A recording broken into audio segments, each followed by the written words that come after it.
So I didn't get a...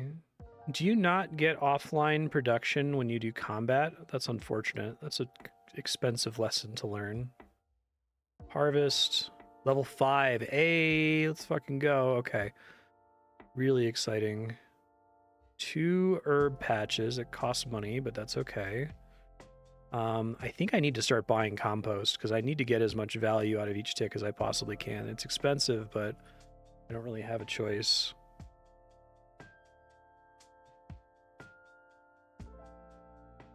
Oh shit. Where...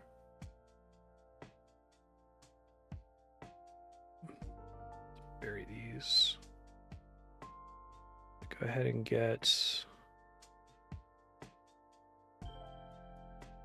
compost. I think I need to make it like 100% chance to succeed so I get as much value from this as I possibly can.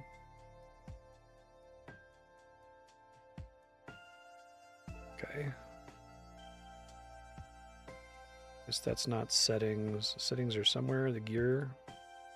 No, that's not the same thing.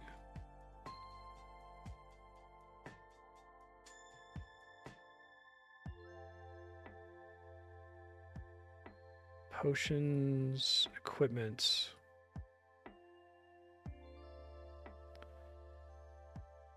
Settings, maybe?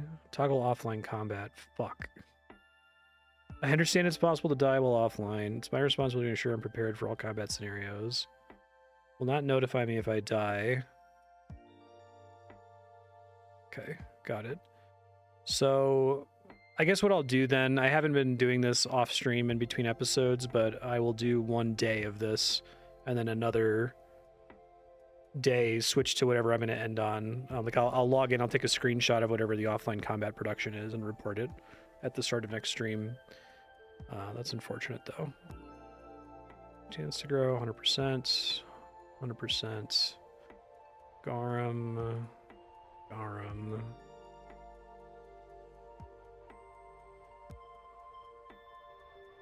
I could do onions now. Clear crop.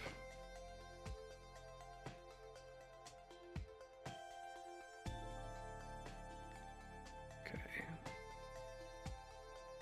Need 1 more compost. Okay.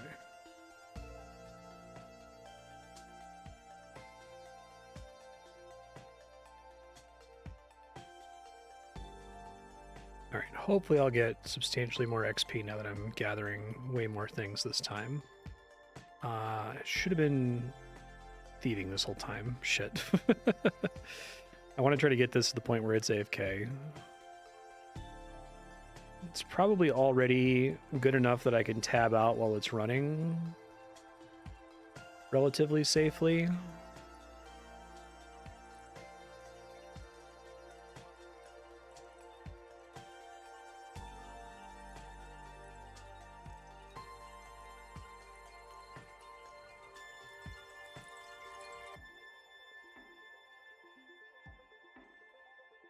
Thanks for letting me know about the combat setting. I think I can make up for it, like I said, by just letting it AFK for an extra day. Maybe I'll set it up to do combat tonight at the end of stream, and then tomorrow at the end of the stream just log into Melvor really quick to the record and confirm the results, and then switch it probably to thieving. So I want to leave it on thieving for 24 hours once I am at a point where I can do that completely safely. I think I'm actually really close to it being completely safe.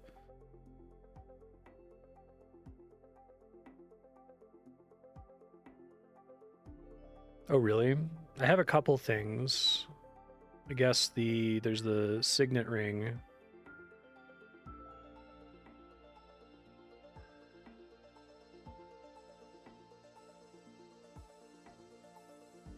I guess if you die, then it would just cancel out the activity, right? You just wouldn't lose any loot or anything like that. Keep pumping that mastery level. All right, I think I'm going to tab and come back to it. Should be okay. All right, didn't die in Melvor, although I was cutting it a little bit close. Maybe I should take off all my gear. Just out of an abundance of caution, right? 80% success rate, which is quite exciting. The mastery level rate has Really substantially slowed though, which is too bad.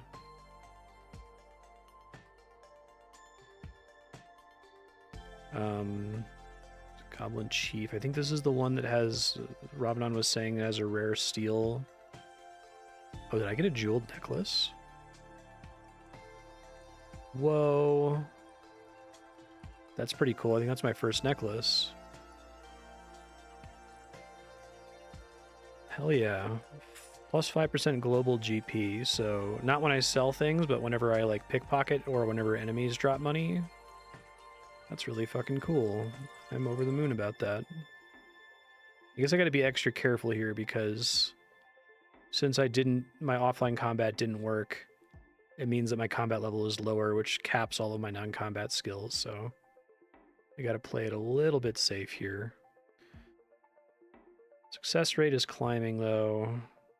We've got faster thieving interval. I guess that was actually last time I alt tabbed out and it was completely fine, but it was because I had a 3-second thieving interval.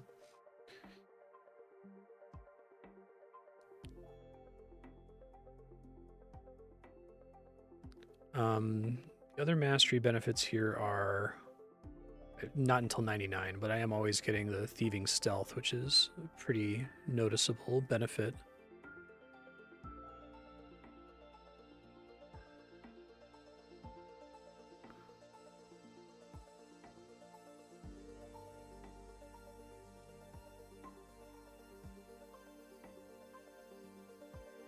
I'm going to try to get an extra mastery level up here before I tap out.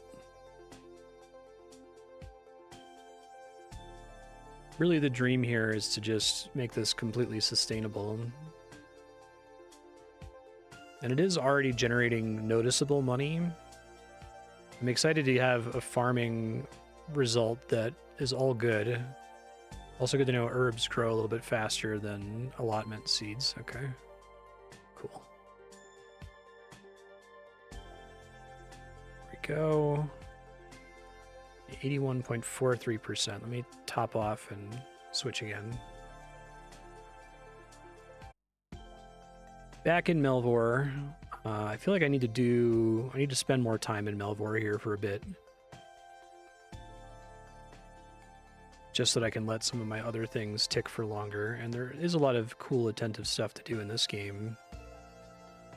I'm just so focused on trying to get this thieving grind done to where I can fully AFK it. How much money is this guy giving each time? So I guess the idea is that he always drops this. I'm really excited I got that jeweled necklace. That's neat. So 1 to 160 plus 5%. So I guess on average it's like 80. And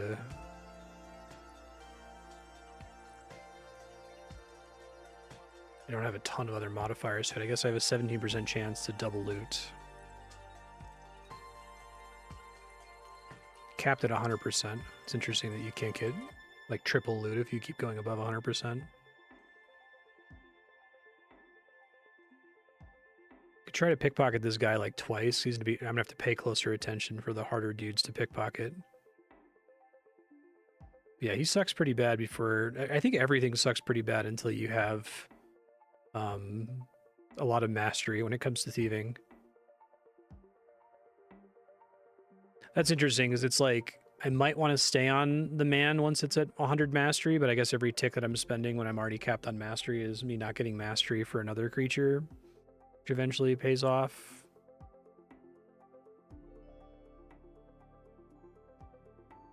Show drops. Also can drop Bobby's Pocket. NPC unique items. Does NPC unique mean that he's the only thing in the game that provides that drop?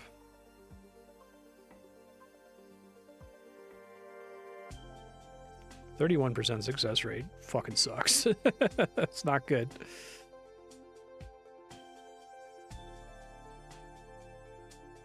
It's not like I'm gonna get it.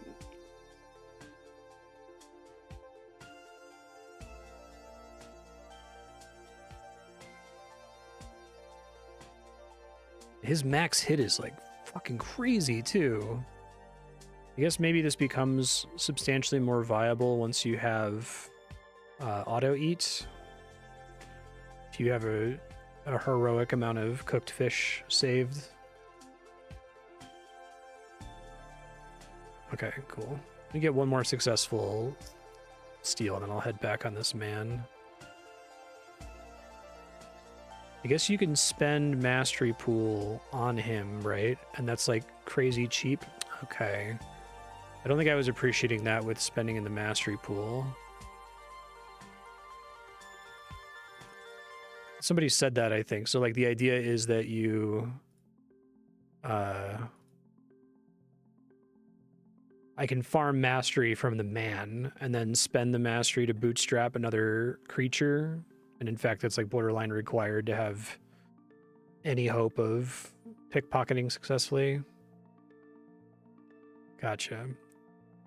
Well, in that case, I think it's even more important that I get this guy as strong as I can so I can just kind of farm him for mastery that I can spend on other units. I suppose you can do that with any node in the game with your mastery pool, but with thieving, it's particularly important because getting to that threshold where you're self-sufficient is like crazy crucial here.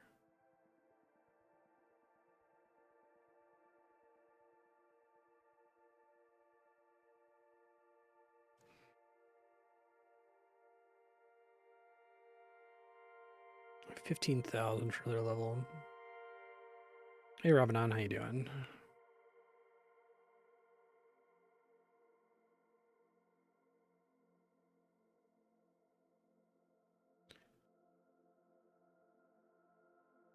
Poke around some of the other menus here. Is there anything else in the shop that I really want? Bank space is always good, but now it's starting to cost too much in terms of saving for me unlocking new skills. I'm trying to unlock Slayer next, I think. Living the dream. I am level 35 fishing, but I'm not going to be fishing until I am not going to hit the level cap.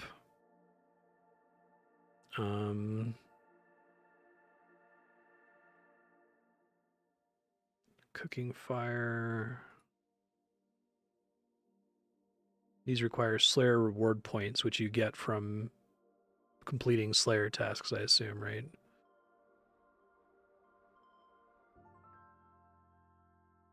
He's not getting any skill capes for a long time.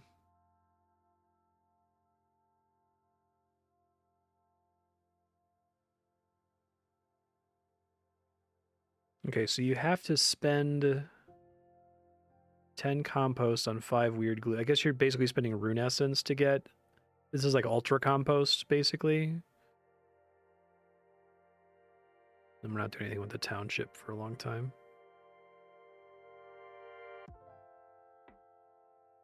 Is the main way you get skilling outfits by doing township in this?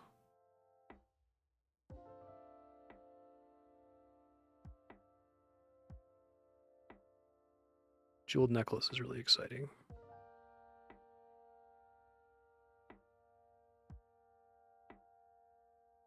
I don't have anything particularly exciting. Do I have 2 of these now? Okay.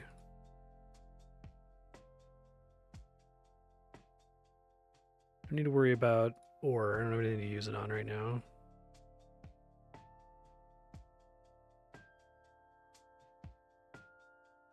Gotcha. That seems pretty powerful. Do rune essence comes from mining in RuneScape. Do you get it from rune crafting in this, or do you need to mine it with mining and then refine it with rune crafting? Yeah. I don't know that I can justify that in my progression chart here. It's not yet.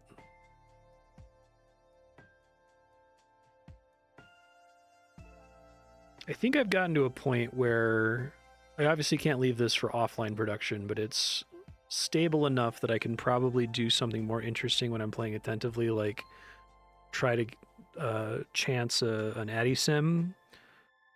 And then when I'm done, tab out and let it thieve on the other screen. I'm going to go ahead and let it go for now, but then when I come back to Melvor, that's my plan. I'm going to do some more combat and see if we can get some lucky drops. I had to go to Melvor a little early here so as to not die. Sorry, future me, you're going to have to edit these videos, and it's going to be rough when you're not switching through the games in order every single time. Alright, we get all this Mastery Pool XP. It's not quite enough. I didn't appreciate how quickly Mastery slows around level 50. I don't know if it's following a similar XP curve to just the general curve from RuneScape, where like every 7 levels you're taking twice as long, right? Okay. Seems good. That puts us at 86%, and now I want to do something more interesting while I'm able to play attentively. So I'm going to give this Addy Knight a try really quick. I don't think it's going to go amazing. Last time it was awful, but I'll do 1 kill against him, and then I'll maybe go try the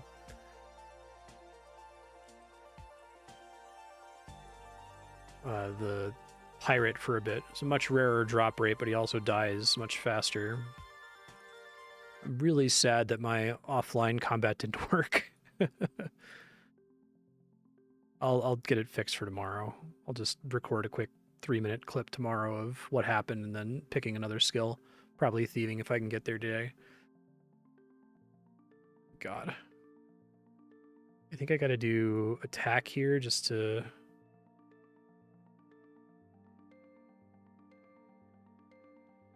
Because the defense level got me a combat level, so that's nice.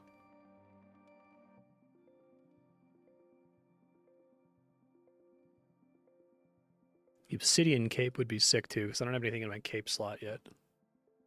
Prayer points are all out.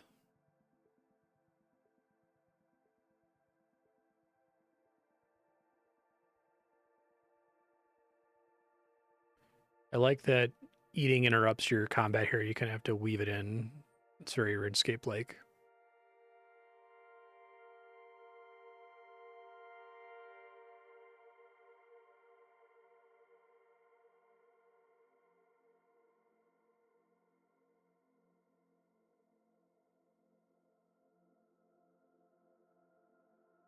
This drop would be amazing, because it would be a scimitar, which is better than a sword. Assuming that's the same.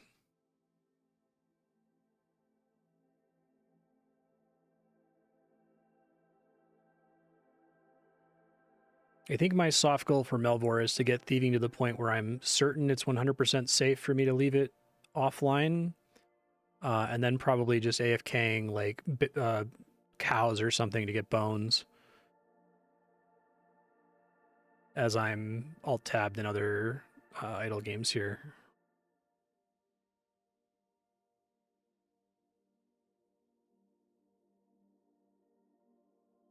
I do like that you can fight these enemies really early just by like consuming a shitload of food and just kind of hoping for a lucky drop. Like the chance of it happening is quite low, but I could also try to get the accuracy amulet. Now that I'm just biting the bullet and okay with reading the wiki, it does sound like those amulets aren't so bad to get. It'd be more reasonable to actively farm too.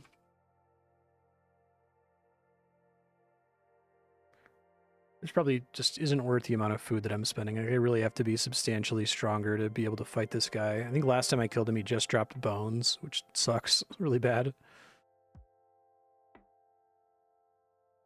22% chance to hit is fucking brutal. Bones. Fuck you, sir. Okay. I think it was a 1.14% chance from the sweaty monster, which is achievable, so let's try it.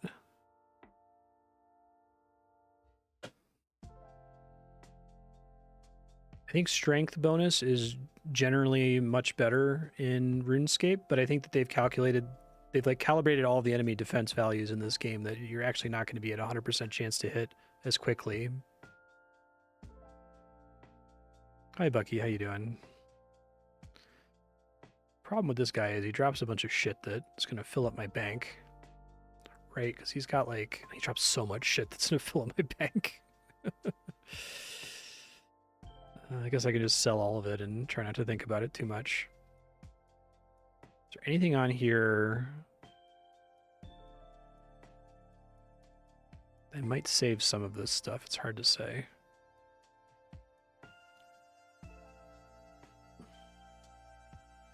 Oh, wow.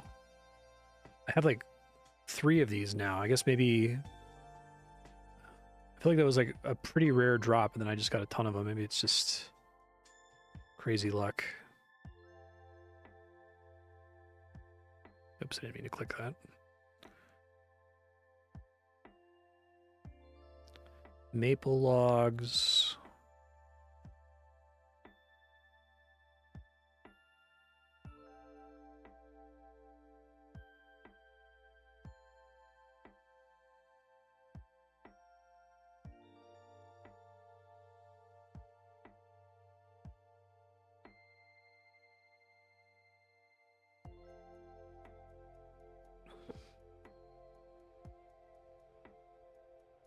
$1.14, so it's a 1 in 88 drop, which is pretty reasonable.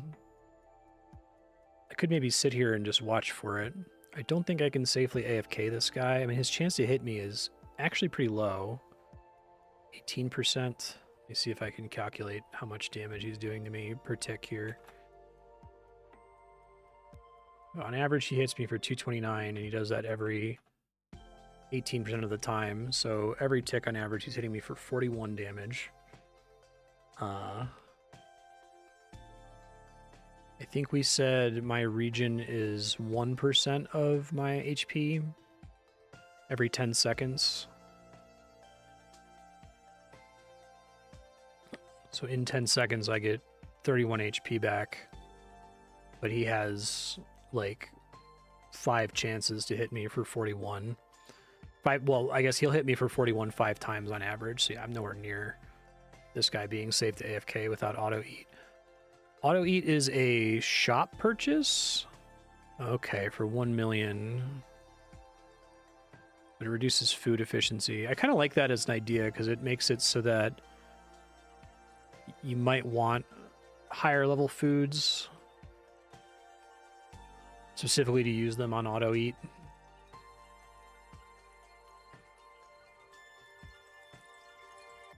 Different foods all kind of keep their relevance in old school RuneScape much better than RuneScape 3 because, like,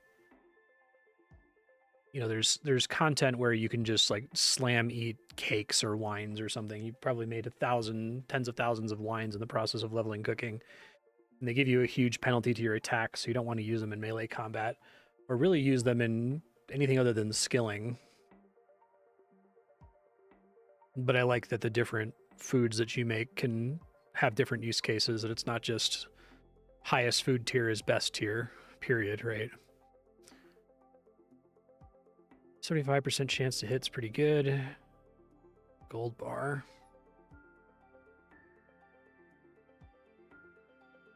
I feel like this adventure mode is really interesting for a lot of different reasons, but one of the things I really like about it is the way that it makes monster drops feel crazy impactful.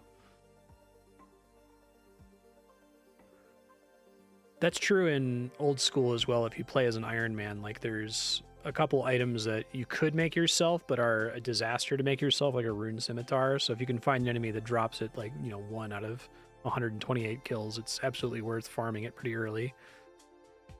I need 400,000 GP to unlock Slayer.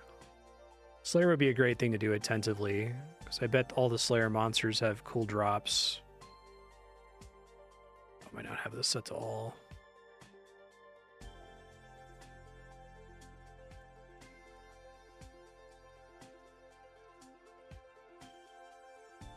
That's why I didn't sell both of these last time. I feel like I should just sell these extra necklaces. Just burn a hole in my bank. I mean, I guess I could lose the necklace if I died, but the money now is pretty valuable, I think. One thing that's going to suck is holding on to herbs that I get from farming until I unlock Herblore, which I probably will not be doing for a very, very, very long time. –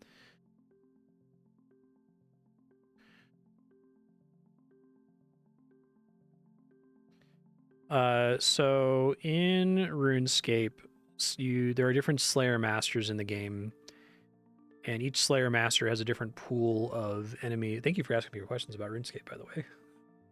Every Slayer Master has a pool of monsters that it can assign you with different weights, and it'll tell you, like, go kill 25 goats or something, right?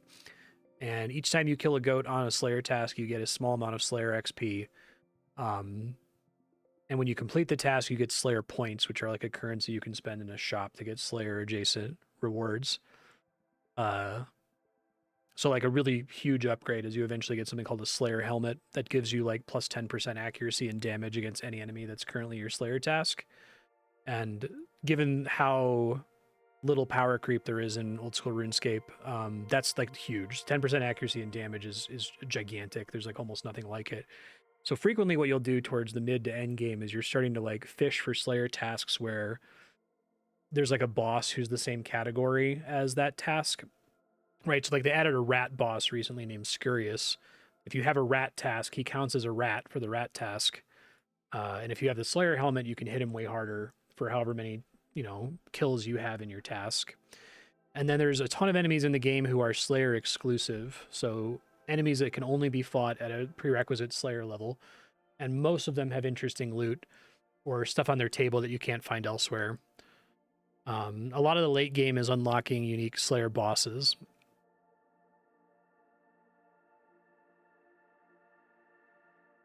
It's a very slow skill because it's really just completely dependent on combat.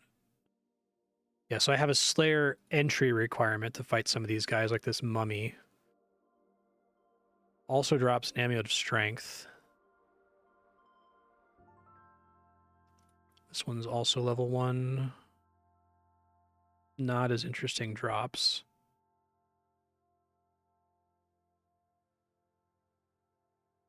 Level 10 for a strange cave. Many-eyed monster.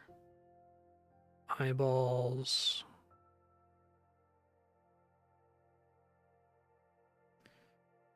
You use eyeballs to like craft an upgrade or something. Fairy. I hope these staffs provide an infinite number of that rune. That's how they work in RuneScape. Druid. Nature's Call staff bottom. Okay, so you have to get the full set from some other. Ooh, Gloves of Silence. Assume that's pickpocket chance. He's also an level 86 guy though, so my like I can do like up to like 30, maybe 40, and then it starts to get pretty nasty.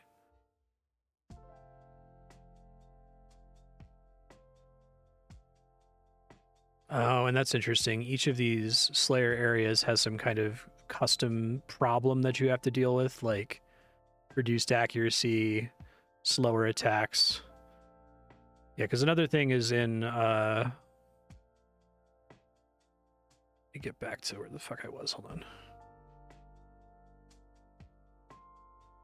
In RuneScape, a lot of Slayer enemies, like the whole idea is that they are special monsters that you need to like know how to kill. So like there might be a rock slug that when you kill it, you have to put salt on it.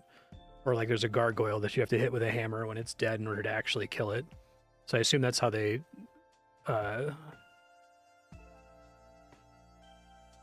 adapt the flavor of those. Oh, eyeballs and herblore input. Okay, like a secondary. Is herblore in this game? You have herbs, and then they have to be combined with secondaries in order to make potions. That's how it works in RuneScape. Okay, I've been trying to get this amulet for a minute, and I have had no luck, so I think it's time to bail. I guess I'll do one more kill after this one, and then I'll do thieving. Every potion is 1 herb and 1 secondary input. Okay, yeah, that's the same. I switched to defense here just because it should level faster and maybe get me some more combat levels. I was hoping to have 24 hours of offline defense production. So is offline production literally equal to the game being turned on? Or is it decayed in some way? One more. I really want to get this drop. I don't know how much accuracy it gives, I guess.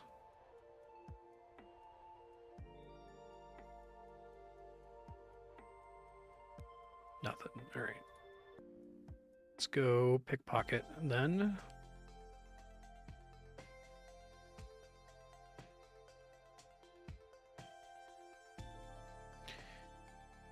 All right, switch games.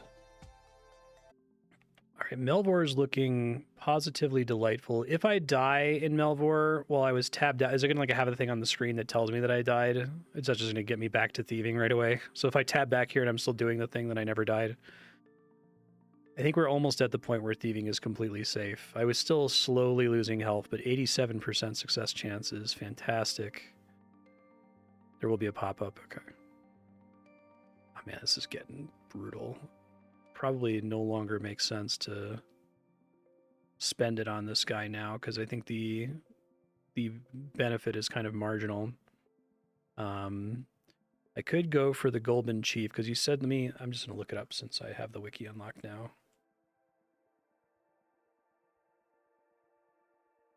He drops the sneakers. Okay, they all drop the sneakers, 1 in 15,000.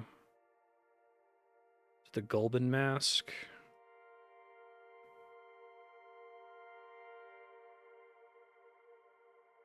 Plus 20 stealth while thieving, plus 20 GP while thieving, plus 2% thieving mastery.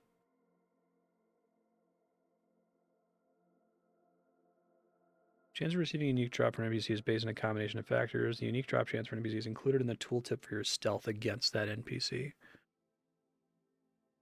0.00%. Okay. But I could spend... So I guess I have a couple options here. I could accrue up to 10%, which gives me a global 30 stealth while thieving and skill XP. And the time it's going to take to do that is enormous. I think that's I have to leave it AFK for a day.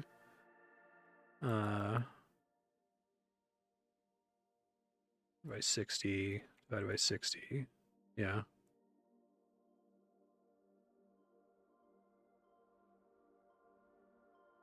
It's basically a non-existent drop right now, sadly. Let me see. Because, like, how much can I get for spending on him here? You plus 5, plus 10. That's incredible. I feel like it's like a bad idea to not get some of the early levels just because of how relatively cheap it is compared to how quickly you can generate it on your earlier unit.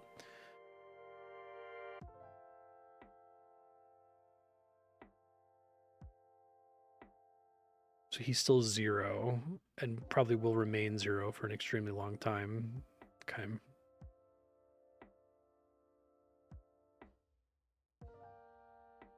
I think in that case, I'm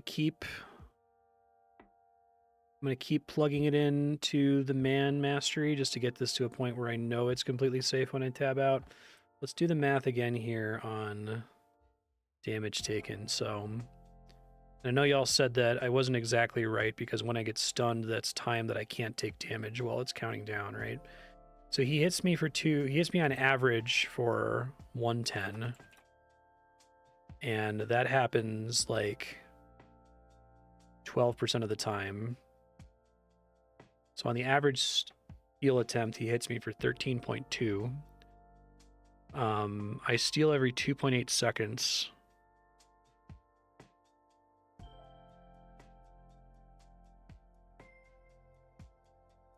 So that means in 10 seconds I could hit for 47.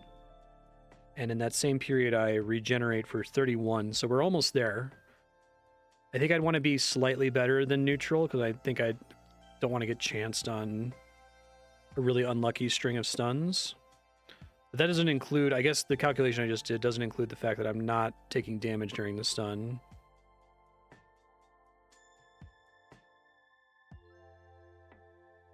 Yeah, okay. But it's like a meme drop rate though. That's what we're saying.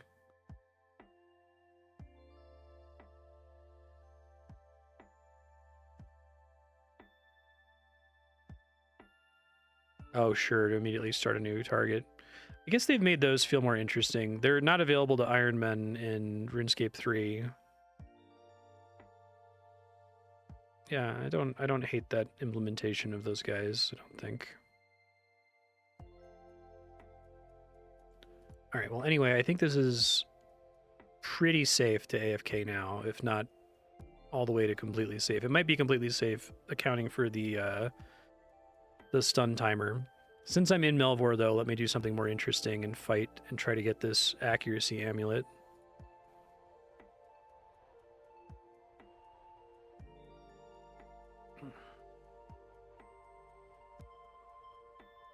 Let me see if I can set an objective to tab out here.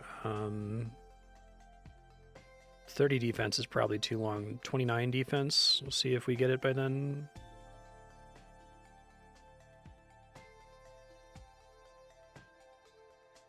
I really feel like the amount of XP you get scaling with how hard you hit is such a cool idea. It seems like a lot of the other skills in Melvor have tried to take that combat design philosophy to their skill. I guess some of those relationships exist automatically, where like getting a better success chance just naturally improves your XP rate when it comes to thieving.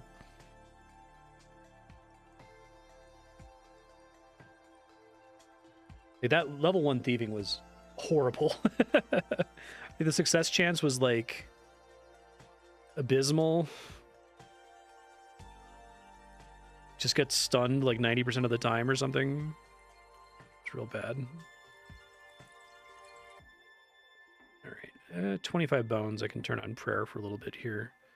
I guess of the prayers that I have, if I don't want to turn them both on, this is more useful. Plus 10% melee accuracy rating.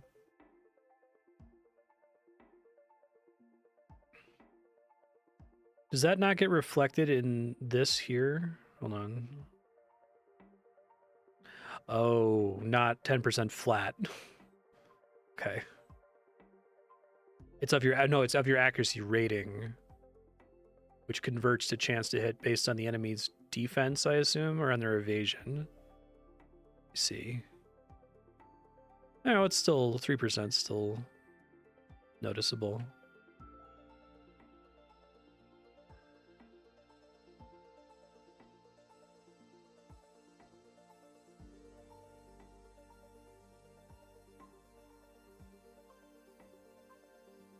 I think they've done a great job of making the skills feel pretty different from each other from the ones that I've tried so far.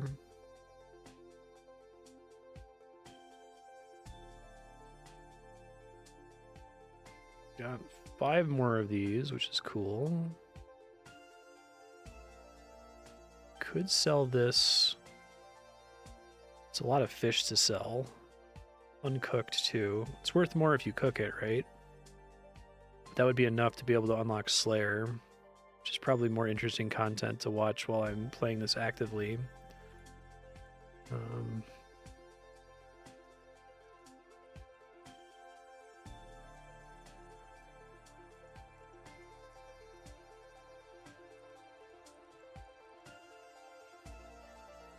I think that it's better saved for cooking in this specific case.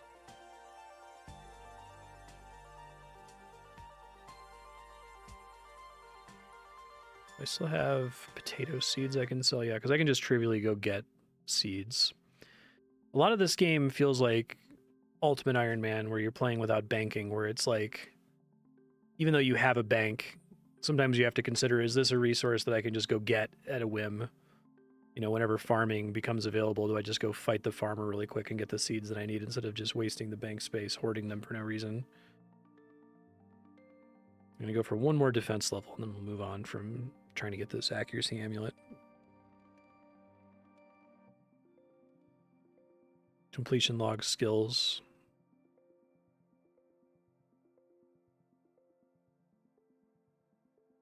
Oh, thank you. That's really helpful. This is the level up table. Okay, so 30 was Addy weapons.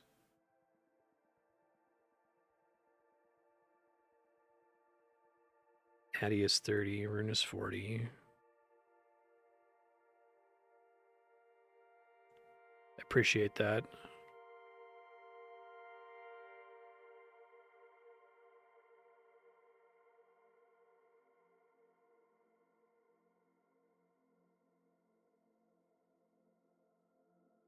Come on, man. Drop that accuracy amulet. You know you want to.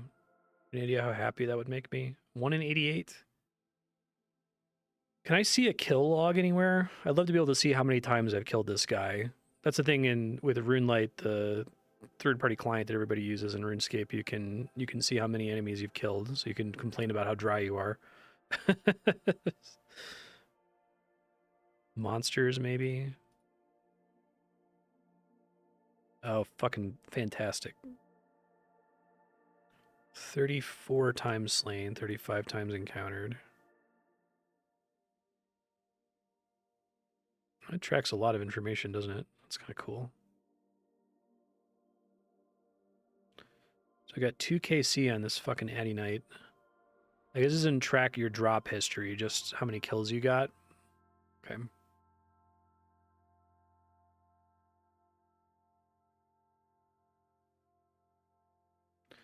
This guy drops a little bit of money. All right.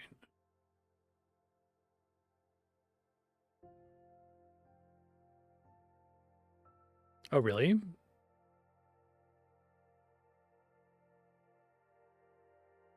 What? Are they like used to make poison or something then? That's surprising. I wish when you looked at the item it gave you skilling information. I feel like all these say no item description. It wouldn't take them too much work to populate something in there. Really? All right, well, makes that an easy choice then. Thank you. A little bit short, but we can get there.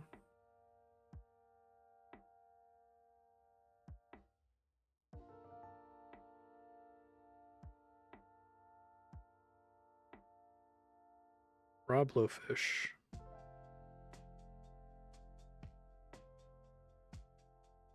I guess it's also a ingredient for summoning, but I'm probably not going to unlock summoning for a while, because if it's anywhere near as expensive to train as it is in RuneScape 3, then no thank you, I'm good. The wiki link makes them lazy about putting it in the game. All right. Oh, really? Okay. So you'd probably want to get one that's like very cheap and trivial to obtain. Still waiting on 29. Well, now I really want to get Flare because I'm super close, so I might want to switch to thieving for a second just to get that money.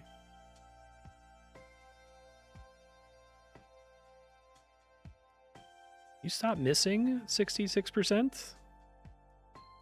Thank you.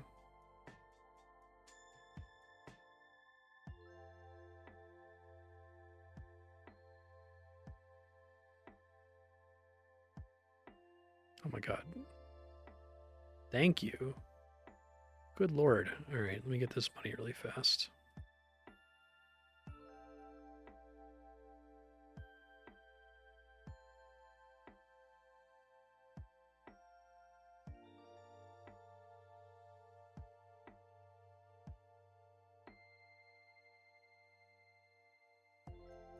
One gold. Motherfucker.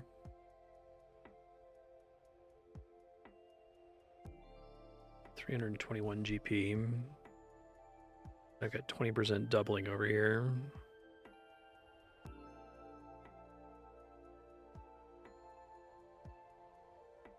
So I just hope that I pull a Bobby's pocket. I'm trying to see if there's anything else I can... So this message in a bottle, once I get the secret fishing area unlocked, I can just sell it freely. It no longer does anything. And the multiple copies that I have of it don't do anything for me either, right?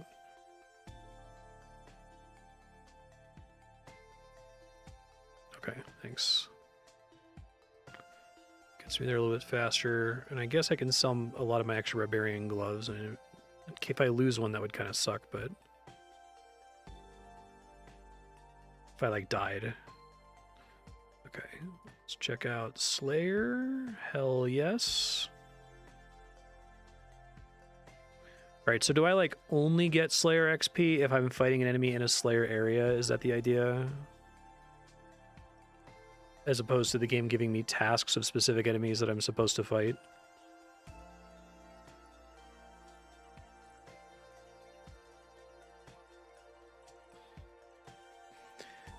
I need to really study everybody's drops. Because he also drops an amulet of strength.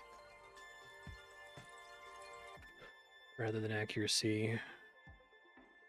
That's much more common. 5 out of 53 is a 9.43% chance. Damage reduction. Damage reduction is all damage, not just combat damage. I don't know. Fuck, man. Like, I can't take this stupid ring off that lets me have a chance to see the signet ring. Something special might drop. But that's like, it's like a meme drop rate. It's like 1 in a million or something.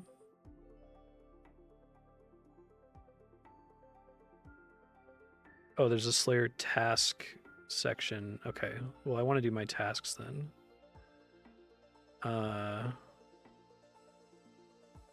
Here?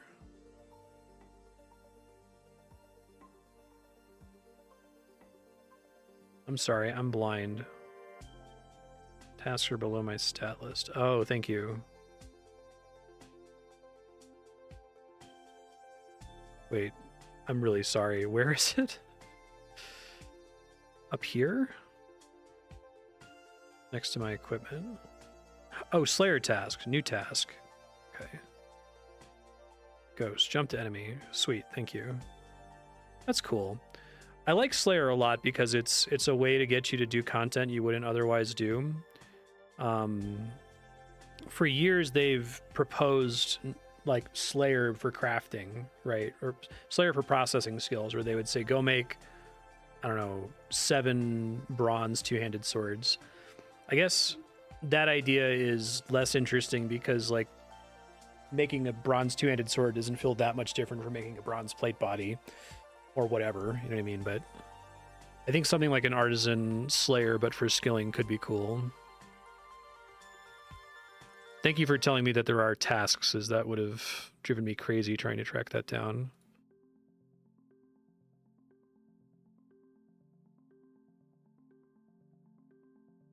A 49% hit chance against ghosts. Fuck that shit.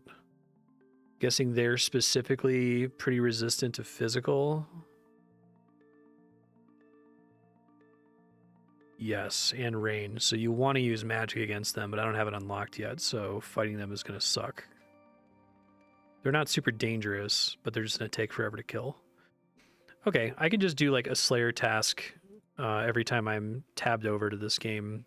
We've got 40 minutes left on farming. Let's go back to AFK thieving here.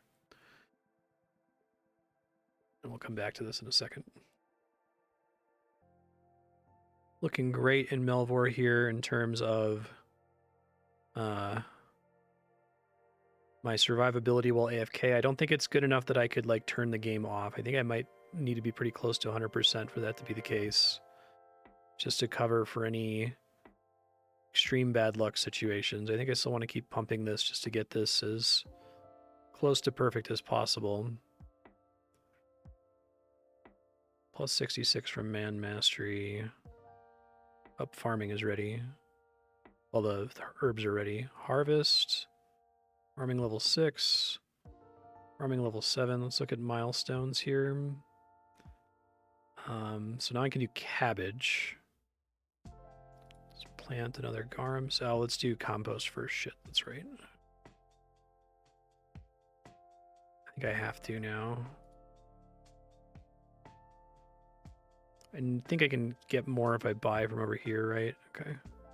That's fine. Herbs, plant seed, garum, go. Oh, wait, I gotta do the compost first. I almost forgot. You can do it after planting in RuneScape. That's why I keep forgetting.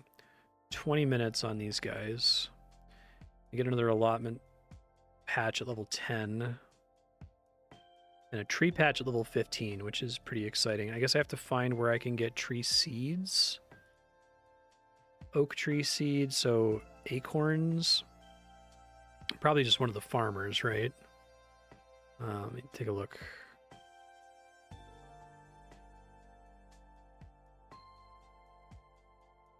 Five oak tree seeds, relatively rarely, but you want to, I guess like one goes a long way, I assume. Okay, let's do some ghosts here.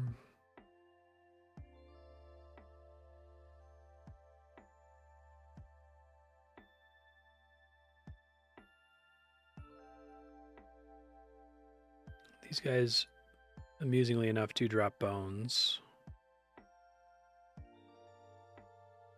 20 garum herbs. My next skill is going to cost, oh, that's a jump. 400k to 1 million. I guess it's much easier for me to get 1 million now. I probably, well, I don't want to take ranger magic because I really don't have any good way to produce arrows or runes other than farming enemies for them, which would kind of suck.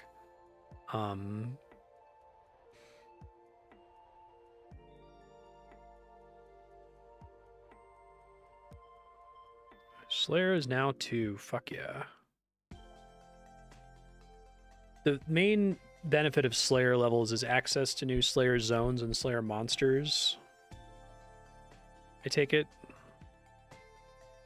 I feel like I almost always want to be doing stuff on task if possible now, just to make sure I'm getting points.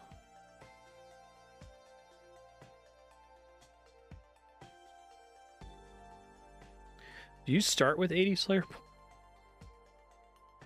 Sorry, I had to cough. Do you start with 80 Slayer points?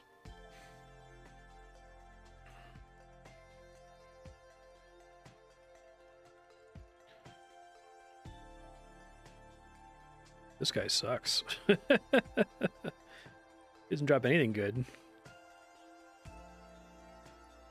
This is a horrible first Slayer task. At least if I don't have magic, he's a horrible first Slayer task. It'd be great if I had magic here. GP from combat. Oh, God, do I want 1% damage reduction? It's a meme drop. It's never going to happen. It's not real. Don't pretend like it's real.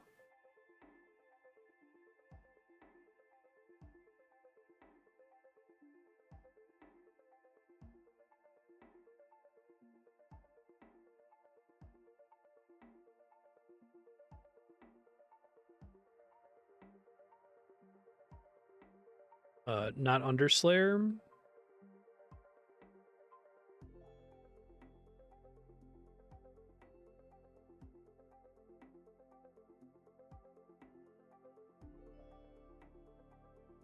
Are they like really expensive? Oh, here are these. I thought they were going to be like really cheap.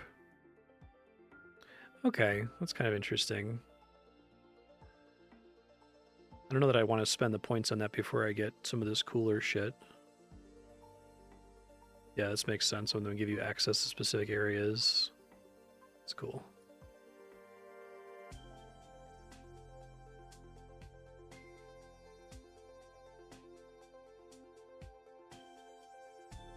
Okay, I'm really hoping my next Slayer task is not something that's this resistant to melee. Something that I'm really mad about in RS3, I'm going to make the point, they did an update in 2013 called Evolution of Combat where they ruined RuneScape.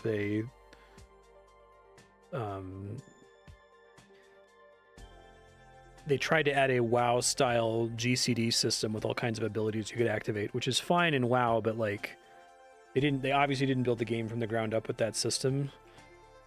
And nothing works as a result. But worse, they recently added a new combat skill called Necromancy, and it just destroys the entire game. Because Melvor Idol, like RuneScape, is balanced around this combat triangle of like, you know, melee beats magic. Or, I'm sorry, range beats magic, magic beats melee, melee beats ranged. Slayer 4, nice. These guys are going to take forever. 8? Jeez. And Necromancy just ignores the combat triangle, so it's just the best thing you can do at every piece of content in the game.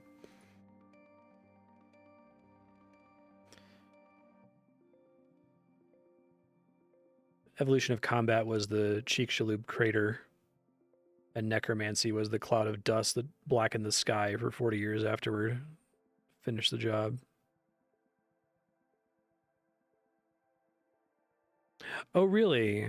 Okay. That's called Turiel skipping in old school RuneScape. It's the shittiest Slayer Master who can give you tasks, so you can just cancel a task, but later on you have to commit to the task, it seems like. And you have to pay points if you want to skip a task, but at the beginning I don't have to do that. Yeah, I'll do Steel Knights. They're not bad. Thanks for telling me that.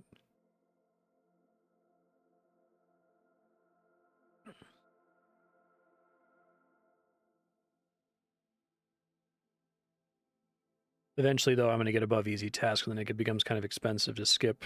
I take it.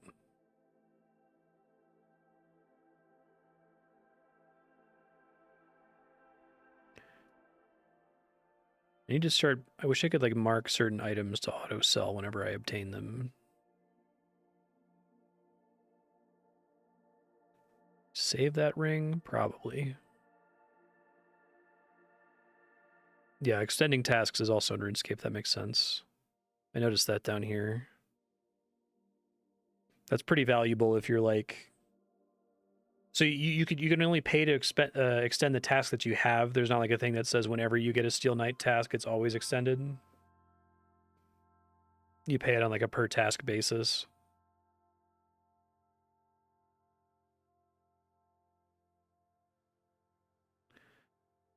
Oh, maybe I didn't understand this. Am I getting Slayer points after every kill? That's part of why I wanted to finish the Ghost task, because in RuneScape you only get the Slayer points if you finish the task. But I guess they've also increased the numbers by a lot. Pay to extend the current task or not. Okay. And can you block... The Slayer blocks are a pretty big deal, where you can just say never assign this monster to me, but you have a certain number of slots you can block with.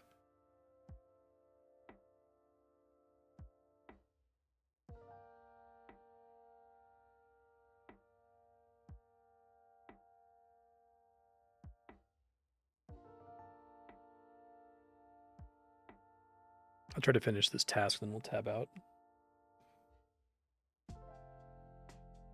Hit 30 defense. Decide if I want to switch to strength yet. I kind of don't, because I should be able to train strength with fishing eventually.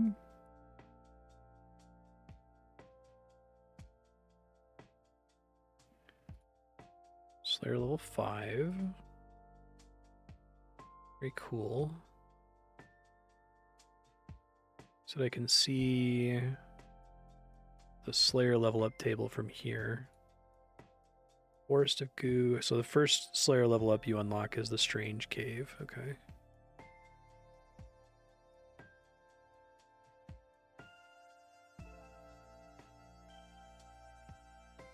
They don't have a mastery mechanic for Slayer, do they? It's one of my favorite mechanics in this game.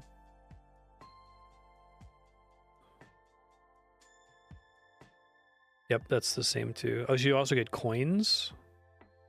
Are these called Slayer coins? Is that what that is? Rather than Slayer points?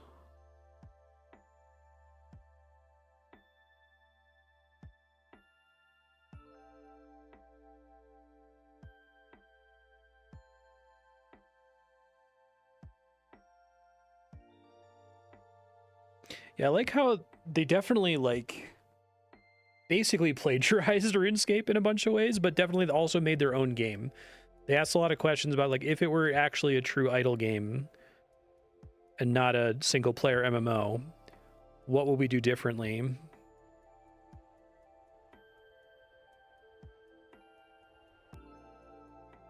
And so I think it's cool, actually, that they were able to just take all this stuff. There's so much that already works in RuneScape that just take it directly.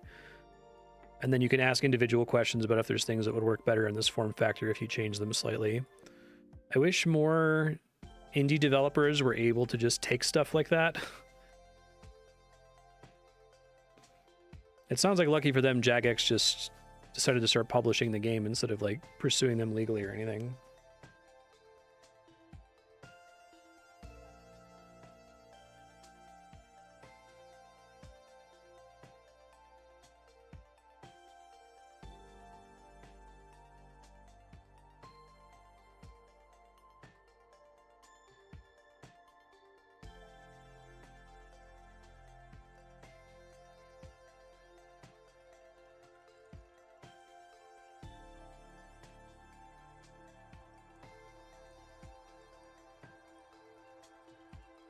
I guess the resupply isn't as expensive as I first thought it was when I looked at it. I'm probably going to want to get the mirror shield first to get to the strange cave.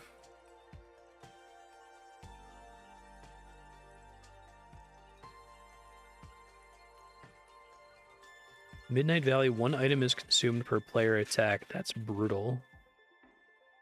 Green Party had bragging rights.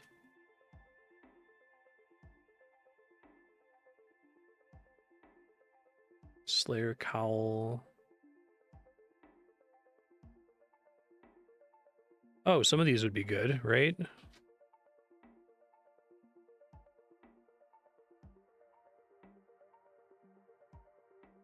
They're relatively cheap. Normal or higher Slayer tasks, so not the easy ones. I unlock new task difficulties with higher Slayer levels, I assume.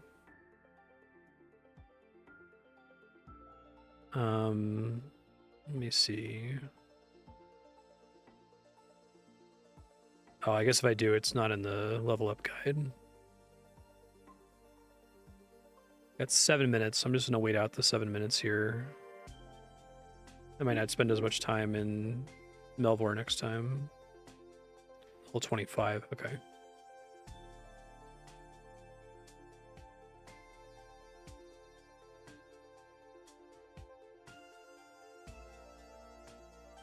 Yeah, that makes sense. Right. It's a hat and a chest piece. So I want the helmet and the plate body, not the cowl and the leather body or the wizard hat or the robes. Yeah.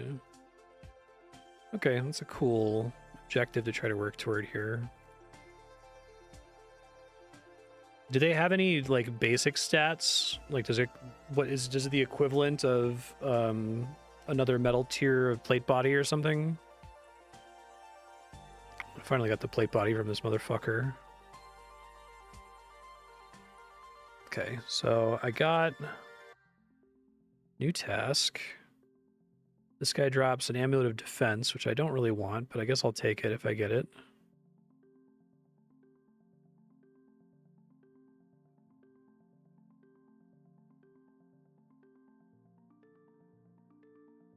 He's actually pretty resistant to melee, so maybe I don't want to fight this guy. No ghost. Cow is beautiful at this stage.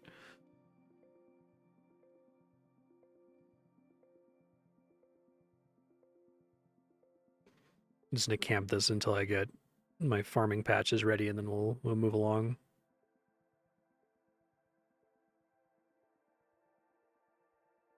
I like the idea of every kill dropping the Slayer coins instead of points being, because Slayer points in old school RuneScape and even RuneScape 3 kind of suck actually. The way that it works is you get points for completing a task, and then you get bonus points for completing a streak of tasks at like multiples of 10, 50, and 100. So like your 10th task gives a bunch of bonus points, your 50th task gives a bunch of bonus points. And then the size of the bonus points scales with the Slayer Master you accepted from, which in this game feels like Slayer Master has been abstracted to easy, medium, hard task, and so on.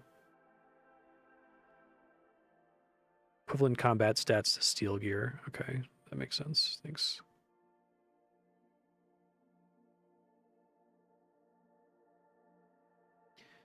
So in RuneScape, melee gear most of the time doesn't give you a bonus to damage.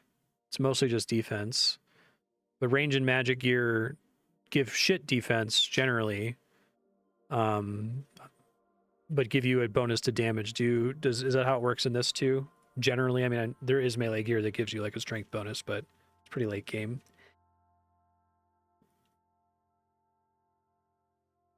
Four minutes left.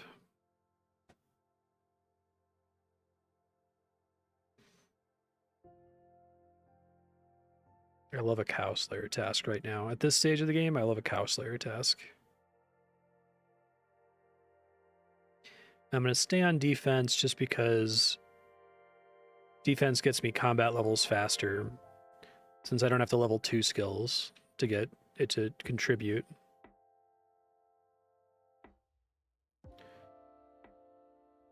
Like RuneScape, prayer is a fucking bitch to train in this game.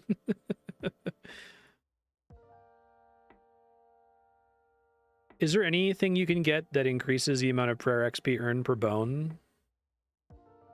It's almost harder than in RuneScape in some ways. Actually, that's pointless. I think we just want strength.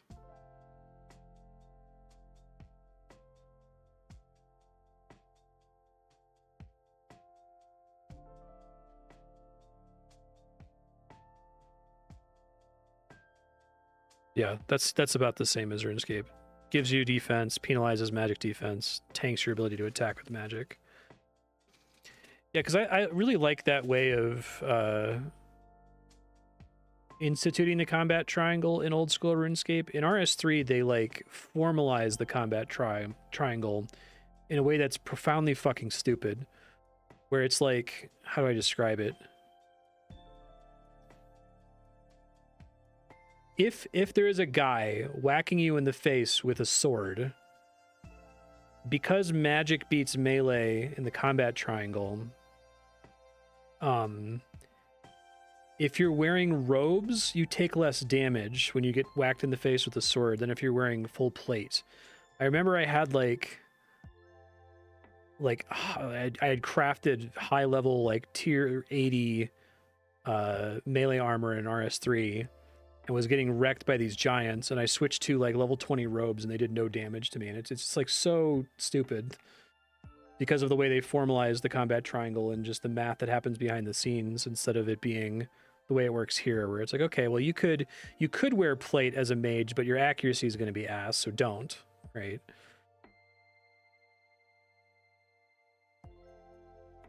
Now, technically, you might have a situation where you're doing melee combat, but you might want to equip ranged gear just to give you more magic defense. That is an occasional corner case situation in old school RuneScape that's no longer there in RS3. Prayer level 8. Good. Gets me to combat 40. We love to see that. Other sources of prayer points. Okay. Gotcha. 1 minute.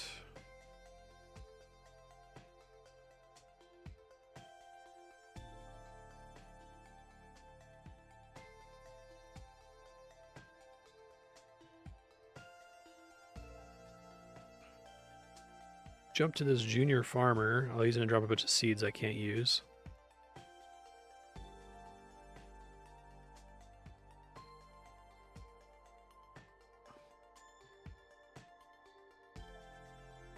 Take onion, although now I want cabbage. Do I have any cabbage seeds presently? Yes, I do. Okay.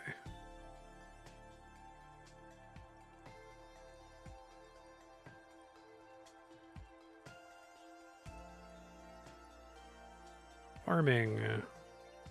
Harvest. Farming level 8. Farming level 9. Tomatoes are our next threshold here. Each level increases farming yield. Receive an allotment of herb seed back from farming.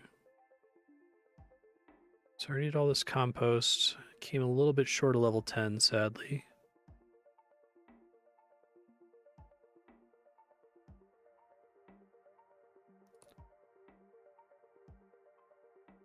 We got 70 minutes on these. Okay, let me go back to AFK thieving then.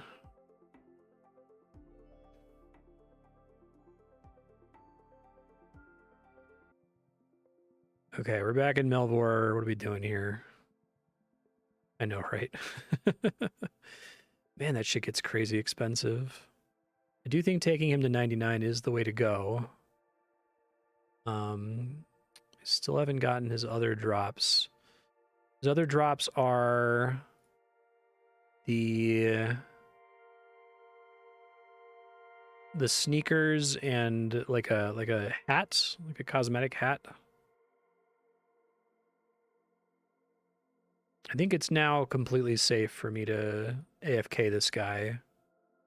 Well, maybe not completely safe because my health wasn't capped when I came back. So maybe it like slowly decays. Slowly enough that it's slightly dangerous. And maybe it had decayed because I had just recently gotten stunned, you know. 46,000, yeah. 69, nice.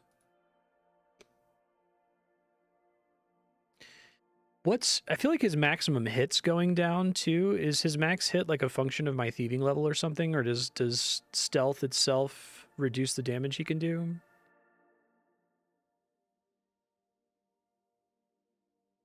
Oh, I missed that you mentioned that they did things for specific buildings, Ravenon. I'm sorry. I saw that you said they did something else, but I didn't see that so they do something with some buildings? I can do that when I come back to it next time. Farm, Temple, Bank, and Wizard's Tower. Are there any of those that you would recommend that I do first?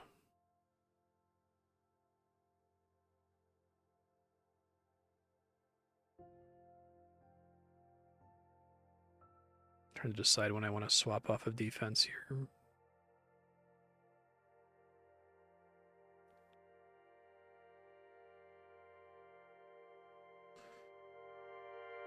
Got a long way to the next prayer level, don't I? Prayer is mean, at least to start with.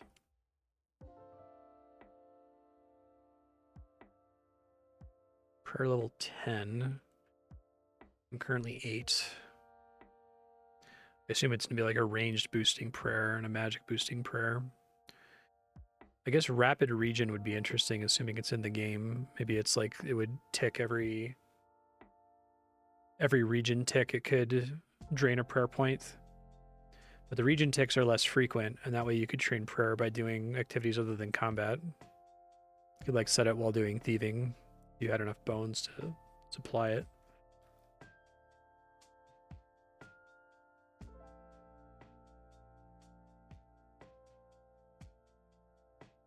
It's hard for me to estimate how much effective money I'm getting from thieving. This guy gives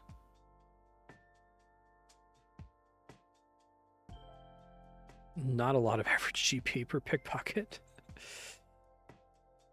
Right, it's like close to 90 GP average. A 22% chance to double. But it's also constant. I'm just trying to like calculate if I left this AFK for an entire day, how much money should I expect to come back to? It seems like almost everything goes up when I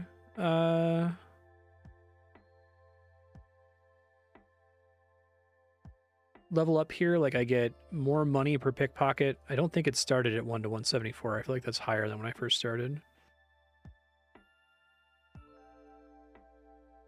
Yeah. I guess the big problem now is my level cap is 40. So I'd love to leave fishing running, but I feel like I'm going to waste so much progress from leaving it running. I feel like leaving barbarian fishing running is a little bit less dangerous because it's also generating strength, which if I get enough levels gives me combat levels, which uncaps me. But I don't know if that completely works offline. I guess since this guy is like completely safe, I may as well tab around. And his bones all end up in the same stack? That can't be right. Kill him again and check. They do. Do bones always stack with enemies you kill? I guess I thought that wasn't true, but maybe I've just fought too many enemies that have too much other loot, where this loot section fills up very quickly.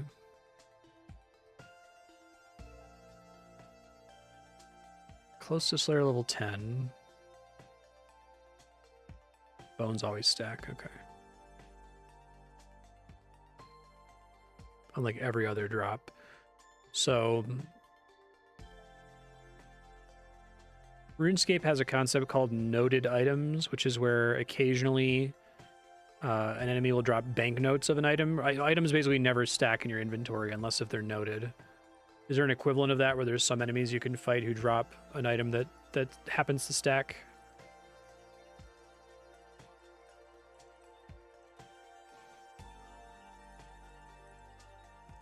Literally just bones. Okay. Gotcha. That's fine. I was just curious if they had borrowed that mechanic. I guess the way loot works is generally already pretty different, so probably isn't necessary to do anything like that.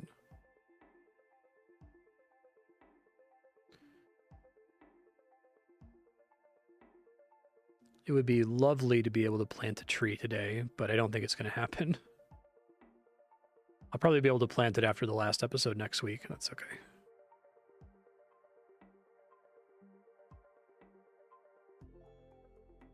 Yeah, I almost need to start making sure that I'm really going ham on unlocking non-combat skills just so that I have more options to leave something up to get to the level cap. I didn't know about the level cap thing, or I forgot about it from when I did my first episode of Melvor and selected adventure mode. So I'm pretty sure when I left the game AFK on fishing, I wasted a shitload of XP. I was like, really? I'm only like level 20? That doesn't seem right. That must have been why. Yeah, it seems like it's a enormous upgrade, but it's also like a really big deal to be able to even do it in the first place, right? Because it's highest combat monster level 158, so you have to be pretty geared up to be able to do it. As soon as I saw that, I'm like, where's the thieving, where's the spider forest? Let me do that immediately. And I was like, oh, that's not happening anytime soon. I think there's also a shop upgrade I thought I saw that lets you unlocked automatically fight new Slayer task enemies. So it'll pick a new task and then fight it instantly if you unlock that. I guess that's kind of dangerous. It's mildly convenient if you're playing attentively, but not super convenient if you want to do any sort of offline combat. Like, you are going to get fucked up. It's going to assign you something that destroys you. Mm-hmm.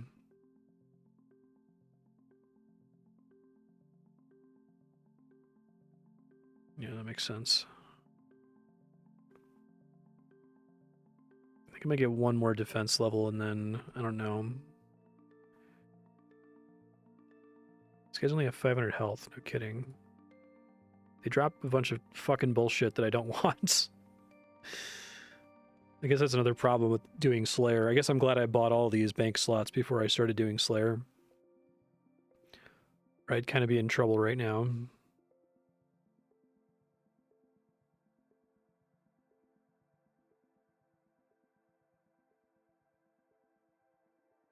I'll finish this task, and then I'll move on.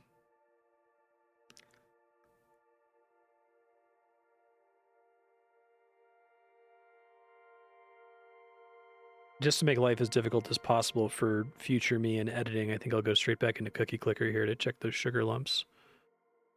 Temple Bank Farm Tower. Okay.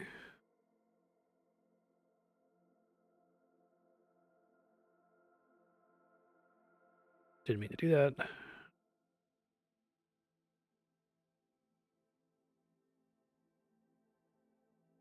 That auto berry bone seems pretty useful.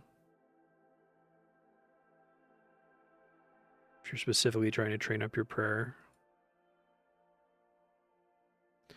I slightly regret taking prayer early, but I guess it's an extra, it contributes to combat level calculation, so, and adventure mode is highly dependent on combat level. I could AFK the cows here. No, I think I need to get thieving to 100% because I really want to be able to let that go for 24 hours at least once. Since I have levels to spare, I'm further from 40 than I am with fishing is the point. So let's go ahead and do this and move on here. I don't have anywhere near enough mastery pool to do anything with this guy.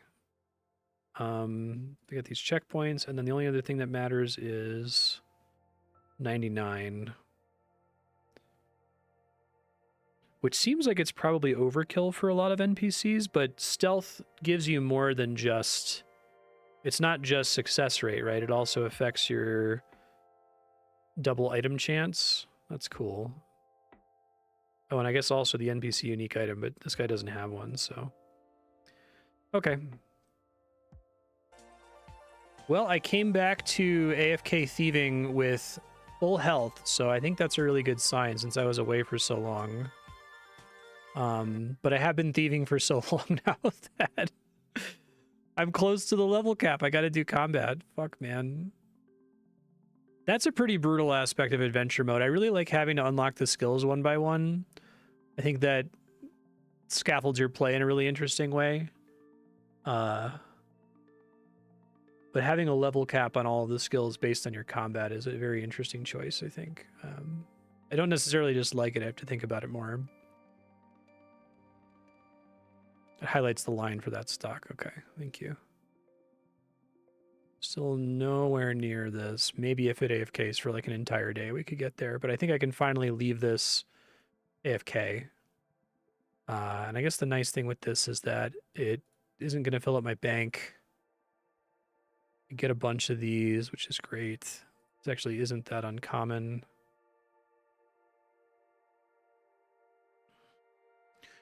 I think we do more Slayer tasks here.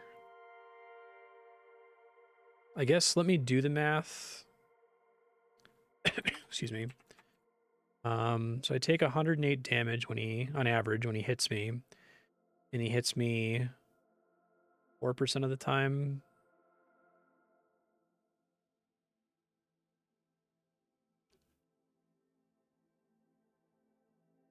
So every tick, I'm only taking 4 damage. And so every 10 seconds, I take 14 damage, and I'm regenning like 33 health. So yeah, I think we're way past the point where this is completely safe. I think I could turn the game off while pickpocketing a man, and that would be fine. So that's excellent. Happy to have achieved that goal today. I set that out at the start, and it was, in fact, doable. Good shit.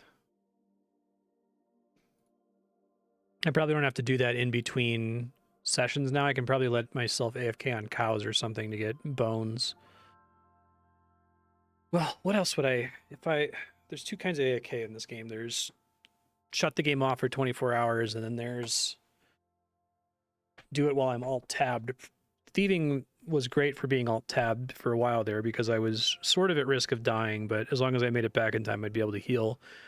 That's not a problem for that node anymore. I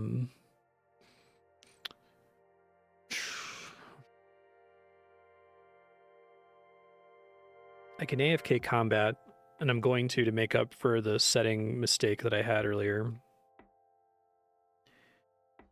But I won't be able to get Slayer tasks the entire time. I guess that's fine.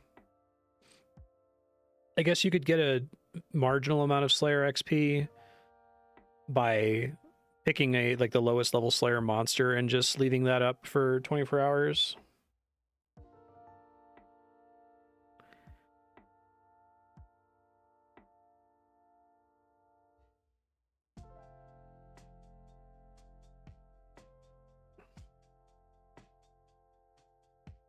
It's probably worth trying to pump my max hit here. I think increasing my combat level by 1 is kind of a big deal because getting a skill level up is still pretty slow.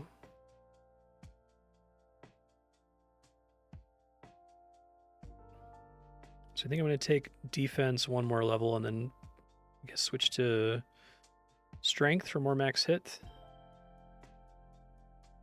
Going for max hit is almost always the strat.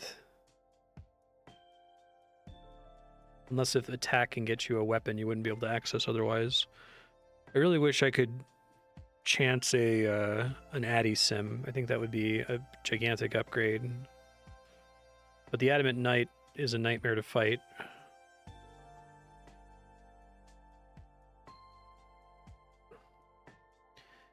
I wonder if Slayer is also capped to my combat level. It's listed under combat, so maybe not. But it doesn't contribute to my combat level. It doesn't in RuneScape either.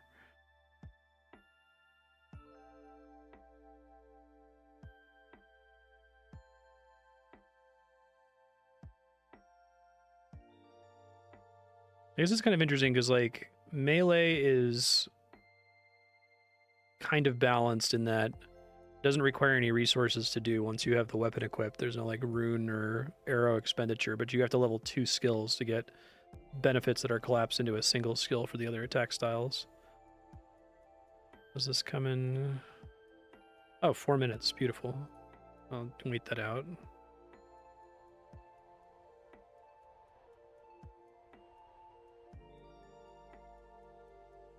I guess if you were able to get the item that auto buries bones for double the prayer points, then it's really valuable to be able to one-shot enemies like this. Well, I'm sure there are enemies that drop bones that give more prayer points per bone.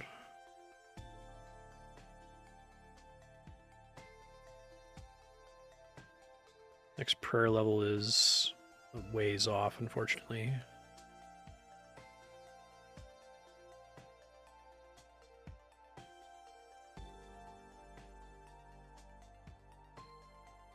I don't know that there's a Slayer task that I particularly want at the moment. As you start wanting Slayer tasks more, I think, once you get these two. I need to decide if I want to prioritize. So will tasks only roll monsters in the unlockable areas if you've unlocked the area? I wonder if it's wise to not unlock the area for longer to make sure that you're able to do it. Or to get easier monsters for longer. But if I do strength, I'm going to do attack because I can do strength technically with fishing training. I think I'm going to AFK barbarian fishing when I tab out now just to get some strength levels. I don't think I have anything that's particularly good to leave up while I'm away. I could take a look at spending my mastery pool on, like, could do another bunch of levels on the Gulbin Chief. The chance I get that mask is, like, it's probably not happening. I think at this point I save my mastery for this threshold because that's pretty good. I don't really care about the skill XP, but the plus 30 stealth is good. And getting down to this interval would be fantastic.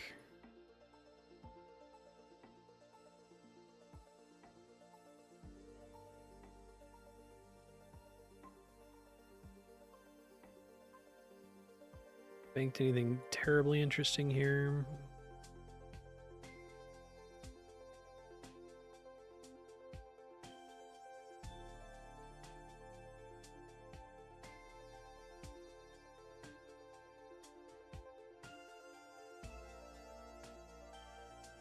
Normal damage.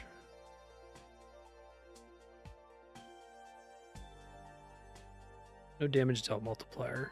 Because I don't have a Slayer task, I don't have Slayer equipment. Okay. I'm trying to decide if I want to save Slayer tokens to buy the Slayer helmet early. Probably. It's a pretty achievable goal. But I'm probably going to have to be attentive on Slayer for a long time.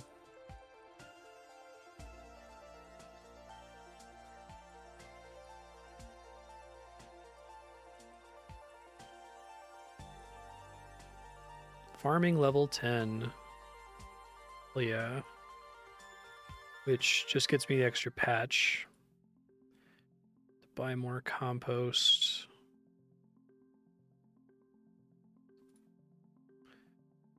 I like how now I'm in this new regime of money where I can just afford to do compost, where even when I first unlocked farming, I'm like, there's no way.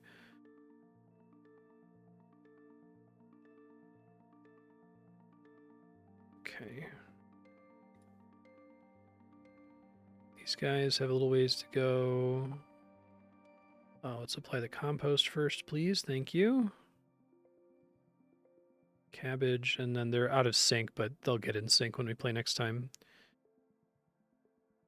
Hey, Serp, how you doing? Oh shit, this went overtime. Zombies, which have Kind of annoying drops. Just sell all of this, I suppose. The Guam seeds are good.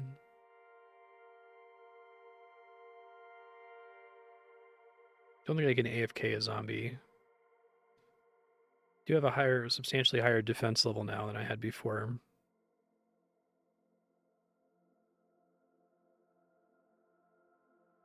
gonna kill this one zombie and then I'm gonna switch back over and I guess I'll do barbarian fishing.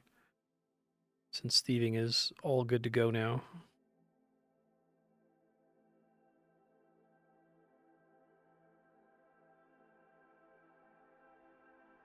This guy's got pretty high melee evasion. I didn't realize that. I'm gonna kill him once then and say never again.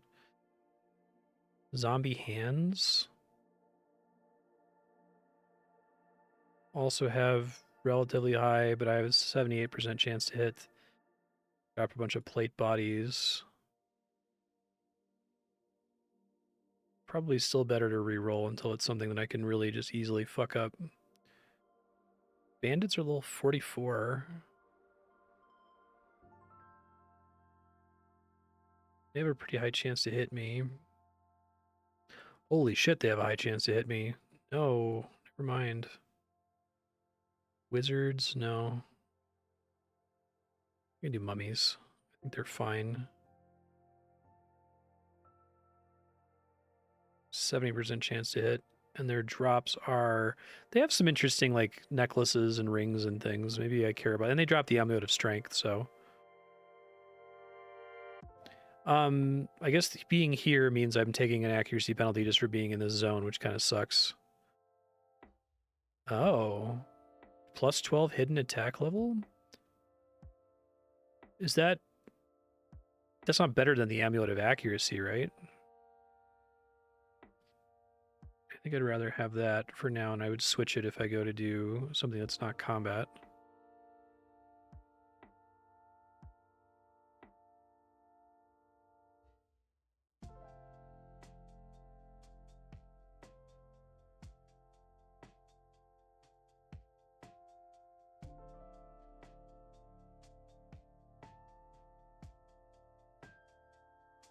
That's like plus 5% chance to hit. That seems really crazy.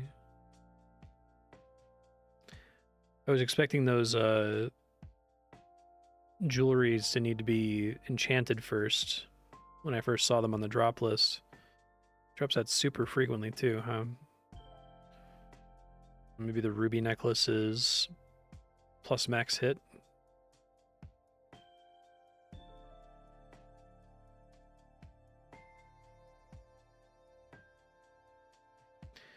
So if enemies who are Slayer enemies always give Slayer XP even if you're not on task. Yeah, hidden strength level. So we swap to that if we're fighting something that we have really high accuracy on, and we use this one if we're fighting one with low accuracy. If they give Slayer XP anyway, if you're fighting them on task, so they give more Slayer XP than what their max health would otherwise indicate. Slayer's at 13. I got anything on farming for a while here. Would have loved to hit 15 today, but it's not happening. Maybe by the end of next episode. Probably should have bought compost sooner, but I was just in an area where I could not afford to do it or justify it before. I don't think fishing can return GP directly, so I don't think I need to change my necklace out. I should set these.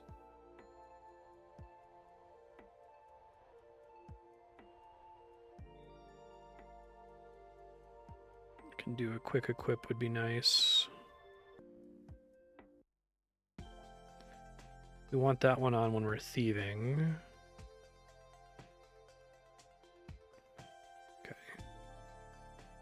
Yeah, it's 5%. That's crazy.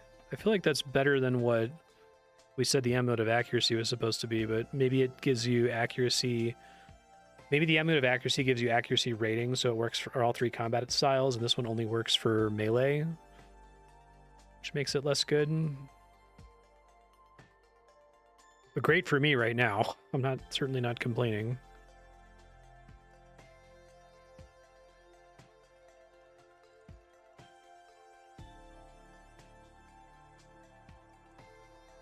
"12 hidden attack levels" is like crazy.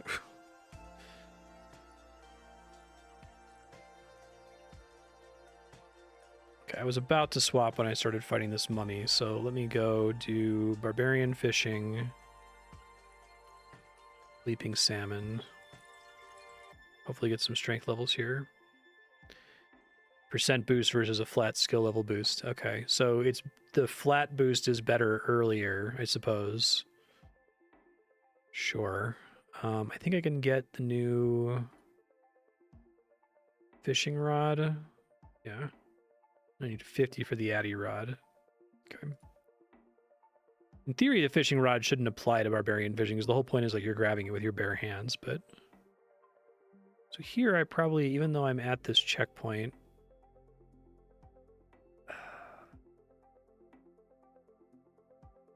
I probably still spend it a little bit, just as such an immediate initial boost.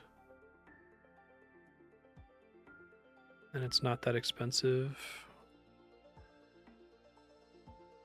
Then it costs 10,000. Then 29,000. I guess I got all this mastery XP, even though I was capped on other stuff. 4.6 million, right? So as long as I'm not anywhere near 1 million, I can just keep spending away. Okay, now that seems fine. That cut it up basically where the leaping trout was. So doing that got me increased chance to receive special items, chance to receive 2 fish. Okay, and the rest of it doesn't really matter, because I guess it's unfortunate that the junk thing exists, because that's also a checkpoint reward. I guess that's fine.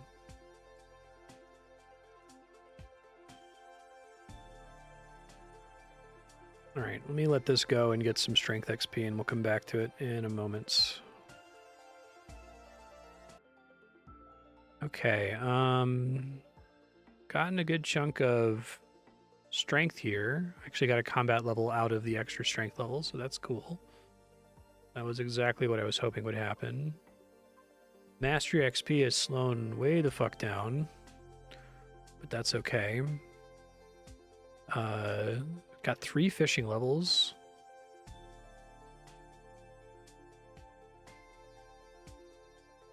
I feel like I'm getting those all the time with fishing and almost never with other skills. Maybe it's just rolling more times or something.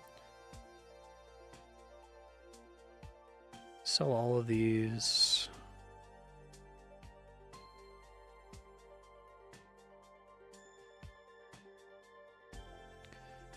Need 1 million gold to get another skill. I don't think there's any particularly exciting skills right now. So I suppose the Amulet of Strength must be a percent strength bonus then also. I am training attack again here. Although I'm close to a strength level, so let me go for that just to try to get... Well, no, he's got a high enough evasion that I want to try to make sure I actually hit him. I feel like when I'm able to reroll tasks for free, it's pretty important that I fight an enemy that has a, like, really high chance to hit.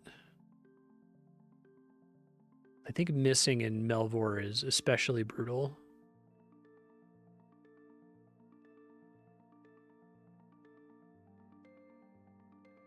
Slayer 14.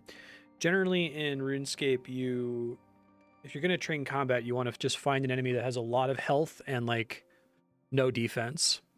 Because the more health they have, that means that regardless of what your max hit is, you're likely going to get the full XP drop most of the time, and you don't have to wait for them to, like, respawn. So there's these enemies called rock crabs that are great for that.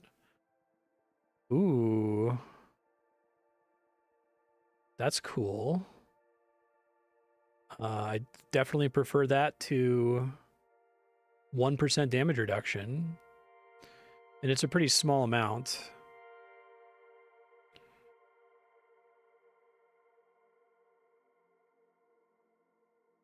But especially if I'm going to be leaving this AFK for a day on like cows or something. I love that it makes you agree to like 5 things before it lets you turn on offline combat. It's actually really funny. They must have had people get really mad or ask them to like fix their save or something. So this is a cape slot, pocket slot, I assume, ammo, familiars. What is that?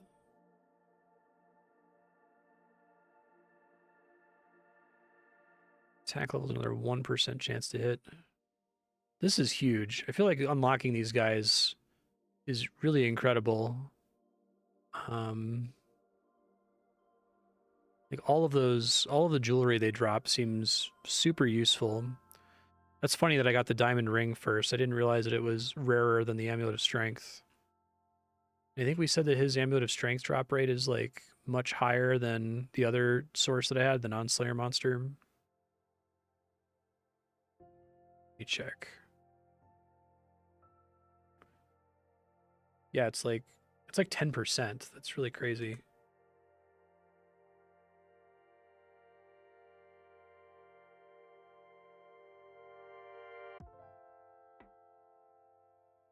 Strength bonus 10.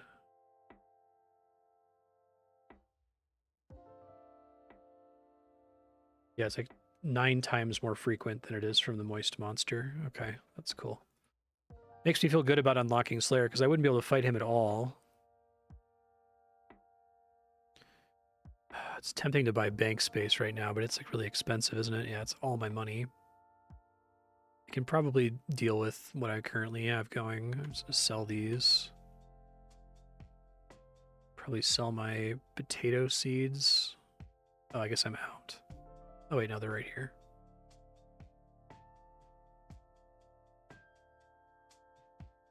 I guess I might need specific vegetables in the future, but probably not going to get them through farming.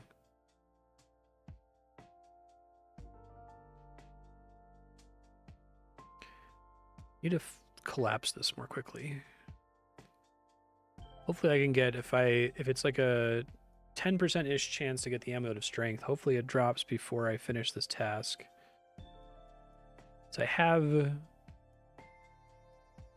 every drop from this guy now, except for the amulet of strength. That's plus 8 hidden strength level versus the amulet of strength is plus 10 strength bonus, which is a different thing. Is there anywhere in this game that shows the calculations? Probably wouldn't be like settings or something. I'm wondering if strength level or strength bonus is more valuable, or if it's 2 different words for the same mechanic.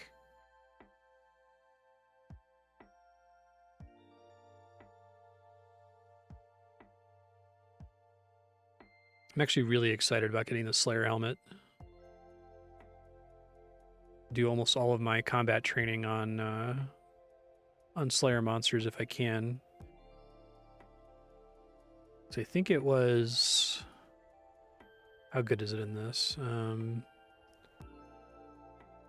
XP, area negation, 2% damage, Slayer coins.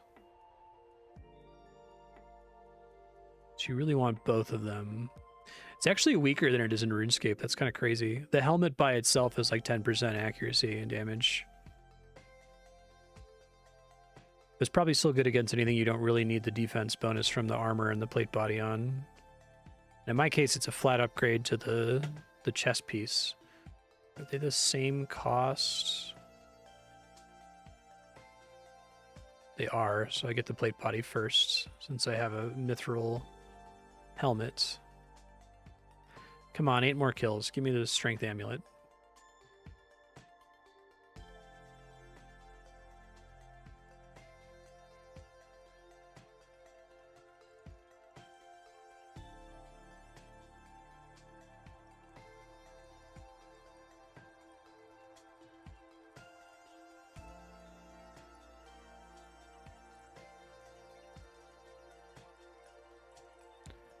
These extra jewelry, they're not really expensive. Be really careful not to sell this since I don't have it equipped now. This game would be great if there was a way for me to like favorite. Wait, is there a way for me to favorite items? I guess I can put things on a tab. Okay, let's do that.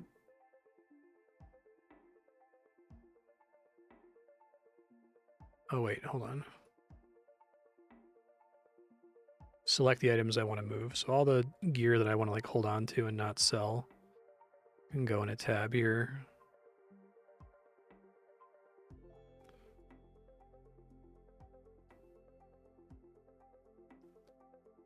Sorry. I'll figure this out in a second. Move items to new tab. Select the items to move. And then over here I select the tab I want to move it to.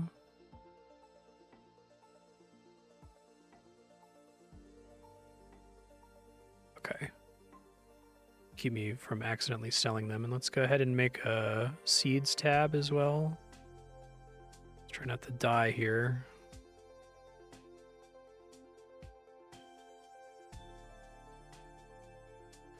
Seeds and herbs are probably fine, or seeds and farming outputs.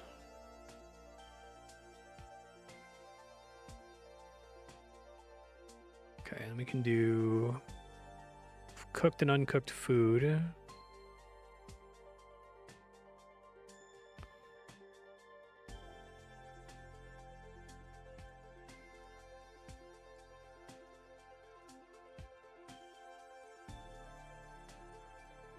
Okay. These are already going to sort. I need to move that too. That's cool. You can downgrade the improved fish. It's kind of amusing. So probably still better to sell than to hold on to, but I guess that's okay.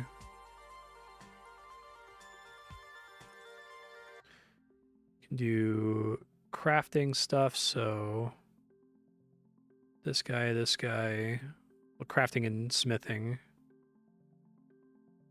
and fletching. It makes sense in my mind to all go in the same tab. Slayer task done yet? It is. Oh, I got the amulet of strength. Fuck yeah. All right, let's go do this bandit trainee. Well, I guess let's see what his chance to hit is 82%. That's pretty great. So my max hit is 820. I'm gonna change. Let's go ahead and equip this. Set it here. I think it's just strictly better. So that goes to 915 with a 78% chance to hit. I think the chance to hit is more important here. I really don't want those arrows, though. And I don't want to kill fucking 70 of these guys. Jesus. No thank you. Moist Monster also drops a...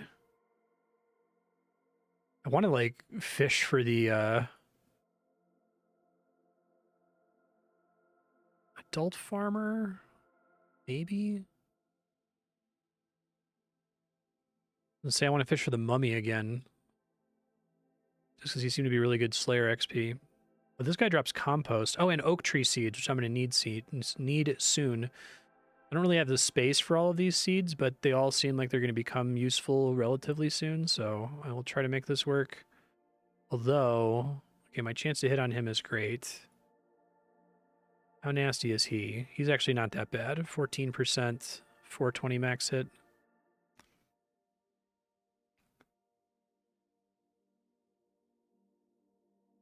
It's a lot of adult farmers I have to kill, though. Because the compost isn't that exciting. I guess I could have fought him a little bit earlier and got the compost instead of buying it from the shop, but compost isn't free to buy from the shop by any means, so being able to get it from a guy I can farm is good.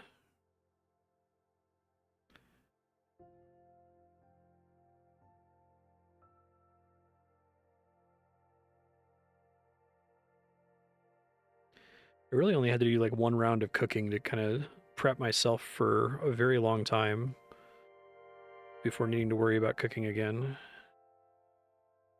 I get a hit points level soon. That's cool.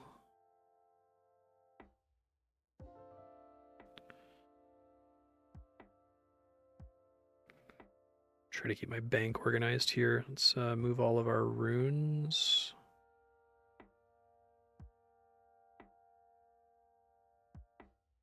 I should try to do this the same way I organize my bank in RuneScape. I've already fucked that up. I can't like click and drag these, can I? Sure can't. Okay. It's fine.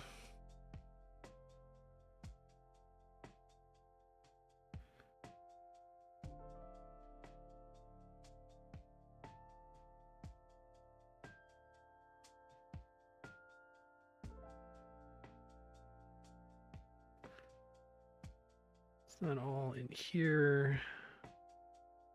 Attack 37, fantastic.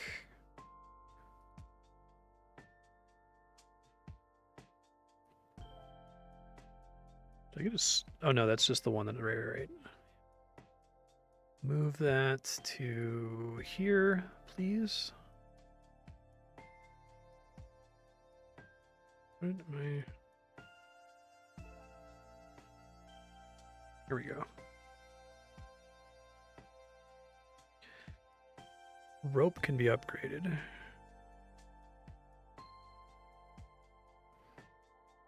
Rusty key, I think, was just junk, although we have a way to upgrade junk. Bones probably deserve their own tab.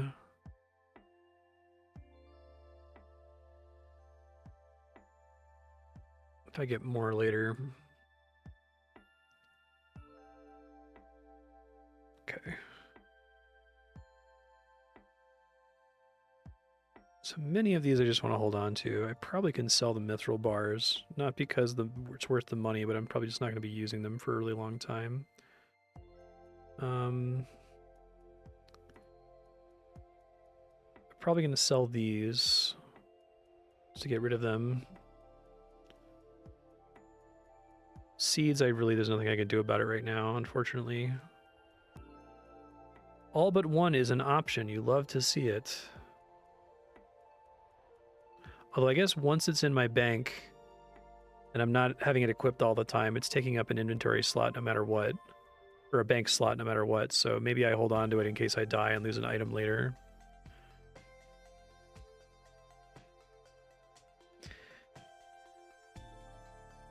It's going pretty good. It's weird. I feel like the max hit calculation is almost exactly the same as RuneScape, except they've just added 2 decimal places to the right of it. But for some reason, it's harder for me to eyeball the relative utility of, like, this.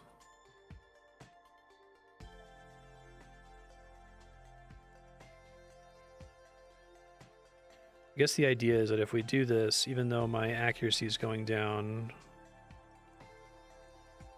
by only 4% in this case, actually.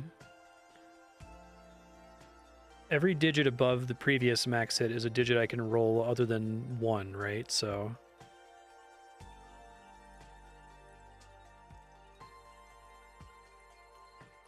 it's kind of a cool way to do damage. I feel like almost every damage system since for fucking ever has had this idea of a minimum hit. Like even, D&D going way back has been like, roll 3d6 plus 2. So it's like, okay, well, you're guaranteed to do at least 3 plus 2 is 5. And RuneScape has never been like that. Like there might be some stuff now that includes the idea of a minimum hit, but no, it's always your damage is 1d max hit. So you could just as likely roll a 1 as roll your max hit. And it has some really interesting implications for the combat math.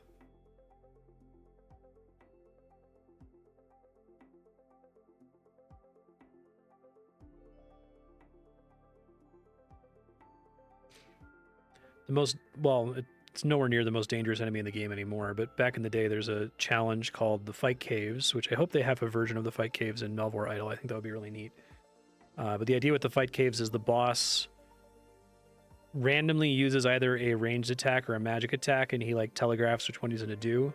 And if you don't use the correct protection prayer against it, you just get one shot. Maybe. He has a max hit of like 120 or something, so he could roll like an 87 and almost kill you and make you shit your pants.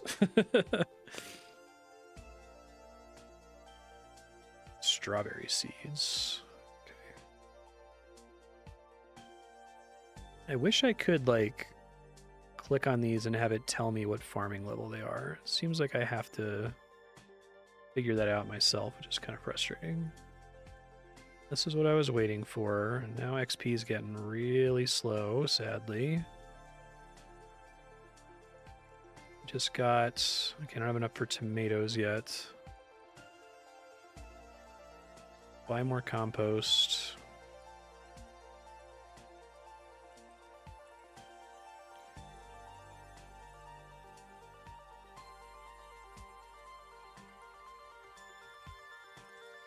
Doing cabbage seeds.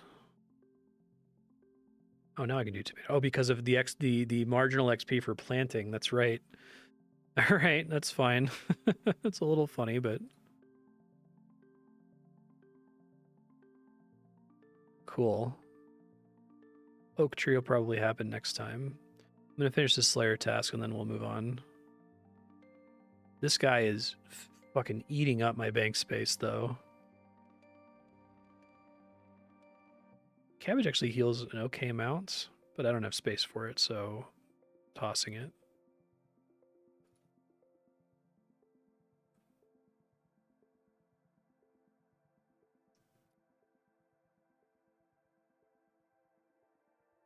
Okay.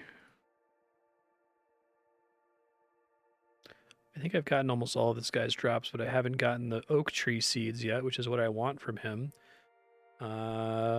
Oak tree seeds. I think it's actually kind of important that I get those early. 2.42%.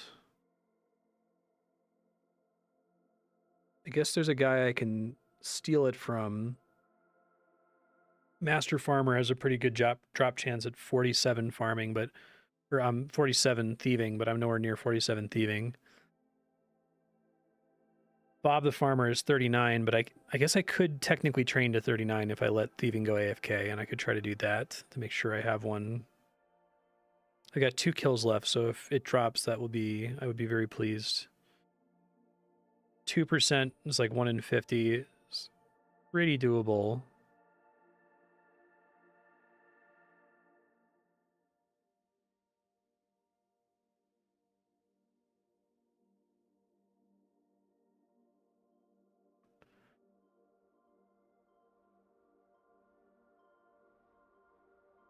It's tomato seeds.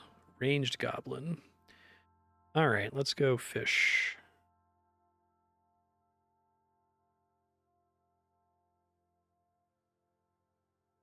Let's make sure that it's going before I alt tab. There it goes. Okay, looks like I picked up another strength level from this, which is great.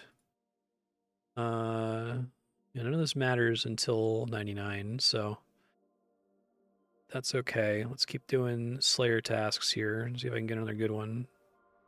Not a ghost, please. So the Master Farmer can be fought in addition to being pickpocketed, huh? Or does he... Maybe he can't be... He can be pickpocketed in an old school RuneScape.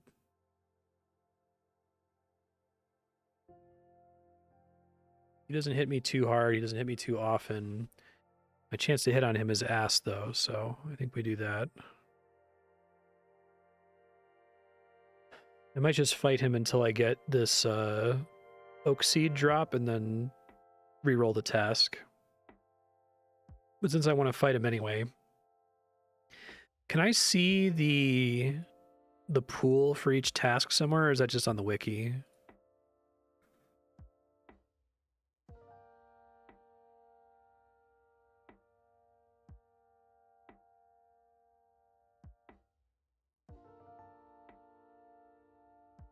Snapegrass. Oh man, he's gonna fucking fill.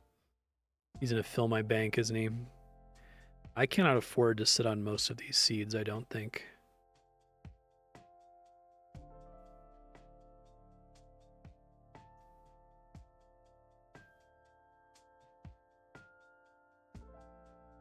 I think what I do is I fight him here, I get my oak tree seeds, I look at the farming level up table, I sell basically any seeds that are below my level and like substantially beyond my level, and just plan on coming back and fighting these guys directly when I need stuff.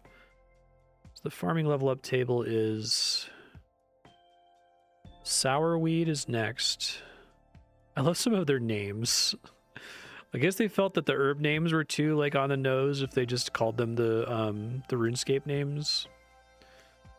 Mantalime sounds almost like a RuneScape herb, but not quite. Okay, so oak, sourweed, corn, mantalime, and I can probably sell everything else because I don't think I'm going to be getting to 31 to do strawberries like anytime soon here.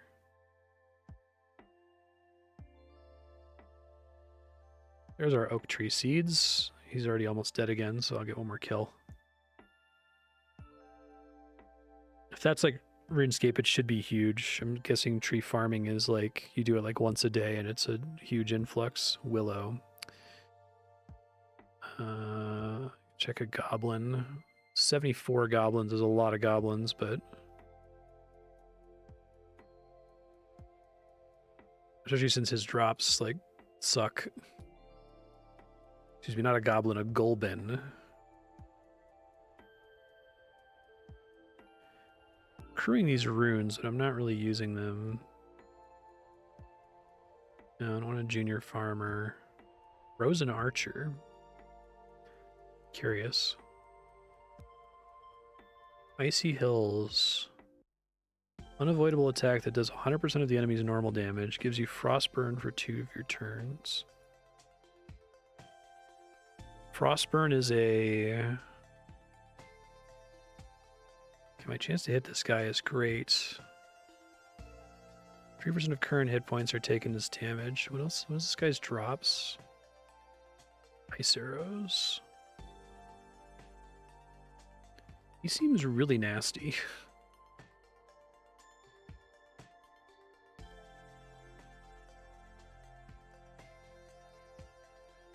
Maybe he's worth like a fucking shitload of Slayer XP or something. Take 26 chickens. I don't want to fight that guy anymore. Maybe the ice arrows are really sick or something, but...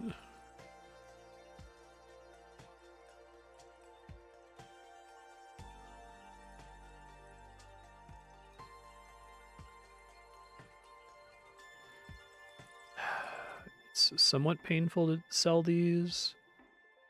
They are... how frequent are they dropped by? They're 5% chance for the master farmer, so if I need them later, I can get them later. And they actually sell for a pretty good amount of money, so... Snapegrass is forever from now, so I'm just going to sell that. I will go ahead and move this to the seeds tab, though.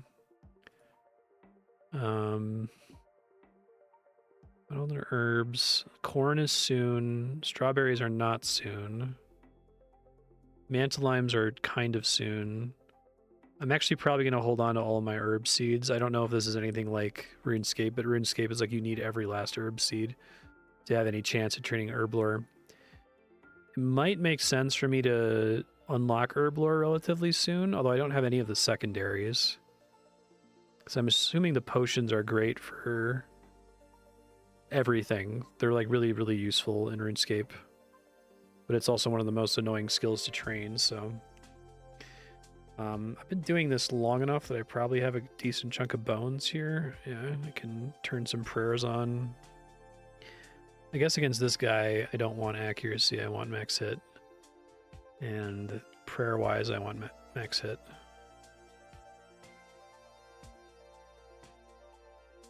Max hit 846. 3 Slayer coins per kill. Not particularly amazing. I think it's interesting to make prayer completely flat based on just turns taken with prayer turned on. In RuneScape, you get the XP for burying the bones, but burying the bones is an action that itself takes time, and I guess their idea is that we don't want you to like have a boring prayer menu where you have to just have a little bar that fills up for each bone you bury. So I think their solution of bury the bones for prayer points and then consuming the prayer points gives you the XP is actually really fucking smart.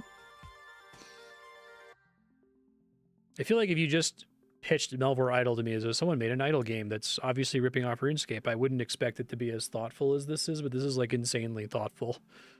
I'm really impressed by it.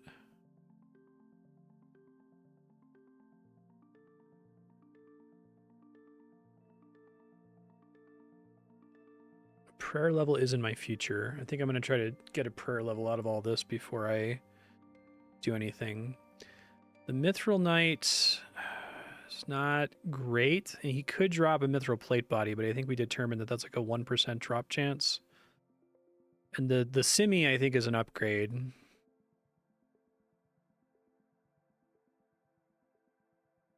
I guess we'll find out if it's an upgrade if it drops here. My chance to hit against him sucks, though, so we want this instead. Mithril Simi. Would you look at that? It's like the game heard me. So I think what we do, probably the way to compare here is to go ahead and set this equip.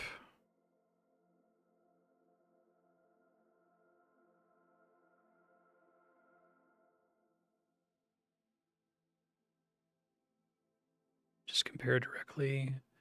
Both have the same attack interval. The Simi is better max hit, worse accuracy rating. Interesting. I guess it's not just strictly better. That's kind of neat, actually. Me run away from this guy and just study their stats. I wish I could see like a comparison. I guess let me screenshot that. It's stupid, but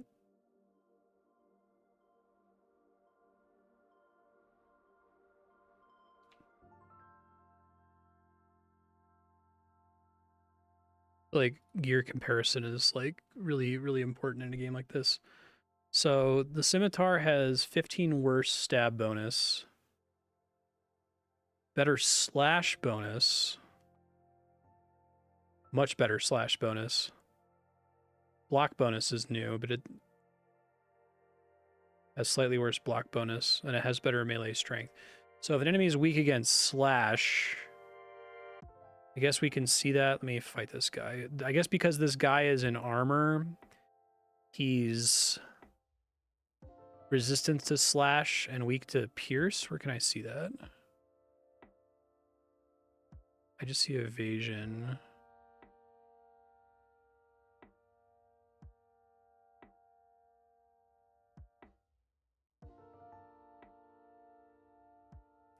I wonder if it's like a hidden stat.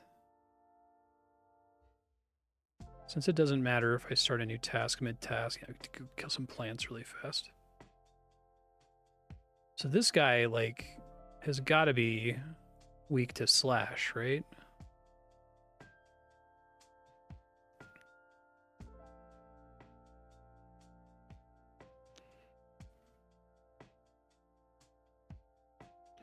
I don't think this guy has enough health to be worth fighting, honestly. I think we want the mummy again. Or if the goo monster had any special drops. Goo is probably a Herblore secondary. Everything else I probably don't want. Let's keep fishing for a good task here. Wizards, probably a bad idea. Yes, hit chance is 88%. No, thank you. Fuck me up there. Goddamn. I haven't done Hill Giants. 77%. Big Bones. Okay. More prayer. I'm going to see if it's like 2 prayer each. Sapphires, rubies. Watermelon seeds are kind of soon. The arrows don't do me any good. He has a lot of health, which means he should give more Slayer XP. If I try fucking with my weapons here, better chance to hit still with this. I feel like they have to have their slash and stab resistant stated somewhere. I guess I can check the wiki really quick. It's not based on damage reduction. It just says melee evasion, not specifically what kind of evasion. So if I look up, like, Hill Giant.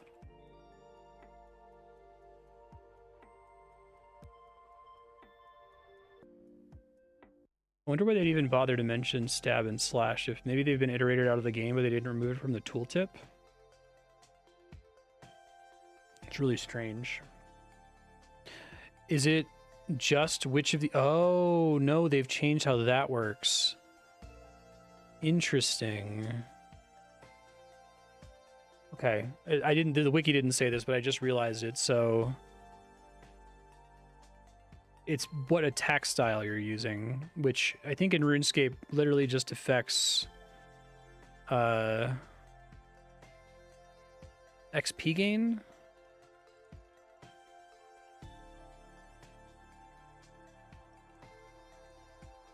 So basically, if I'm gonna, I should use the scimitar for training strength, and I should use the sword for training attack, is my understanding. I may as well hold on to both of them then.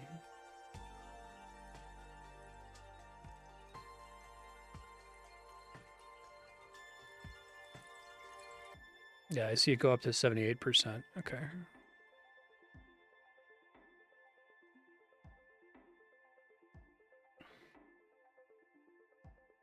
Actually, I think that's how it works in old school too. It's just there's like a balance style you can select in a couple other contexts for attack styles on weapons. And they removed it from RuneScape 3, and I've played like 4,000 hours of RuneScape 3 now, so I completely forgot how this worked.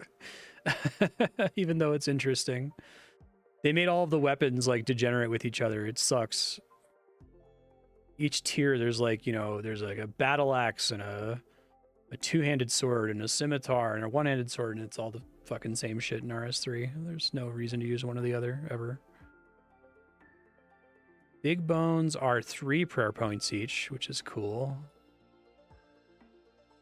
Can probably afford to hold on to the watermelon seeds. My bank is already filling up here.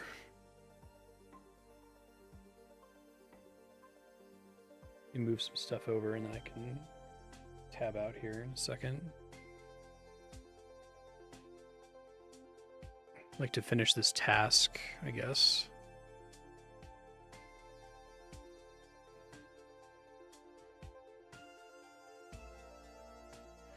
I only have 2 bronze bars, so I probably sell them just to get them out of my bank. I actually can use these relatively soon, so I think it's fine to go ahead and send them. Oh, 64 hill giants. Maybe never mind. Maybe I don't have time for that. I don't think I have any, like, farming tasks coming up. 36 minutes. Oh, 6 minutes. I'll wait 6 minutes. Fine. And I think I just have to close out for our other games for today. Made some good progress in each game, though.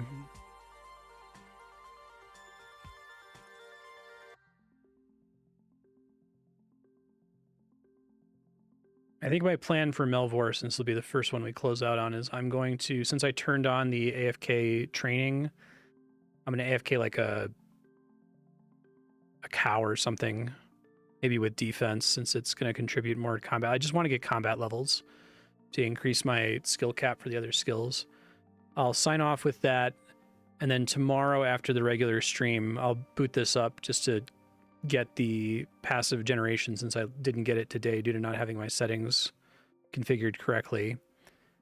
And then we'll do one more day, probably AFK thieving, which will get me to whatever the level cap is for thieving at that point, hopefully like 45 or something. Maybe get me a bunch of money to be able to unlock another skill. I need to decide what my next skill is going to be. I honestly have no idea. Crafting maybe, because I have a bunch of tools related to crafting, but the problem with taking crafting is that I feel like I already got a lot of the early jewelry for free from a Slayer monster. So I have to pick something that's actually going to change my current... I think it's Herblore, actually. Herblore would scaffold my play because then I'd want to kill specific enemies to get potion ingredients. And the potions might make any of the training that I do more efficient. So I think I'm going to take Herblore next. Let's run away. Let's switch to a cow. Fight the cow. And I'm going to AFK defense, even though it's kind of boring. And I think because of the way this works, I actually want it to be on the sword because it has a better melee block bonus. And I guess the way that they abstracted is they just made that it gives you more damage against... well, it gives you more accuracy in that style period. Like the enemy doesn't have weakness against one of the 3 types. It's literally just, it affects your accuracy rating, and they have a like base evasion from melee in general. Okay, so I'd probably safe to just let this go. The loot's going to fill up, but that's fine. Don't care. This guy can hit me for 3% of the time for 187 damage. I think I'm completely safe. Let me calculate it, though, because it would suck if I wasn't. 187, he hits me for 93 times 3% of the time means he hits me for 2 on every combat tick, and I definitely regen more than that. So yeah, we're cool. We'll just go with that. All right, I'm just signing in the next day really quick to claim my 24 hours of progress here, like I said I was going to do, and then I'm going to pick a different skill and then turn it right off. All right, hit points 51, defense 60, combat level 53. Beautiful. 7,800 bones, 1,300 leather. I guess I keep the 7,800 bones because they stack, huh? So that's actually pretty good still. That's actually great. That's incredible. We need to do that more often.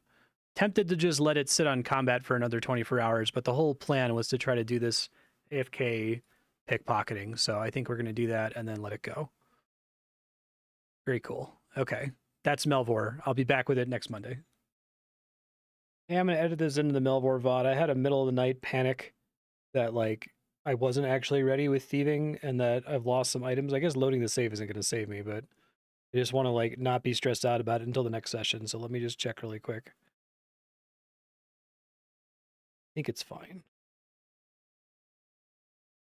Okay, we're fine. 43 thieving, 5 mastery tokens. Oh, I got a Chapeau Noir and a sneakers. Okay, well, let me take a screenshot of this so I can show it on Monday. All right, pumped to be back with more idle games, and start with Melvor today. So with Melvor, last week I did the thing where I, signed in right at the end of the stream and got some passive defense XP, and then switched to thieving. And then about 6 hours later in the middle of the night, I freaked out. I'm like, oh shit, I did that really fast. I didn't think about whether that's going to cause problems. Like, is my character dead?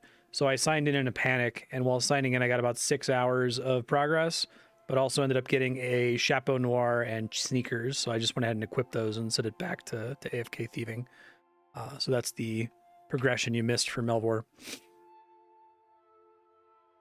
Once I start playing this off stream, I'm probably gonna have to check in once a day, because it seems like the offline production is extremely powerful in this and something that you really want to use as a resource as much as you can.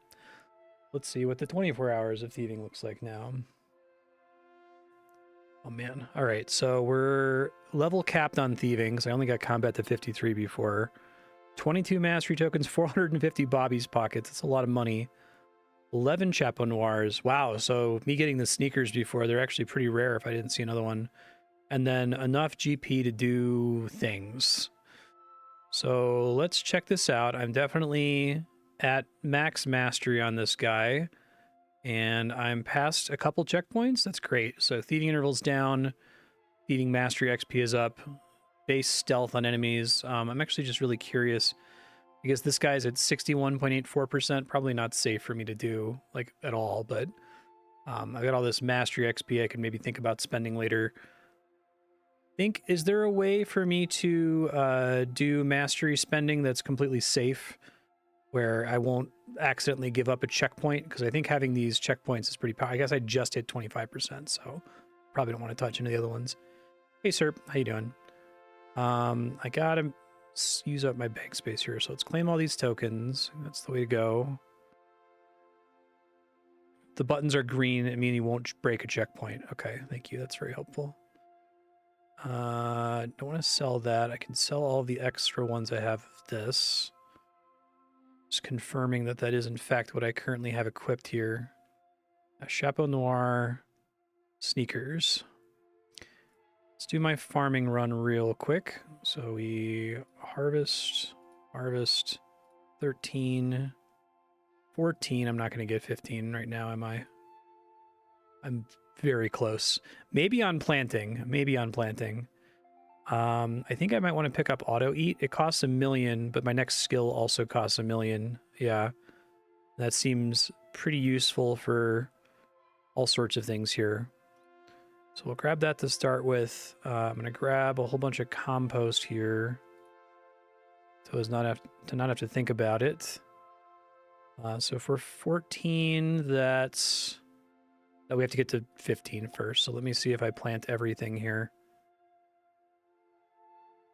Do tomatoes across the board. Oh, thank you.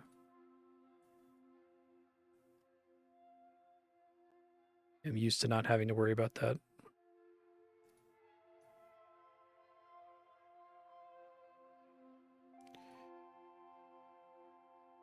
It's enough to squeeze out 15. You love to see it. Okay, so let's unlock this guy and get a chance to grow 100%. I got some oak tree seeds last time. 6 hours, so we're not going to be seeing this today. That'll have to be in my off-stream stuff, but at least we got that up and running. I can do sourweed now, which is cool. May as well do whatever the highest one I have access to is. I'm at 48 out of 50 on bank space, which is not super swell. So let me try to make up the space here. We can sell all these Bobby's pockets. That's so much money, right? Yeah, that's pretty great. I'm gonna complain about that. Hey, Bucky, how you doing? I'm gonna be able to get a bunch of new skills if I want. We're probably fine on space for everything else. Probably want to set this as quick equips for when I want to switch to thieving. I already have that one set. So let's do equip. Okay, thanks for letting me know. If I were to pick up another skill, I actually don't know what skill I'm taking next. I probably shouldn't be actively thieving here.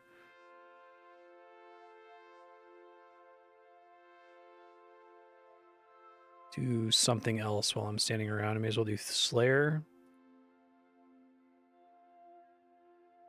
Just because I can't get any more levels in thieving right now. I think we want to get accuracy. Because, or attack, I should say. Terranin was saying to me that there's a decent sword that I could probably stretch farm for. So this heals for less if I use auto eat, right? However, I can still manage it as long as it doesn't drop below that threshold and get the full value from the food. Oh, thank you.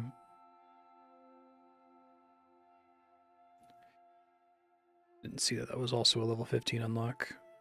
Okay. Don't know that the hill giant, I mean, he drops big bones, which are cool. Should go ahead and turn on prayer. I have all this prayer from AFKing before. Should have enough food that I could do this somewhat inattentively.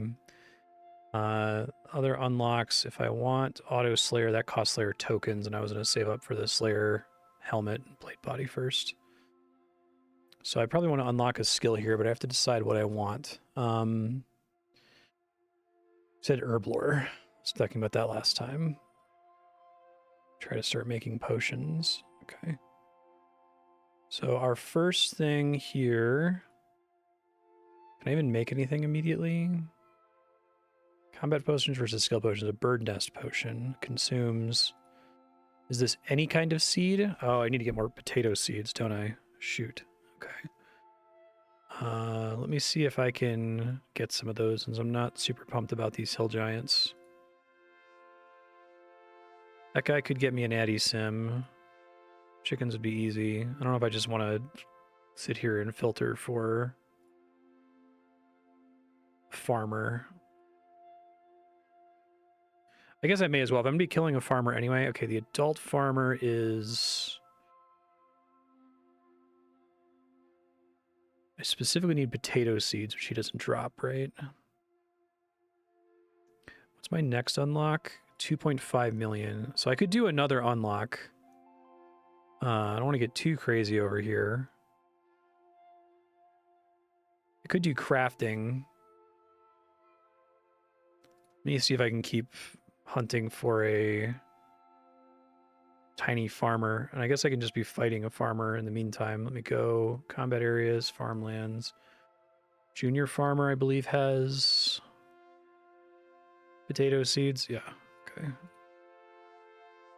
Well, God is real. Hail Satan.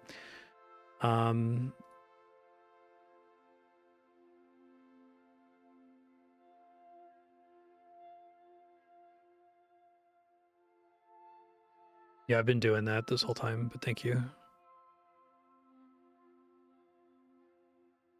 So now we have a good reason to bank potato seeds. I'm just going to bury these so they don't take up space. Global GP accept item sales.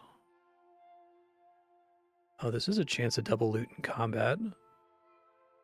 Double loot in combat seems pretty good. I mean, I'm losing a pretty substantial amount of defense, but if I'm fighting an enemy like this, like I may as well, you know?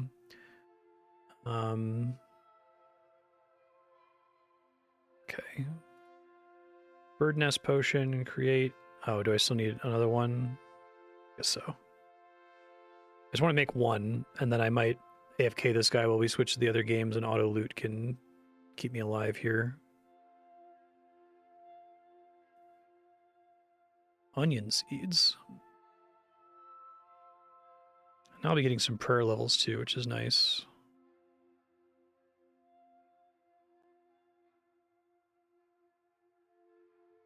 Try not to do stuff at the bottom of the screen because it makes the taskbar come up. I haven't figured out a way to keep that from happening in Melvor specifically. Okay. Herblore, create a potion. Chance to gain a bird nest in woodcutting. Okay, it's gonna take me a minute to get some initial skill levels here, isn't it? What are the mastery checkpoints here? Preserve resources for each mastery level. Okay. Oh man, I gotta go all the way to 5. Melee accuracy potion. Attack potion would be great, but I'm gonna have to sit on this farmer for a while here. Oh sure, yeah, I guess leaving meant... Yeah, that's true for every other skill. For some reason, I thought I could just quickly craft a potion while I was fighting this guy. I won't be getting Slayer points for it, but I should be able to just let this go, especially with auto eat now, and hopefully I can come back and get a bunch of potato seeds. All right, in Melvor, I didn't hit the storage cap, but I got a whole bunch of seeds here. So I can try to make as many of these as it lets me get away with. So that's interesting. You don't need vials of water. You just need whatever the secondary is to get started. And then I guess eventually you need the herb plus the secondary, but I guess I don't know what they would do if vials of water existed. So it makes sense that they don't have them. These first 5 levels are gonna suck. I probably just need to sell these bird nest potions. I mean, it could be a reason to scaffold my play into unlocking wood cutting right now, because there is some use cases for wood, but a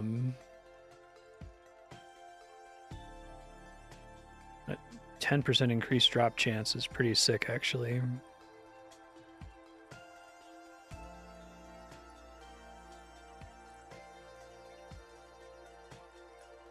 I don't get to know what the recipe is for the accuracy potion.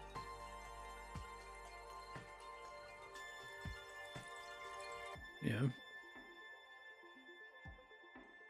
Eventually I need to unlock every skill. I mean, it's like it takes stuff that affects my current skills. Is alt magic supposed to be like stuff that's magic related that's not combat. They're not separate skills in RuneScape. Like you level it by doing combat or by doing like alchemy or other utility spells.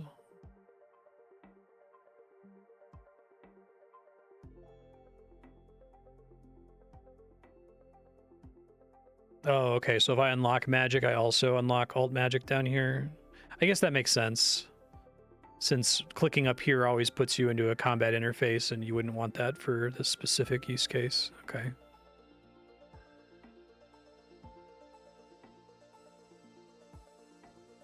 This is probably a fine thing to leave it on for the moment. I like to do more attentive stuff in Melvor, but there's still a lot of stuff I have to unlock here. Okay, we got Sharp Eye, getting some prayer levels. It's nice to have 7,000 prayer points. All right, I'm just gonna leave this where it is for now. That's fine.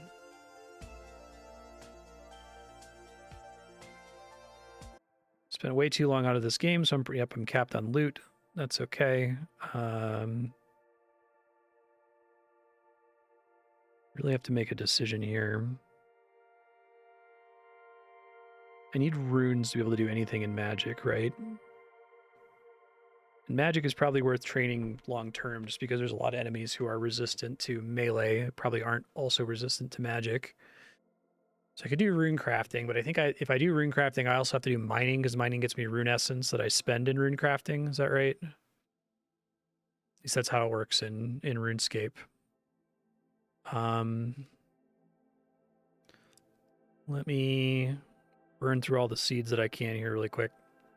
I don't think it's gonna get me to level 5. I feel like I should just spend the mastery if I get it here.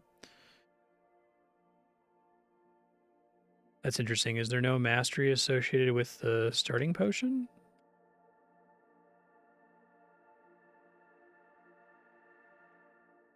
There must be. I see it here.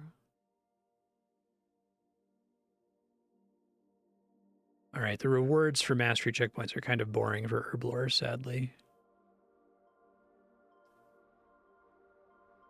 Oh, they're right here, I see. It's in this separate section at the bottom. Do 1 point on it.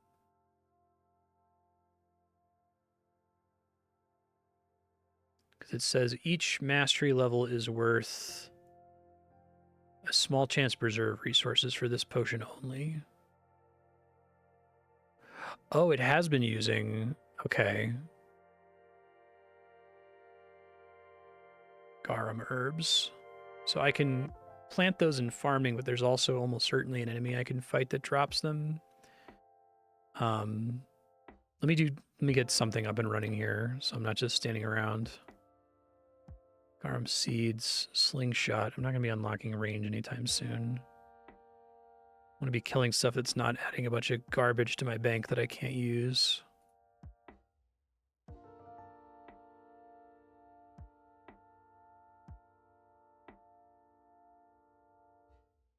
What does the bandit trainee have again? Just arrows, and I guess seeds. Mummies are great, because I think I get effectively get extra Slayer XP for them, since I get Slayer XP just for killing them, and also Slayer XP for them being my task. Let me look up Garum herb. Okay. Obtained from growing seeds. A level 63 druid drops it, which seems pretty nasty. I could go try to kill this thing that gets me a better weapon. I think we said is the ice monster in the icy hills. It's like a 1 in 10 chance to get a pretty substantial weapon upgrade, and I have 40 attack, so I can equip it technically. Let me do that now while I'm staring at idle loops. Or, wow, I can't talk today. Melvor idle. He does Frostburn. I'm going to have to manage this closely. I'm on the stab attack style right now, which means I want the Mithril Sword. And I think I want to put this on. Well, I guess double loot is double loot means it checks to see what dropped and then gives you 2 of it, or does double loot mean it loots and then it loots again? The second thing, I would want to keep this hat equipped since it's not a huge penalty.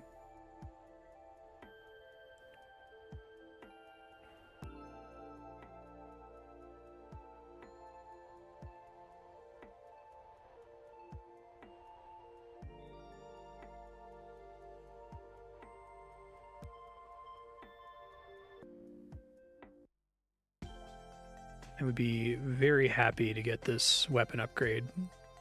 I was trying to go for an Addy sim for a while there, and it sounds like this is competitive with Rune rather than Addy. I don't want to skip progression too much, but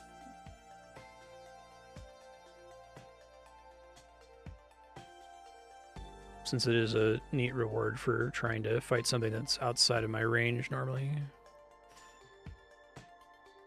Food efficiency, 60%. Works with combat and thieving. Once I start doing this off-stream, I'm probably going to have to do a ton of off-stream cooking just to have tons of food for that. And try to steal from this merchant. There's a level 31 merchant that has a 27% chance of just having a garum herb, which would be great.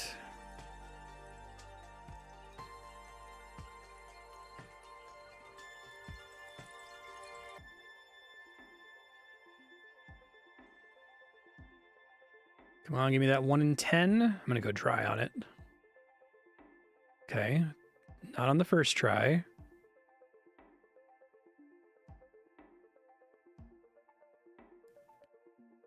I always can have a maximum of 2 prayers active at one time? Or is that like a thing I can change from like the shop or something?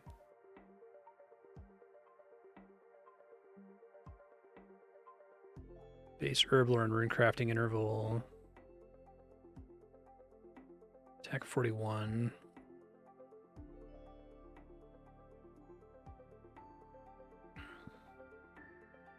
%51 chance to hit sucks, but I guess I should equip my... It's easy to forget to do this. We don't want this extra money thing. We want this guy is better accuracy. That's a pretty huge increase.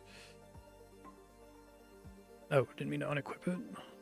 Click off of that. Okay, 0 for 2.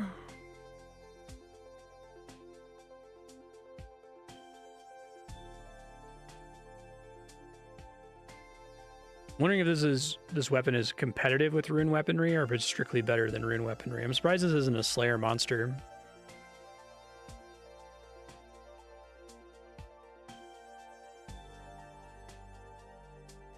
You can definitely get the equivalent of a rune simi pretty early by fighting a monster that's slightly outside of your range and safe spotting it in RuneScape. So I guess that's kind of what they're going for with this being available so early.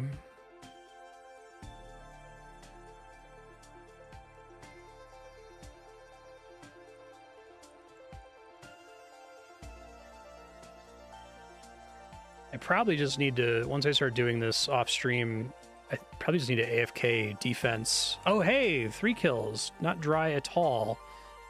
Fantastic. Thanks for the tip about that one. I was looking at everybody's loot tables, but I didn't see that one. Or if I did, I just assumed it was like a astronomically rare drop. So this guy is huge, I think. I think I can see the effective stats in here. Attack interval is the same as like a scimitar or sword. Big melee stab, slash, and block. Big melee strength bonus, and it freezes them, which seems swell. Okay.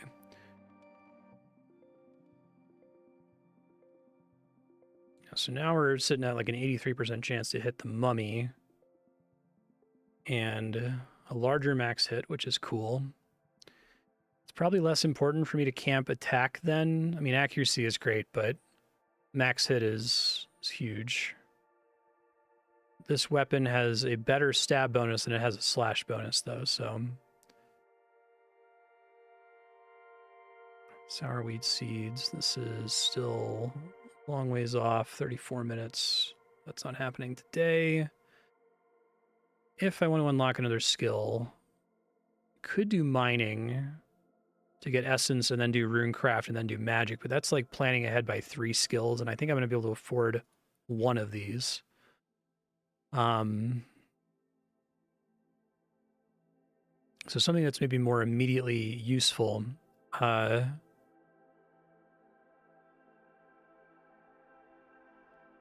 Agility, we said agility is kind of complicated in this game, right? It helps other skills, but do you have to like spend resources to do agility? Or can I just load up agility and start training it immediately? So I picked up this processing skill and got to level 4, but I really didn't have as many garum plants as I thought I did. So I could also, let's see, do I want to do this? Oh, can I just click this to activate a special attack, or does that just happen automatically every so often? Special attacks in RuneScape are a thing you have to manually activate to spend resources for agility. Okay. Crafting, I could start grinding crafting because I have a bunch of banked cow leathers, cow hides. I think we just dump this in the scimitar, to be honest.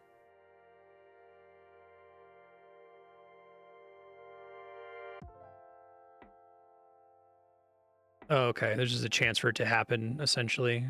Sure.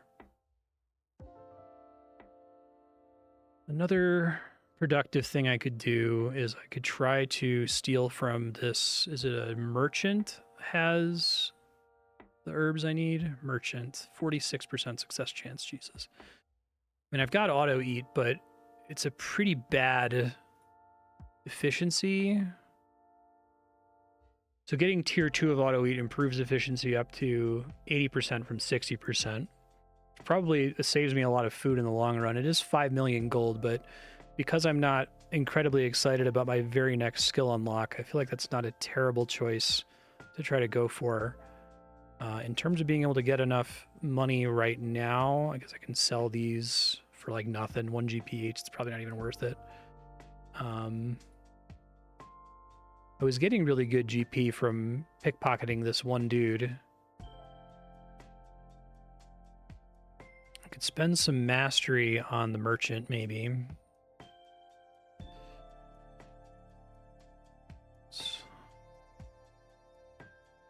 So as long as it's green, it's safe, right?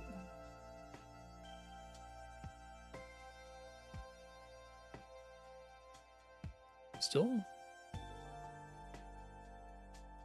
Okay.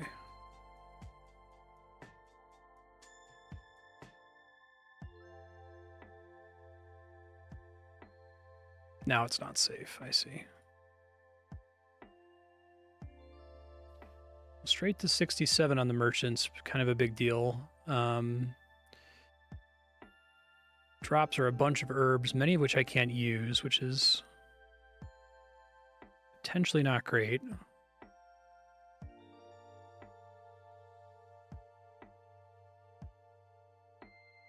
Oh boy.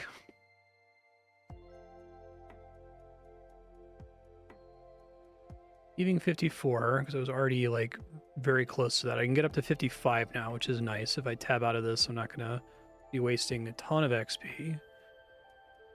I'm worried about bank space here, though. I guess I buy more. Did bank space get up to 50 really cheaply and then just explode in cost? Jeez. Oh, okay. Because I still have that over here. Thank you. +1. Thank you. That should be enough, I think. Hey, thank you, Rorak. How have you been? Pickpocket this lady for a little while. Don't think I'm going to get anywhere near my 100% success chance. It's just not going to happen because I got all these nice checkpoints, and she basically she has a little bit of money.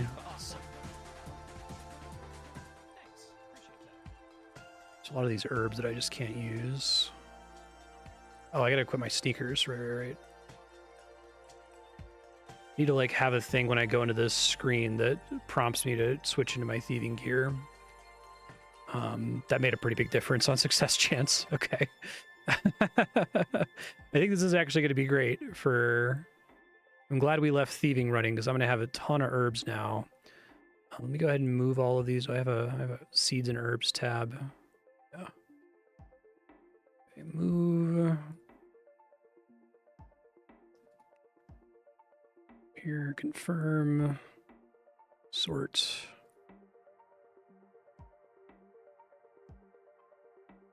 Even though I'm starting to get a little bit low on cooked food, I think I can probably auto-eat AFK this, and that should be fine. We'll see if I end up getting anywhere near enough money to be able to buy the next tier of auto-eat, but I kind of want that before I get another skill at this point. I was going to say maybe they're just being particularly mean about that tier there. Really, 1 in 500 is very doable from the Thug or the Marauder. Yeah, their base success chance is much higher without spending any mastery XP. They both have the same, so I guess the Thug is the way to go then. Okay.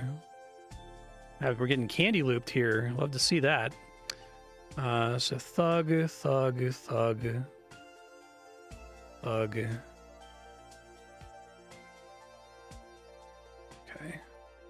So our next big checkpoint's going to be from being AFK. It's not going to happen attentively, so I may as well spend down to the checkpoint every time, I think. That puts this guy up to 82% success chance, which is fantastic. And I feel like I can sit on this merchant for a long time and get plenty of herbs for training Herblore, which is going to help with a lot of other things down the line. Marauder has a different unique drop.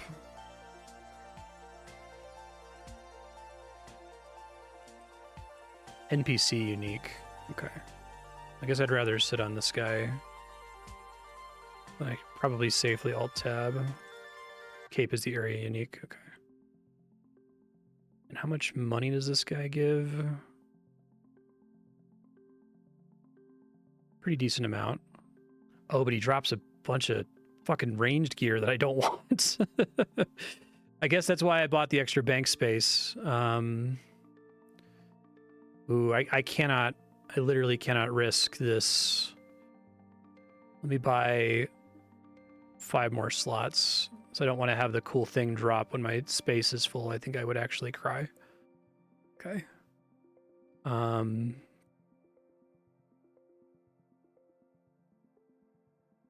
Probably safe to let this go now. He has... God, that's so much fucking bullshit. I think we're okay, though. Got 10 spots. No, I think I already tossed all of it. Toss this. Is the seaweed just literally fishing junk? And the rusty key? I thought these would do stuff, which is why I didn't get rid of them.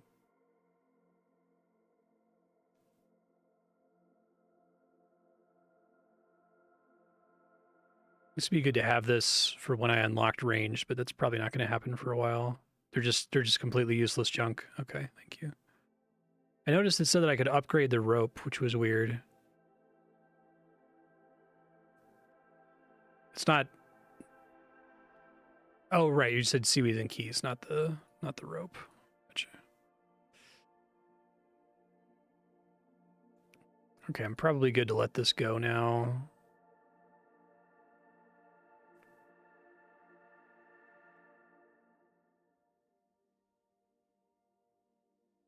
Trying to get to bowstring saves a pitiful amount of GP from the shop. Do you usually just buy bowstrings then?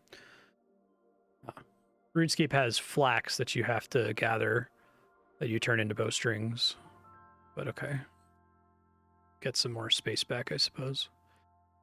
This is still 24 minutes off, so not happening anytime soon. And I think I can just let this go. And hopefully we'll get this cool cape drop. All right, how have you been doing, Melvor? You've eaten a decent chunk of food here. Did I get the drop I wanted?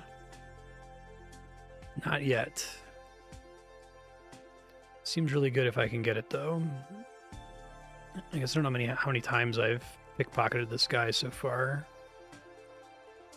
Up to 49 mastery. This is the bandit thug. 50 mastery was something special, right?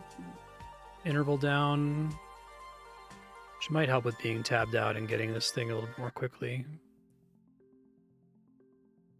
I guess it'd be a good way to get arrows. I really like that there's this relationship in RuneScape where arrows and runes represent like hypothetical crystallized XP and range in Magic, respectively. Right, so if you kill an enemy and it drops 50 arrows, you're like, oh, that's worth X amount of ranged XP on average.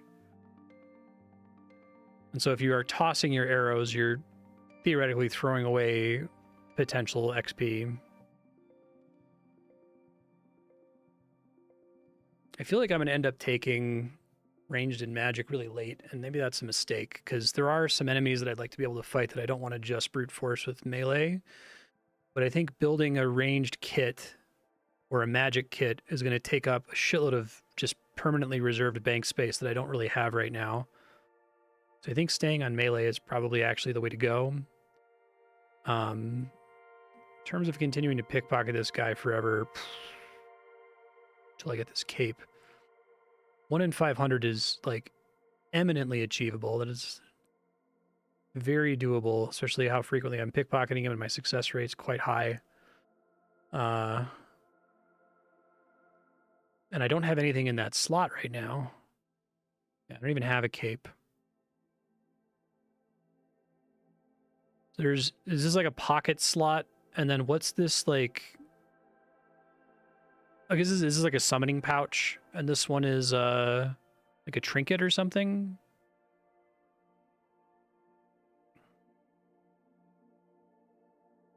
I feel like we let this guy go. He doesn't have to go that much longer for us to get high enough success chance that auto eat's not burning that much food. The wolf slot, okay, that makes sense.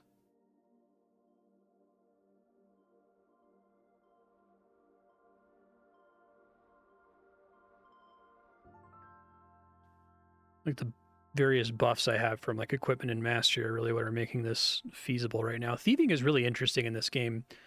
Thieving's pretty boring in RuneScape for the most part. There's a couple NPCs, like the Master Farmer is a really important one that is probably the best source of seeds in the game for an Ironman if you're just willing to sit there and pickpocket him forever. But in general, things that you pickpocket just give you more gold, which is kind of boring. But I like that there's a lot of very interesting loot tables in here, it seems like. I should look at some of their loot tables here. It just gives you a bunch of raw fish. Raw fish. Cooked food. Interesting. Bob the Farmer is probably seeds, yeah. Ooh, an herb sack. I guess I want to Google what that means. Let's see. Herb sack. I think I still want to pickpocket the other NPC, the merchant, though, for herbs. Okay, it has a bunch of seeds. A bunch of herb seeds specifically, but... Oh, is it herbs or is it seeds? Wiki seems to say it's seeds.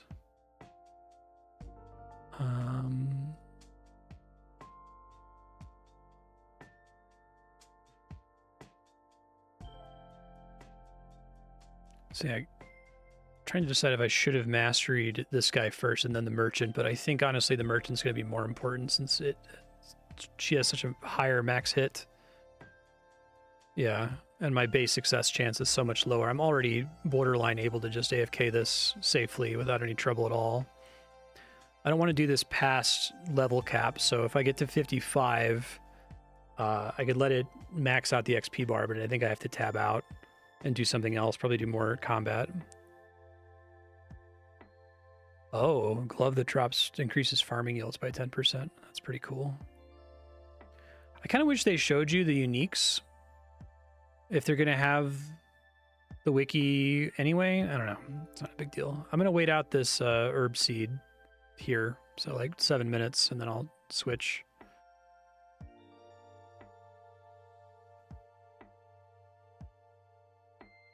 I guess there's not too much I can do when I'm attentive here other than slightly save money on, or save cooked food. I think getting that second tier of auto eat's going to be good though. I guess you could argue that the second tier of auto eat is a bit of a trap, because if you go AFK fishing or AFK cooking, you're going to have so much food that it doesn't matter, right?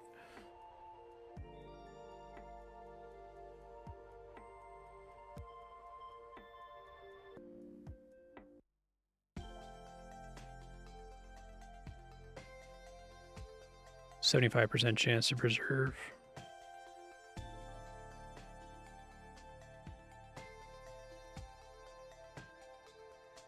So Master Farmer is the thing you kill, not pickpocket in this. Bob's Rake.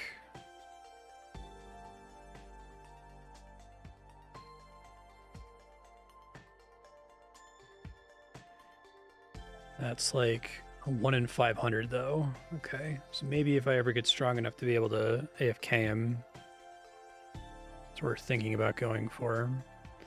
I guess I'll know if this drops because I'll see it in the discovered drops, right? I'm gonna abandon this guy as soon as I get the cape, just because he drops so much bullshit that I gotta make space for him. I have to sell all of it. Let me just let this go now. Okay.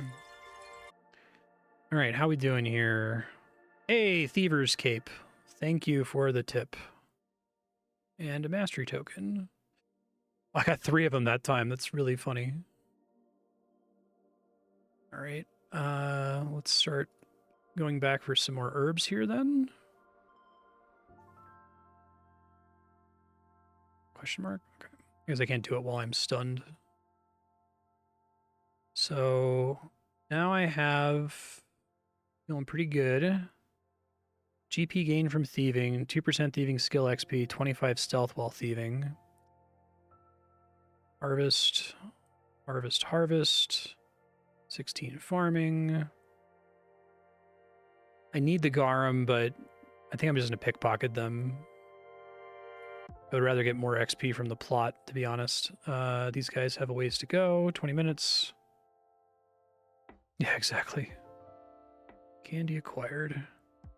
Well, let me sell all this garbage. I guess you could save a duplicate of an item in case you die and lose it, right? But I don't think it's worth the bank space at this stage in the game, or possibly ever. It's also... Do you need higher levels to equip higher tiers of arrows? I'm sure you need higher range levels to equip higher tiers of bows, but...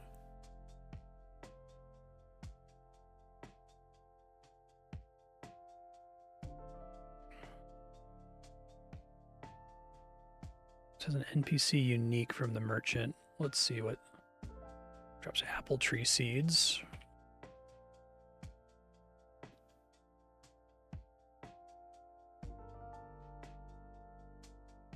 Merchant's permit. A permanent discount on all skill gloves that can be purchased from the shop. That's kind of cool. I think we pump levels on her here. By pump, I mean put 1 level. It gets pretty expensive. I do like the mastery system. I think it's smart. And even the mastery pool system is a nice way to not... It, like, reduces the grindiness. Well, the game is still very grindy. That's, like, the whole point. But it reduces the tedium, I think, of getting started on a lower level node that you're just trying to fix. You do need a range level for better arrows. Okay.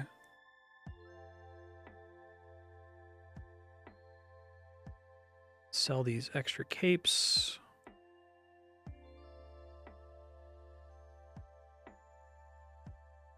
It's tempting to hold on to the arrows.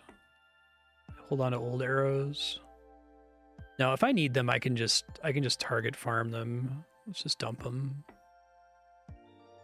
No reason to stress about it right now.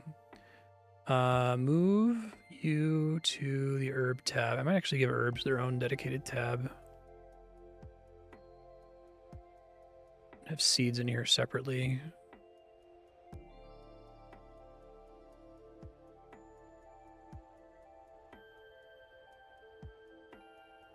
Okay. Cool, and we can sort this list. So I've got 26 garum herbs.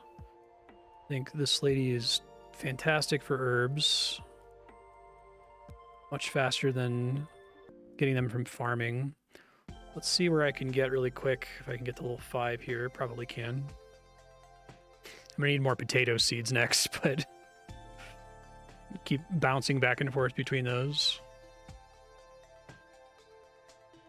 I'll see what the next... I want to see what the herb secondary is for the level 5 combat potion, which seems like a potion that I'd actually want to drink anyway, so...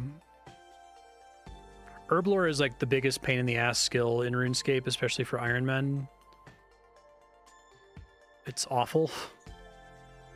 Leveling it is like so slow. Okay, melee accuracy is garum and bones. All right, well, bones are at least very easy to get as a secondary. And in fact, I've already accrued a bunch of them. I think the XP rate on this is way better too. Let's see. I feel like the mastery on this is less impactful until you have a ton of it, right? Because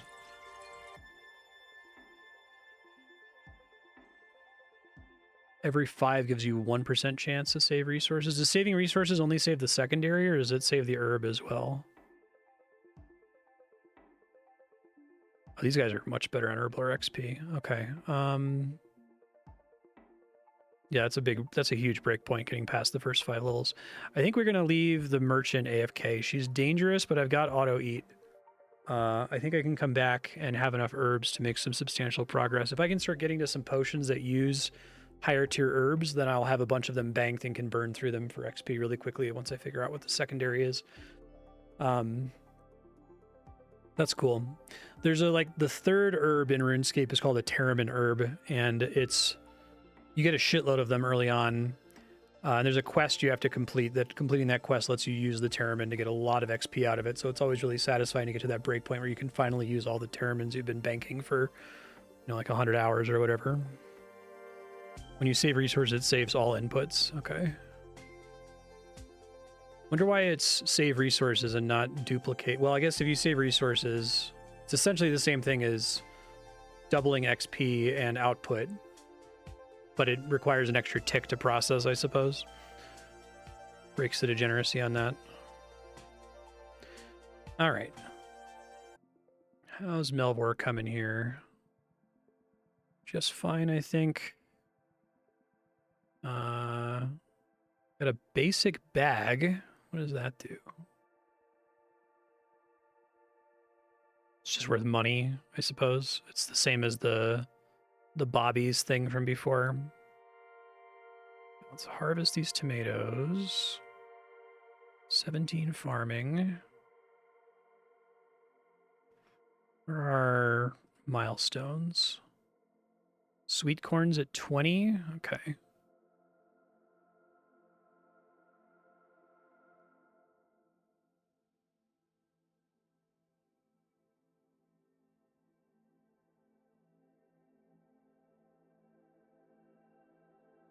Right, this all seems fine.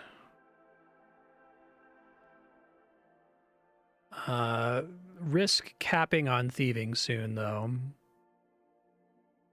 So I probably need to go back to doing Slayer. Slayer is more interesting to do attentively anyway. I'm just really interested in being able to progress Herblore a bit here before I messed around with it too much.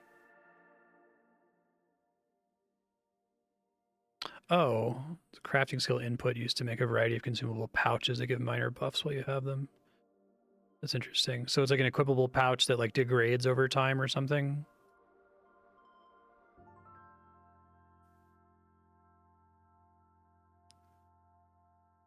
Should be able to get some good levels here, I think.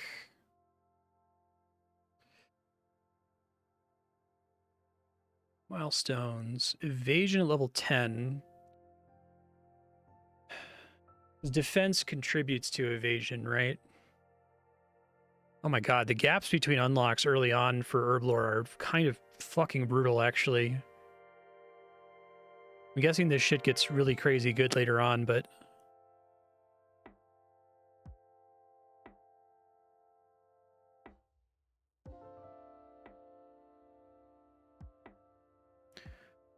$20 charges per use.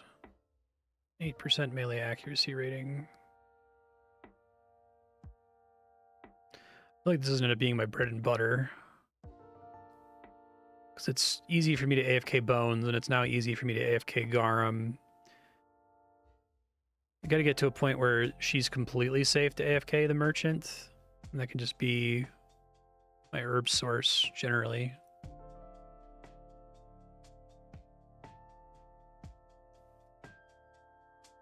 Sure, I can use this stuff in cooking later. I just don't want to use the...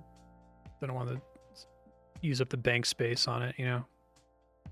I want to see what level I get to from burning through all my garum here. I want to see if the next potion uses sourweed and what the secondary for it is, because it'll inform my next decisions here.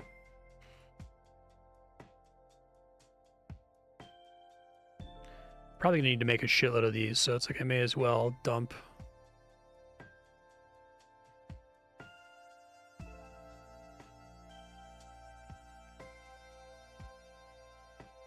Get a tier 2 potion at level 20 mastery. I guess maybe that's where a lot of the extra Herblore progression hides, is in tier 2 potions. I guess we'll see how those work once I get them.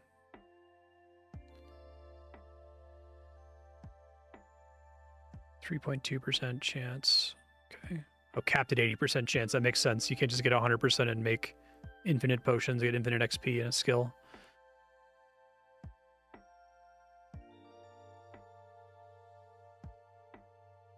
Okay, so now I can do tier 2, right?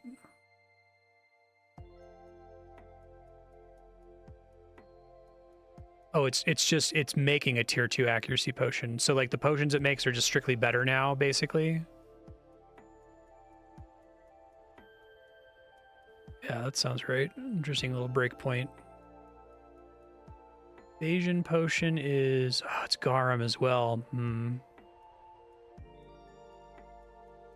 So evasion's probably good. It's melee evasion, chance to ignore stun, freeze, and crystallize. And I have lots of chicken, but the limiting factor is still Garum. I don't get another one until 15, do I? Is this better XP? It's better XP, so it's better XP per Garum, so that's probably the way to go for now.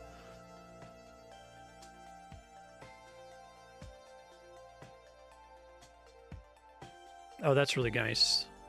Right on. Thanks for mentioning that.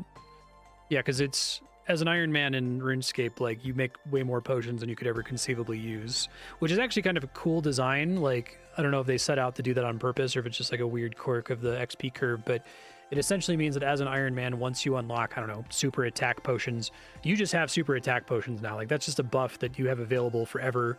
You really don't have to sit down and, like, nickel and dime whether it's worth bringing them to content. You just have so many of them from training that you will always have them, and it's not even a thing you have to worry about at all.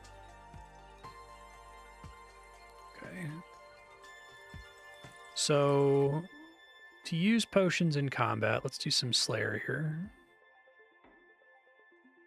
Do I have to, like, equip them? Is that how that works?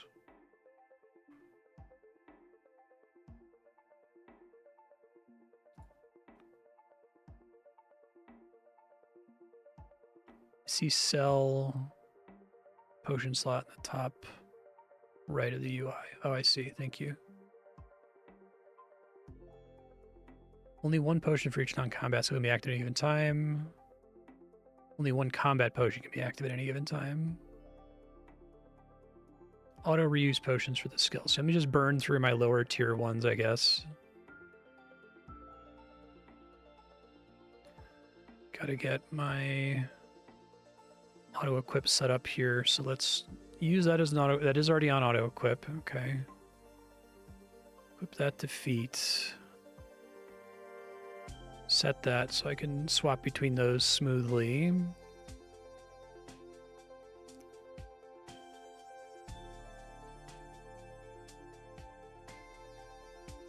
I guess I can technically like AFK Slayer now, or I can at least alt tab out if I'm like, I probably can't turn the game off because I don't have enough food stored to do that successfully, but I could finish the Slayer task by tabbing out. I don't have to sit here and babysit the food anymore with auto eat. And its chance to hit is pretty ass. Yeah, I guess I'm just gonna do that.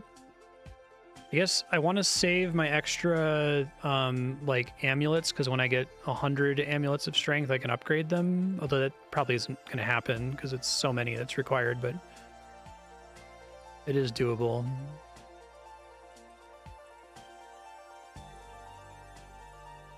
Okay, I'm just going to leave it on mummies for now. I probably really want to leave it on thieving to get more herbs, but I think it's more important right now that I get combat levels.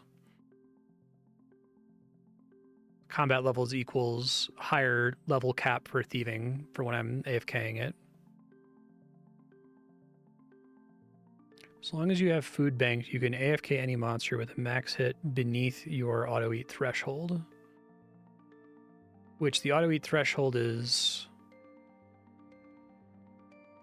Is that what it's telling me? Is it 1020? So as long as his max hit is less than 1020, he can't one-shot me. I just have to keep track of how much food I actually have available to do that, but I do like the way that makes higher level and lower level food more interesting, depending on what auto eat threshold you're using it with. Because I think I'm going to go ahead and pick up auto eat tier 2. I think that's arguably a mistake.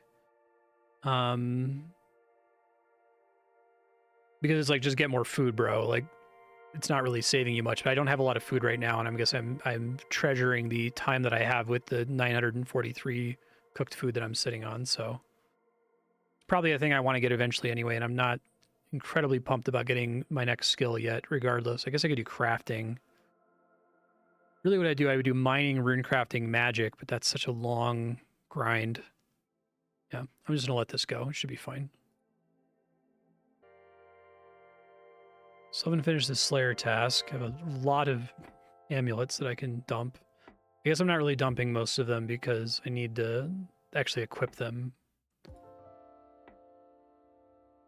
I need to remember to equip this when I'm thieving. I keep forgetting to do that. Slayer level 23. I'm going to look at the Slayer level up table here.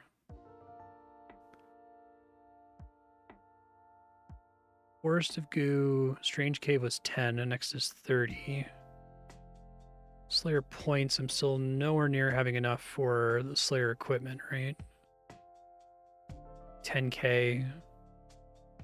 Probably get the plate body first since I have the better helmet. We've got superhuman strength now.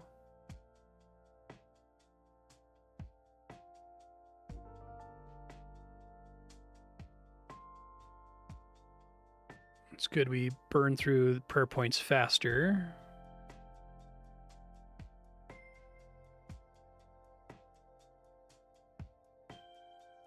Since I can AFK this guy, I feel like if I'm going to be doing stuff attentively, I should like go somewhere that maybe has some drops that I don't have yet. Goo is probably going to be an Herblore secondary. Oh, Glory Amulet. Yeah, but like how rare is it?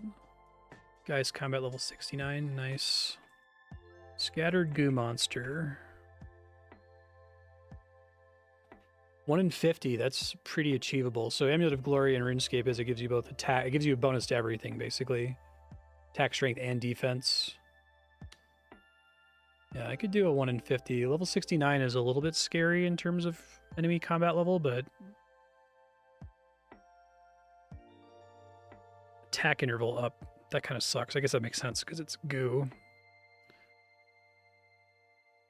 I should look up and see if that monster is on the easy task list because I could try to fish for it. It's called a Scattered Goo Monster. Easy tasks. No, not township tasks. I want Slayer.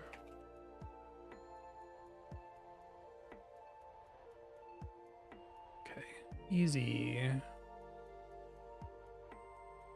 doesn't roll that one. So I guess I could wait until I get to normal Slayer tasks. Normal Slayer tasks, I assume, give more Slayer coins, since you can't just like freely re-roll them over and over. Does this game have any kind of like streak bonus thing where you're incentivized to not skip out of your normal task? Basically, the way it works in old school is you can technically Turiel cancel. So you can go to the easy Slayer Master and cancel your current Slayer task in exchange for a very easy task. But doing so fucks up your streak, and your streak affects how many Slayer points, or in this game, Slayer coins you get. They're always a % of the Slayer monsters, or the monster's max HP. So what is the benefit of doing a higher tier Slayer task? Since you can't freely re-roll it.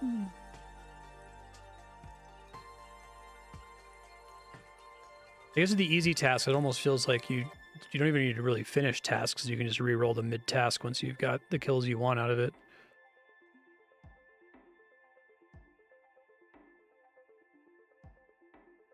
I see. That's interesting that they dropped the idea of like streaks. That's the main thing that you're kind of risking when you take higher tier tasks in RuneScape, is you're trying to get more Slayer points, the game's equivalent of this game's Slayer coins. But the major trade-off is that you're now having to deal with being locked into whatever task it gives you. And if it gives you a ghost task and you have no magic and they're very resistant to your main form of attack, you're just kind of SOL, right? You get new normal tasks for free forever once you swap to them if you don't need to skip any. Okay.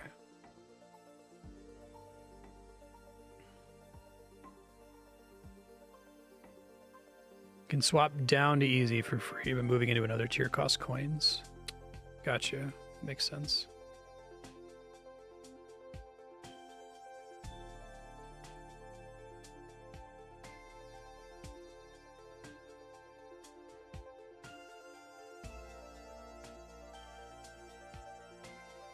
And there really, like, if I decide to reroll the task mid-task, I'm not really losing out on anything, right? There's no kind of like end of task bonus Slayer coins or something like that for completing it. That almost feels like a oversight. Like, why would they? I guess they assign you a certain number so you get more XP from those enemies, but maybe it only feels weird when it's at easy and there's all kinds of things you want to be killing, and eventually there's like a specific enemy that you want to be farming and preferably getting Slayer XP for each of your kills. So like hunting it down is more worth it in that case, I suppose. 24 Slayer, 19 Prayer.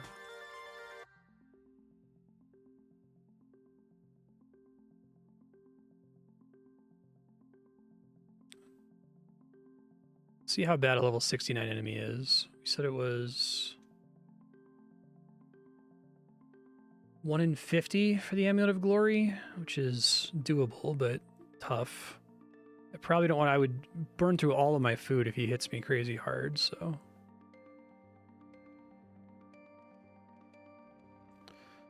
Let me try to finish getting 25 Slayer and see if I can make it happen.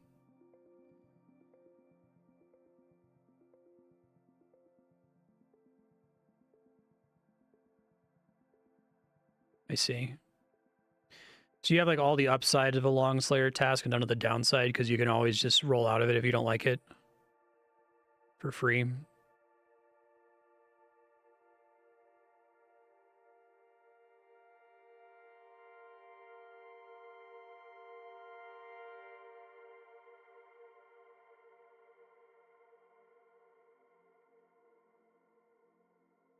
The downside in RuneScape is you get a shit Slayer task and you have to spend resources to cancel it and re-roll it. So sometimes you get an amazing task and so you extend it and try to fight it for as long as possible, but sometimes they just give you, 70 ghosts or whatever. They drop nothing and they're resistant to your attack style, and it sucks.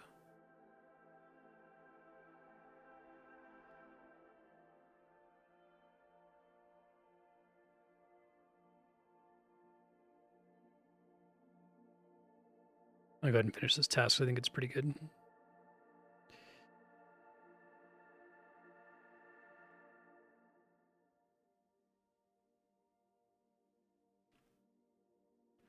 Let's see what it gives me next. Anybody else in the penumbra that's particularly worth fighting? Don't really care. Don't really care right now. Don't really care. Runes are interesting. Amulet of Torture? Oh, it's combat level 100. Let's just say, like, it's a pretty endgame.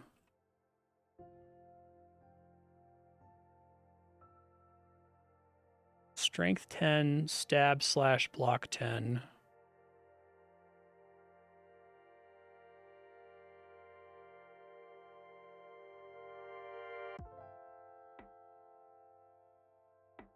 All right.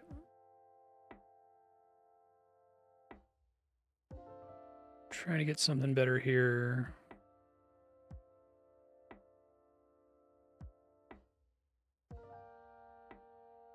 Oh, they have trimming that actually gives you benefits instead of just being a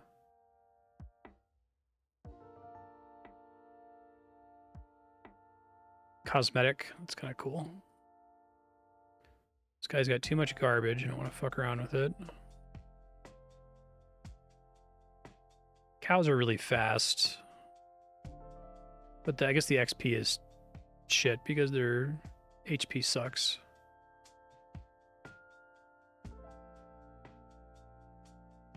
So we can tab out on cows. Trying to get to 25 Slayer is what's happening here. All right, Slevin finished this cow task. We are 25 Slayer now, though, so that's cool. So I can take a new task. So you're saying going up to the next tier costs 2,000 points, and I can downgrade back to easy for free, but once I'm in this, I can reroll tasks over and over. I guess I assumed, based on the way RuneScape works, that easy was the only thing that I could reroll forever. But I can reroll however much I want in whatever tier I'm in. It's just there's a cost to, if I go back down, if it's too much for me, coming back up costs me the resource again.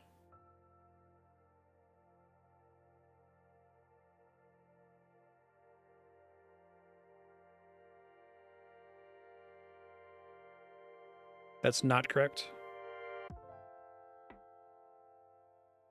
So it's only able to reroll for free and easy. Okay. 50 to 99 is probably too high for me to realistically deal with. I'm going to go fight this guy just to try him without a Slayer task. 71% chance to hit. He has a 32% chance to hit me. Attack interval up sucks.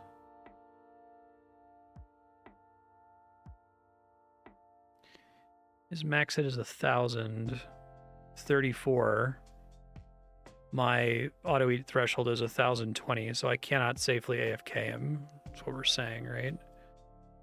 I could if I had more money to buy the auto eat threshold increase. Let me get a kill and see if I get spooned on an Amulet of Glory here. And if I don't, I'll go back to thieving because I got my combat level up, so I don't have to worry about thieving capping.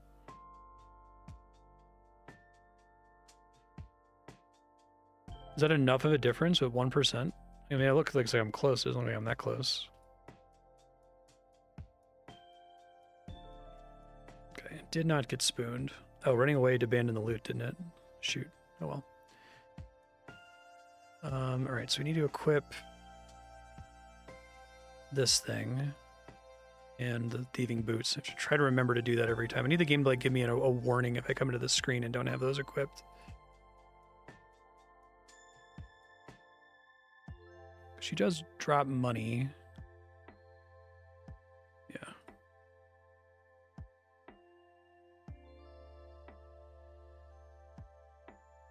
Yeah, something like that. The risk would be too high, I think. But it is 100% safe if you're at that threshold, I guess. Hey, thank you, Chaos. How have you been? Top that off and let this go. We can do a little bit more Herblore training when we come back too.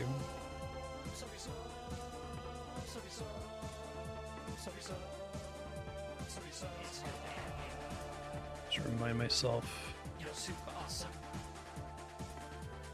Thanks. Appreciate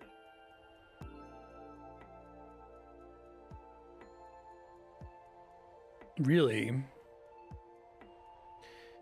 I imagine it's good. I get that defense is important. That's why I trained it high early.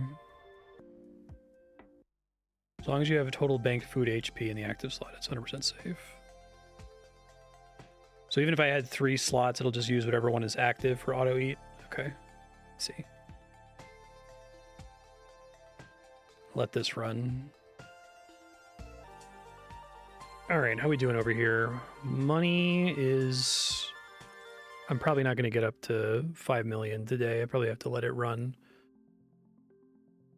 500,000 is a lot. I guess I could sell almost all of these, all but one. Oh, I didn't realize I had so many of those. That was from pickpocketing the one guy. Okay, well, never mind then. Let's get this. Okay, now we want to get new skills instead, but I think that that's pretty worth it. What's my current situation with banked herbs? Oh man, if I could just get up high enough to be able to use my sour wheat. I have 125 sour wheat. It's going to be great when I can finally do it. This lady's up to 80% success chance.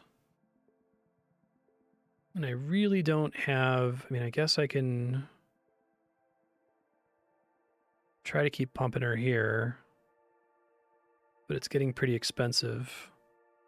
I guess if I can cook enough food for when I'm playing this off stream, I can... use my words here. I can just AFK her for 24 hours, but I'd have to like calculate exactly how much food I would need because I feel like I would burn through it eventually. So, okay, the tier 3 benefit of auto eat is a significantly higher threshold and 100% food efficiency. I guess like I was saying, the food efficiency is less important than the threshold, right? Like we were discussing, I mean... Because the food efficiency feels like it's a trap because it's like just get all the get like 7,000 fish and cook all of it and you have infinite food. Don't worry about it, right? Oh really? I guess I don't think I have one yet because I think these are just evasion. That's funny. It's good to know if I level up prayer higher later. All right, let's see if I can get to 15 Herblore. That would make me very happy indeed.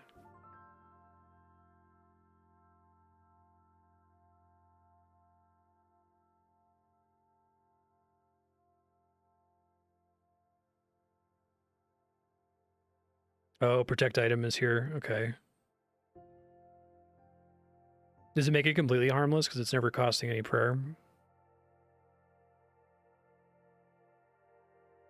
Yeah, you need protect item when you get PK'd in RuneScape. So you have at least one item that doesn't get destroyed.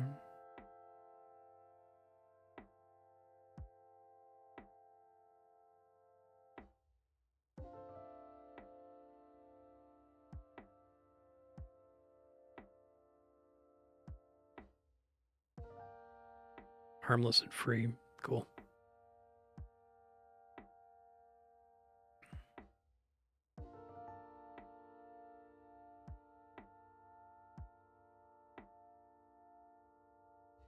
Don't think I'm going to quite make 15. I think I'm going to have to AFK the merchant for a little bit longer.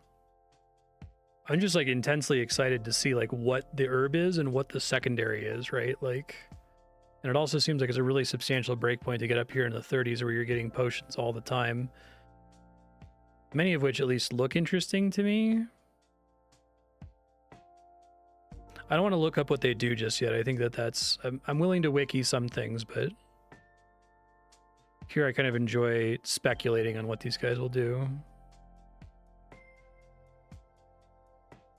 Yields no prayer XP ever and costs points every time enemy attacks in combat. So it's mostly just useful for thieving, I guess. Not great for combat at all.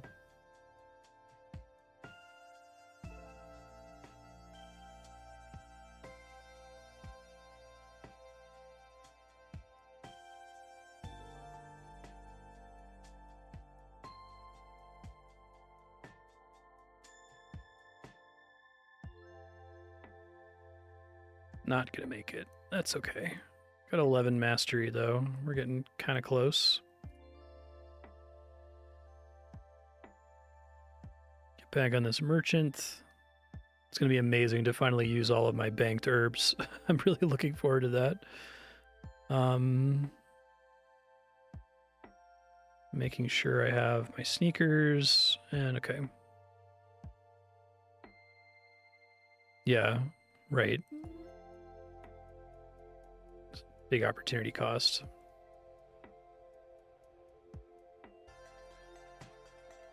Okay. How are we doing here? We're gonna try to get to 15 herblore. I get 60 more herbs, so that's good. I'm guessing this merchant lady gets amazing if I can get to 100% pickpocket chance, although I'm not able to depend on thieving levels for that to happen anymore like I was with the man. I mostly need mastery levels, which are much slower now, so... And I've got all the gear that's going to help me. But I think each 1% that I get pickpocket chance really substantially increases the number of herbs I get per hour, basically. Just because, like, when you get stunned, you get penalized twice.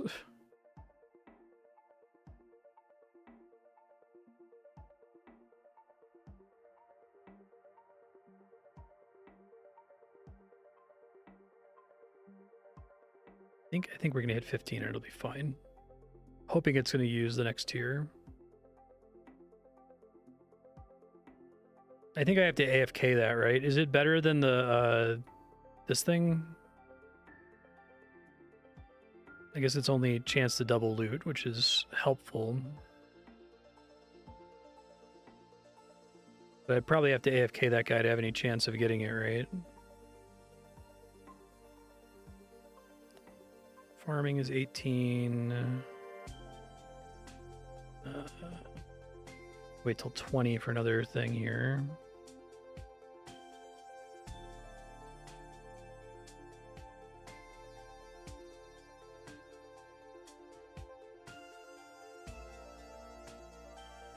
Cancel this really quick. Ranged assistance potion does in fact use sourweed and beef, which I have a fucking shitload of. So this is, I'm not going to use ranged right now, but this is Herblore XP, which is great. And I guess because of the interesting mechanics of mastery in this game, I can farm mastery by doing a higher tier potion like this and then spend the mastery pool on a lower tier potion like the accuracy potion, that's really helpful to me. So is the melee evasion. And get it to a higher tier so it's a bigger bonus.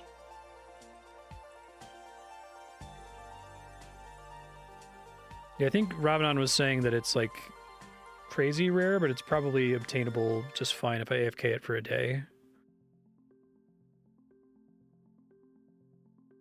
Next up is level 18 as a hinder potion.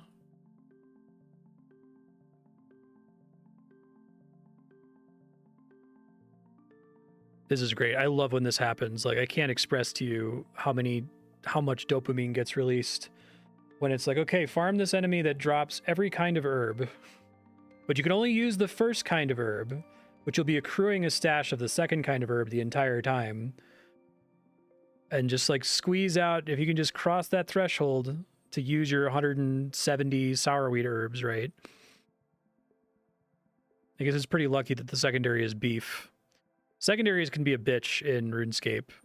I guess they made it so that the early secondaries are pretty accessible.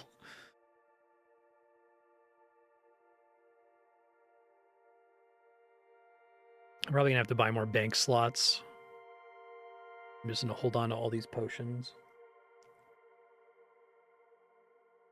10% chance to ignore poison, huh?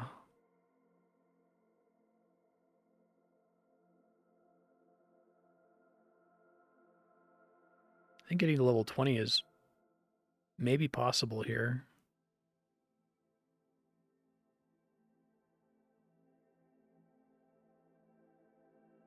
So I have enough of these that I could AFK it, but I don't want it to finish while I'm tabbed out and then not be doing something at the same time.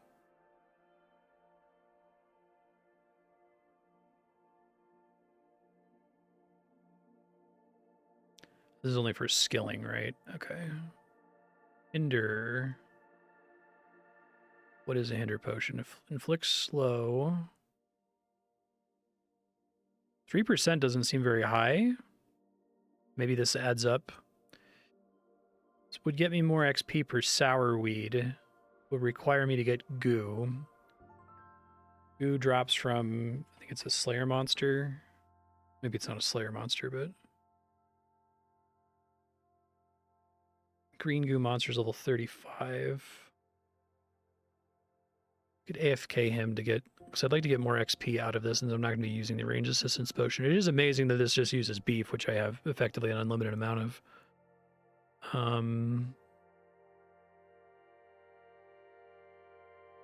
Let's see. I think we said that... I think I've seen the green goo monster show up as an easy Slayer task. Yeah.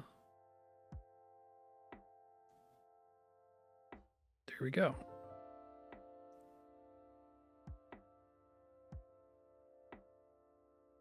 Well, he drops a bunch of bullshit that I don't want, but I guess I can just sell it. I think I have the bank space to abide it. His max hit is 340, so... And his chance to hit is terrible, so I can just let him go for a bit to try to get some secondaries for this. That seems fine. Alright, this goo drop chance is kind of ass. I got 8 goo. I feel like I'd have to AFK this guy for a really long time. And he's the easiest goo monster? Question mark. Let me see. Goo is... He is the easiest. 15% drop from this guy. 15% chance from basically all the goo monsters. So maybe I just value not needing a expensive secondary here. Oh, good. I just didn't see that I unlocked that. Love to see an 88% chance to hit. I did not equip my proper gear here, but we're just going to pretend like I didn't see that and move on with my life. Hinder potions.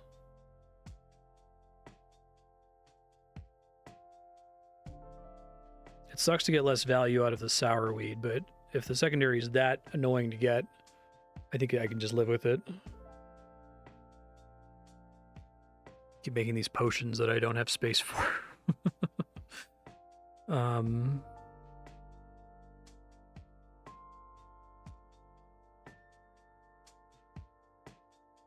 Burn through all these. Probably a good source of mastery. I'm trying to decide where I want to sink my mastery on, though, because, like, getting a higher level melee accuracy potion would be really helpful. There's certain enemies where my accuracy is low enough that it just takes forever to kill them, and they get more hits in on me before they die and give me a chance at loot.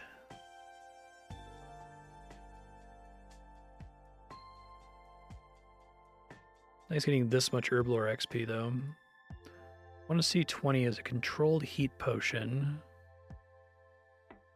25 is magic assistance. Generous cook seems like it would be good to have for further cooking. But that's also a really long way off, assuming this game has a similar XP curve to RuneScape. 32.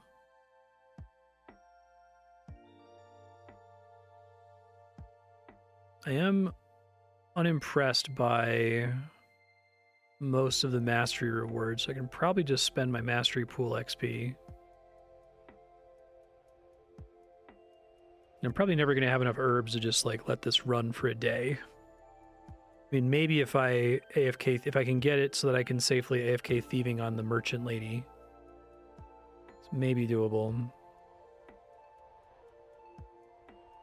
Sell this garbage. You see there's some way to sell all more efficiently, or I can like, is it toggle sell mode? Okay. I think I get it. Hobby's pocket. Crate of food. I don't know if I want to open that. View chest contents. Okay. Yeah, no, I definitely... Oh, up to 100 of each of those? Huh. Is that from the merchant? Okay. We haven't gotten its unique drop yet.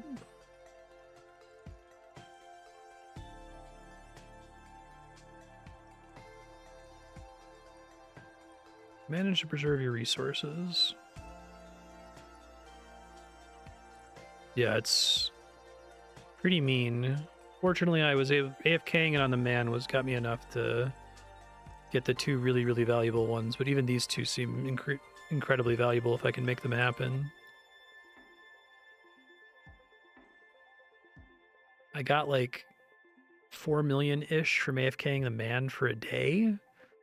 So if I AFK thieving, I guess I don't want to AFK the man again since I've already maxed him out. Woman's at 100% already, has an NPC unique drop.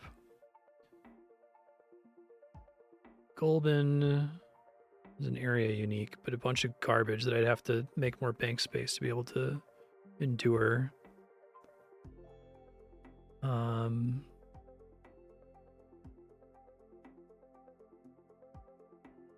we got to 20 here.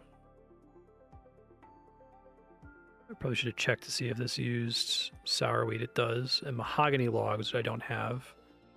Bonfires that provide skill XP are now free to light. Okay. Hey, Babe Ross, how you doing? Let's finish burning these. And then as for what I'm going to be AFKing... I need more herbs. I need these two kinds of herbs. I'm guessing I don't get the next tier of herb until level 30. The generous cook potion. I'm guessing the herbs sort by level here, so it's garum, sourweed, and then mantellime is the tier 30 herb. So let's get back to pickpocketing here.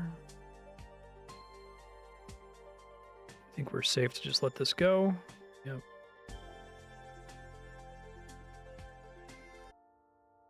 All right.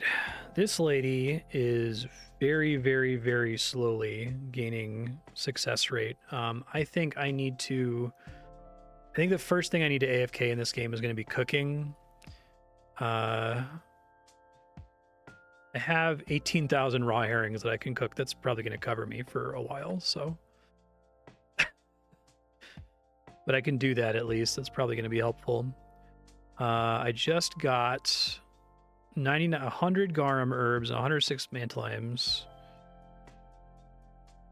23 sourweed. So this game, for lack of a better word, saves a placeholder. It remembers that you wanted sourweeds in this tab, even if you run out of them. Can I use them in like a summoning ritual or something?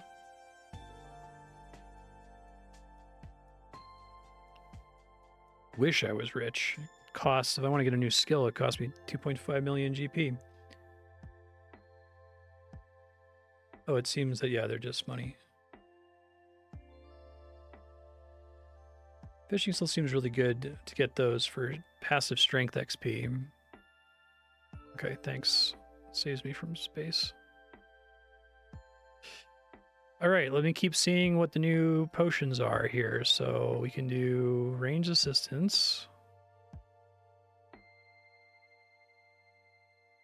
I guess sourweeds are much harder to come by from that NPC than guams are.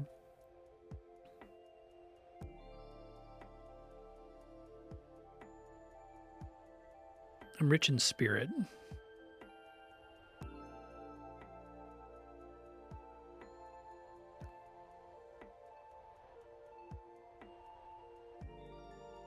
Okay, that's a nice way to balance them. I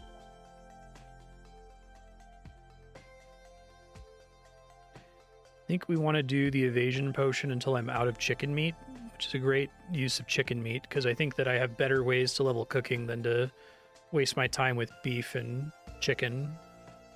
And this is more XP per... They're called guams in RuneScape. Garum, okay. Legally distinct guam herbs. 22. 25 is next, and that's pretty boring because that's just magic. Oh man, it is a grind to get to 32. I would love to get to 32 before I do any substantial cooking, though. So we'll find out what that potion gets when I unlock it. The region potion seems cool, too.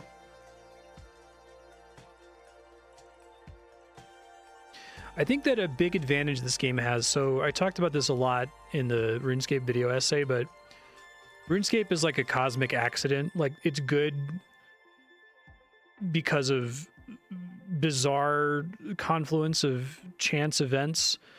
Old school RuneScape specifically is good because the archive they happened to have was time-stamped like a month before they added a skill that ruined the game. Or one of many things that ruined the game, right? And it was like none of it is deliberate. It is deliberate now because old school RuneScape's been actively developed for like 10 years or something. And now that the devs know what the product is, they do a good job of designing intentionally on top of the product that already existed. But it certainly wasn't built from the ground up with those things in mind. It was a goofy, 90s browser RPG. It's like a Monkey Island MMO, basically, with grinding. So if people can just make games that are inspired by RuneScape and know what to do and what not to do, then they can build it from the ground up being good, right? And most of these potions can be interesting or relevant. Instead of having the RuneScape problem where like you have 99 levels of potions and like 40% of them suck. Yeah, they branched the timeline at an extremely opportune moment is a good way to think about what happened with old school RuneScape. And that wasn't deliberate at all. I think it's just like that is the archive. That's like the hard drive they happen to have. It's not even like they picked one. It's like, no, this is just the one that's lying around. So let's use this one, I guess. 2007 Scape, hey. But thank God it was August of 2007 and not November of 2007, or it would have been a disaster. I'll let this finish. I guess with Melvor at this point, I'm just kind of constantly alternating between AFKing, thieving the merchant, and then making these herbs to see what the next potion is. But I know what the magic assist potion is. I guess I don't know what the secondary is. And I'm operating on the assumption that it still uses sourweed, but it could use the next tier of herb, which might change the calculus a little bit. So I kind of want to see what it is. 12% melee evasion seems like a lot, but that's not plus 12% chance to not get hit, right? It's 12% is whatever your melee evasion score is plus 1.12 or times 1.12, right? Yeah.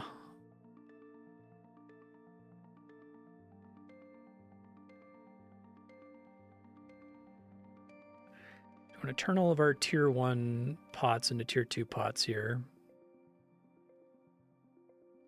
I do like that they have that upgrade mechanism. That's smart. So we'll move these. I'll give them a dedicated tab. Maybe I'll just do that right now. Move to this tab.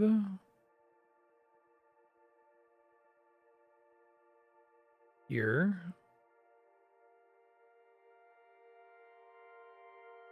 Okay, so anything that's 1 we want to upgrade. I like that they require you to have you can't just upgrade these potions. You have to have the necessary mastery level to do it. So it only exists to save you the hassle, I suppose, right? So I can't do that one. Got it. All right, so if we did... Slayer is still interesting to me. I don't know. I want the Slayer coins because there's a lot of cool stuff that's locked behind Slayer coins. What is the cost of auto get Slayer task? 150k. That would be great if I could just have so much food banked that I could just sit on easy tasks for like 24 hours. I still think I want the Slayer plate body. So 5% flat Slayer area effect negation. Does that mean that if it says 10% accuracy down, that now it's only 5% accuracy down because it says flat? So if I have both Slayer pieces, I get to avoid the area effect entirely. Prayer 22. Doesn't come with any upgrades, but that's fine. Giant enemy crab. So do crabs have a shitload of health? They do. Hell yeah. And low-ish defense, more or less. Okay, we want the accuracy bonus. We have the right prayers on. We want to pot with melee accuracy. Yeah, that doesn't surprise me. I'm like, I bet Slayers have, I bet crabs have a ton of HP. And I got like 100 of them. That's the dream. Yeah, the main thing you want to AFK in RuneScape for money is crabs, because they have so much health and they have like no defense and they're like not a threat at all. Yeah, I didn't even know that they were in the easy list, so now that I know that exists, I think that's what I'm going to be AFKing from now on. Well, when I'm playing attentively like this and tabbing in and out. I think I want to keep... I'm probably going to forget to put the sneakers back on because I'm an idiot. But I think I want to keep this hat on because it doubles loot drops. Although this guy's drops... I guess I could potentially get a double treasure chest, which is neat. Giant enemy crab. My accuracy is at 85% with my potion. Can I see? So this shows me how many active charges I have on the potion. And a charge is burned every swing. Reuse potions. That seems pretty good. And I guess strength is more important right now, because my max hit matters a lot more against an enemy that has this high of a HP value. I'm not going to be wasting it very much. But also my accuracy is much worse. I guess it's only 5% worse. My reason for not doing strength is I can technically inattentively train it with fishing. Barbarian fishing.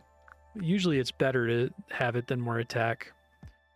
There's not like a level 50 weapon that I'm honing in on. I think I'll do strength. I think that's fine. Is that worth it? Okay. Yeah, so like, can I see the Slayer coin value of an enemy?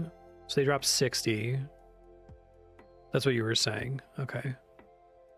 Yeah, it's interesting the way that they did extensions, because in RuneScape, extensions are like a thing that's permanent. You're like, I want, whenever you give me a crab task, to it be extended, and that is a fairly expensive one-time unlock, right? HP divided by 100. Okay, well, I should get some decent tokens here. Maybe even enough when I come back to be able to buy Slayer plate body. That would be sick. What are we doing over here?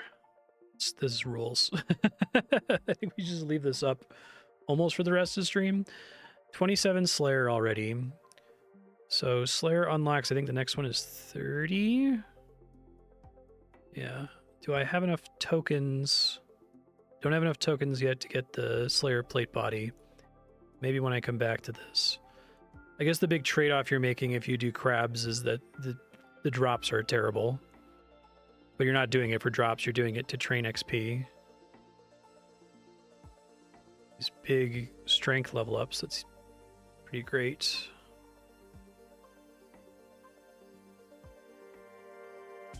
Prayer is still running. I have rapid heal. So does rapid heal work during thieving?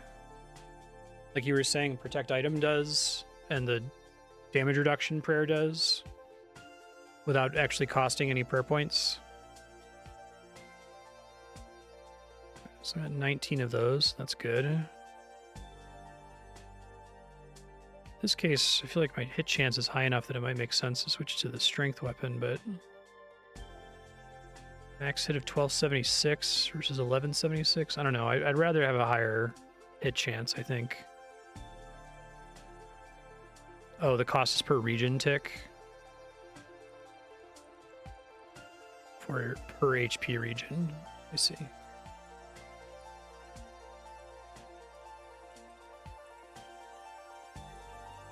That makes sense. Okay, thank you. Prayer levels are nice because they're contributing to my combat level. We got to get combat to 99 to uncap a lot of these non-combat skills. I think it's probably correct for me to just AFK combat only until I get at least to 99 so that I can get these non-combat skills to be a higher level. Oh, I may as well wait this 2 minutes out. It might get me to 20. We'll see.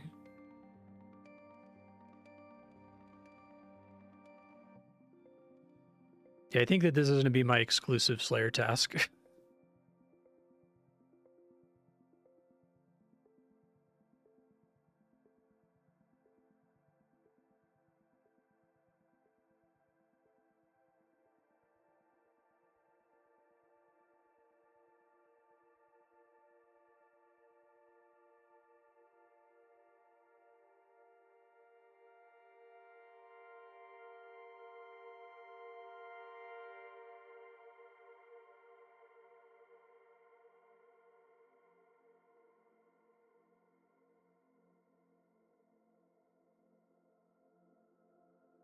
Tempted to sit here and wait out 10,000 Slayer coins, but I think that's enough kills that it's probably better for me to just tab out and come back to it because I got nothing else really going on here.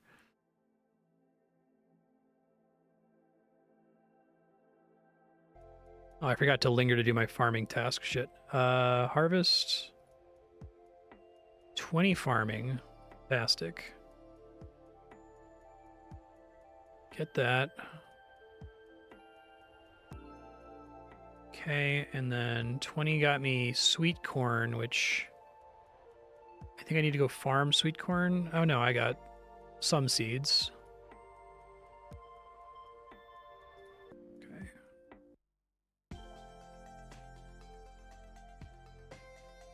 Oh, now I need to go farm some.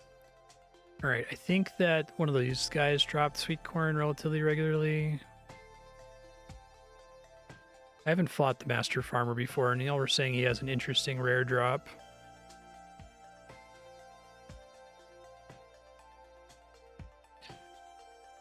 Protect item. Items aren't lost on death. I can just turn that on whenever I do thieving if I have any question about how much food I have. Because what'll happen is I'll die, nothing bad will happen, but I'll stop doing the activity, basically.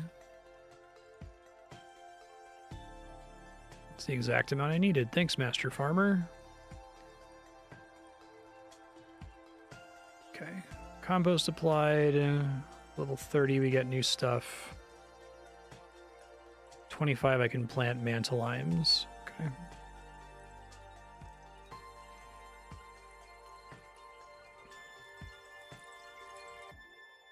It's hard to not save some of the higher level herb seeds. I think we saw Bob's Rake is an achievable grind. His max hit is 670, which is below my auto eat threshold.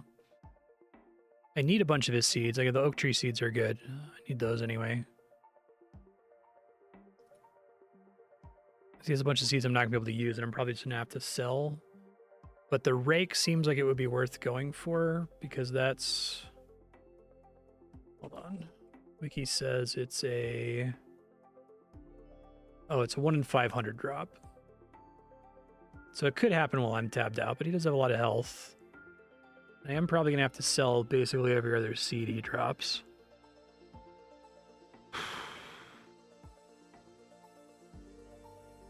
It's probably better to be training Slayer and getting those Slayer points. I got enough sweet corn to help me for now. I can just come back and fight him when I need sweet corn, I suppose. So I'm just going to watch this because Slayer should be ready. I should be able to get this Slayer chest plate.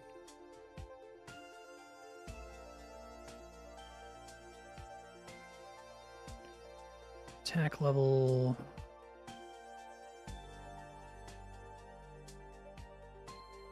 Need to remember to change rings. I think I still have a ring that's interesting.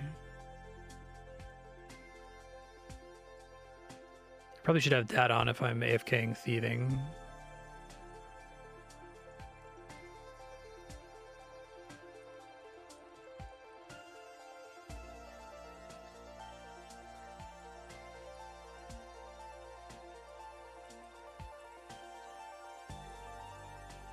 Prayer 27.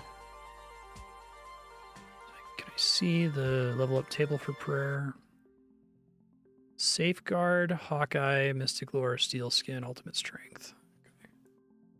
Protect prayers. I'm excited, assuming they work like old school and not RS3.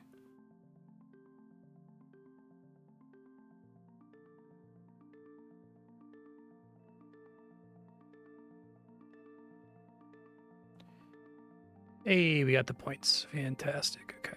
Shop. Slayer. We want this first. Fuck, it needs 15 or more normal or higher Slayer task completions. I missed that. I think I read it before, but then in my mind I was like, okay, I gotta get to 10,000, 10,000, 10,000, 10,000. That's doable, but not today. So I'm trying to decide if I want to switch to doing that now. I like training on this crab. I think the crab is 0 risk. If I were to AFK it for 24 hours, I can do the math. So he hits me for 210 on average, 10% of the time. So on average, he hits me for 21 every attack interval, which is every 2.4 seconds. I guess I slow him, but I'm not going to include that in the calculation.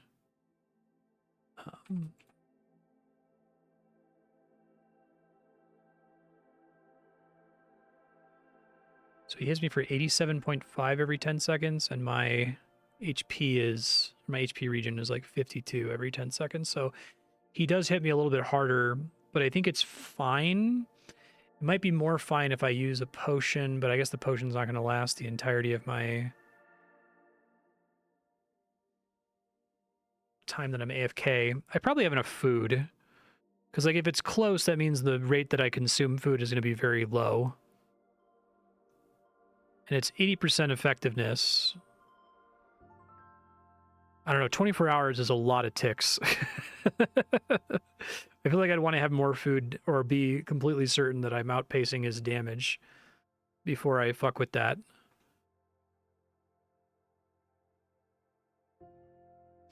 I think we got to start doing normal Slayer tasks like ASAP to get the Slayer armor. I feel like it makes sense that they require you to have that and not just the Slayer tokens. Otherwise, this would be such like an obvious immediate rush for everyone.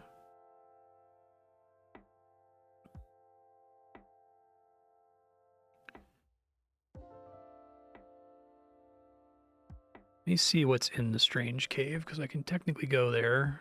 I think we check these guys, and they have basically Herblore secondaries that I can't use yet. So I don't think it's super necessary for me to go for that now.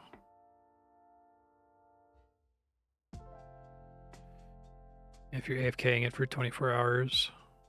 Well, your rush is for auto Slayer because, like, you have to get 15 normal Slayer tasks to get the thing that's a giant upgrade for a very cheap coin cost rate. Like, that is very expensive. 150k, you can get 2 pretty big upgrades for every time you're doing your Slayer task for 20k if it didn't have the 15 task requirement. Yeah, I've been trying to do Addy armor for a while. It hasn't been going well. I could fight the guy really quick and see if I get spooned.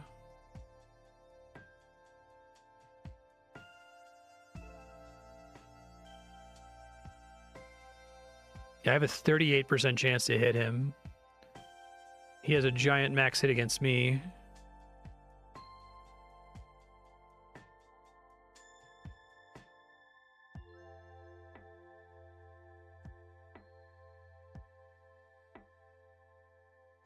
To attack just to get the better chance to hit against him specifically.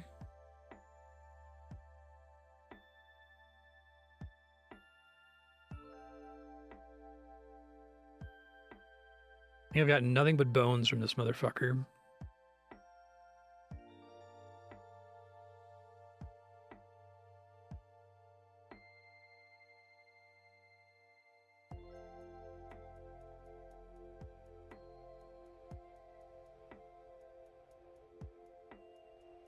I'll take an Eddie helmet.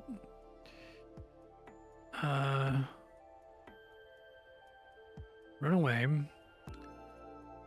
Get rid of my mithril helmet then. So if I'm fighting crabs, I don't want the double loot. Yeah. I'm gonna get back to fighting somebody's doing something while I'm staring at the screen here.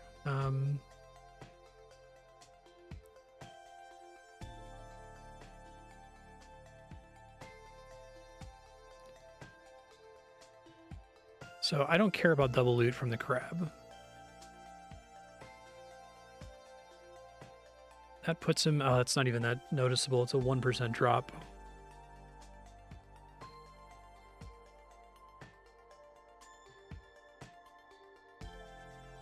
I don't think it's worth it. I can probably find something else that I can AFK for now, or I can... if I got maybe some defense levels, that would make a difference, but I'm already 60 defense, so the rate at which that's going to level up is much slower. So I guess what I can do is I can AFK cows one more time, just because that's completely safe. To get maybe a couple more defense levels to make him safe in the future and then swap to him. That's probably going to be my strategy. These guys, 15 minutes. I'll be able to do that one more time.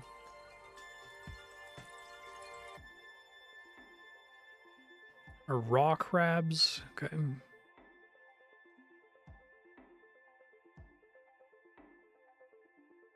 think we save the bones for now, so long as I still have prayer points. I'm probably going to get some from AFKing the cows. I guess I've already done cows, so I could do chickens to get raw chickens for Herblore. Well, the range assistance... No. I want chickens as well, because that's a more efficient XP per garum herb. It's 10 XP instead of 8. And this one... Beef is much easier to come by than goose, so I'm just going to roll with beef. But I already have a big stack of beef from when I let combat AFK for 24 hours on cows, so that's probably fine.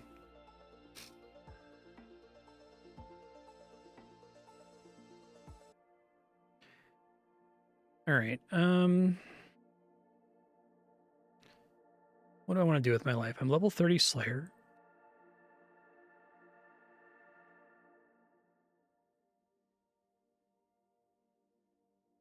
I have access to the Holy Isles. There's something exciting in the Holy Isles. Berries. The staffs are probably good if I level magic later. Oh, rune equipment. But that probably is not super competitive with the ice sword. Battle staves. Cape of Range Preservation is that Ava's accumulator. It lets you save arrows when you shoot them. Paladin gloves. Well, 142, not happening. I don't really have good gloves right now. I don't have, I mean, I have barbarian fishing gloves. They don't do me any good.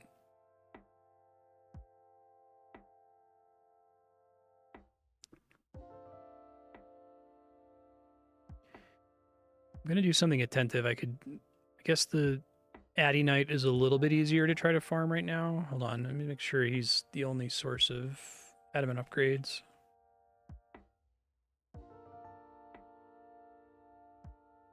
Pretty much. It's level 69, nice. It's a 2% drop from him, but he sucks, and I hate him. Let me finish this kill. And I can get a couple kills on him, and maybe I get spooned.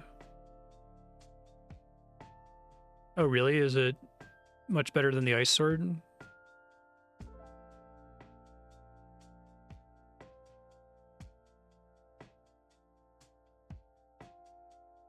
Benedict. I think we want to do something with a potion here. Oh, shit.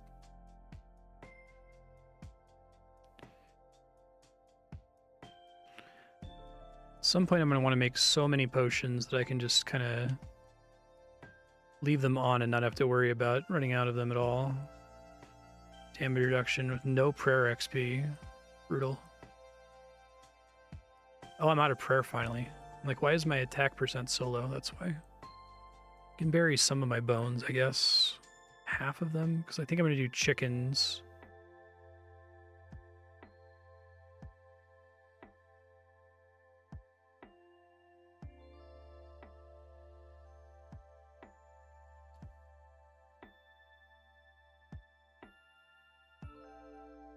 Guy's just a big jerk.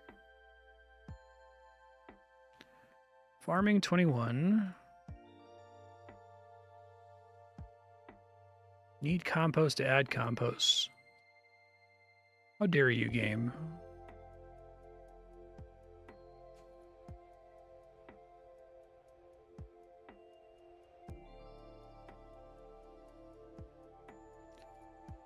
Okay.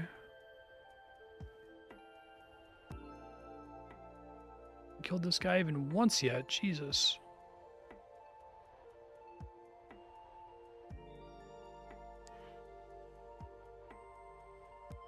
Yeah. This has been my experience with him. I'll do one more kill, but I need to get a little bit buffer, I think, to be able to handle him.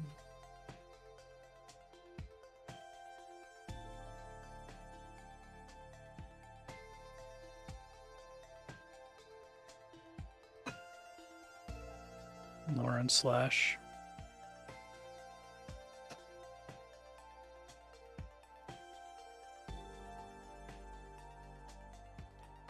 Can I do level 96?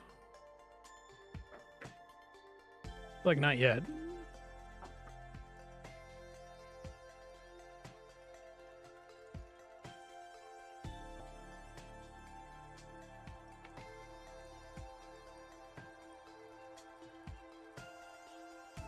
Actually, probably want to be in attack with this guy.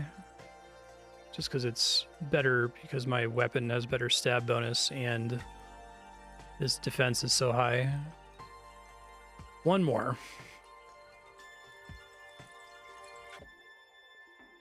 Yeah.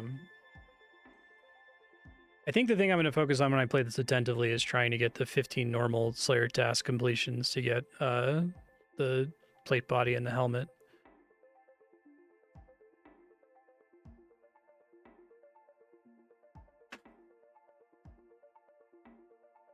For mild inattention. Yeah. I just don't want to get one shot.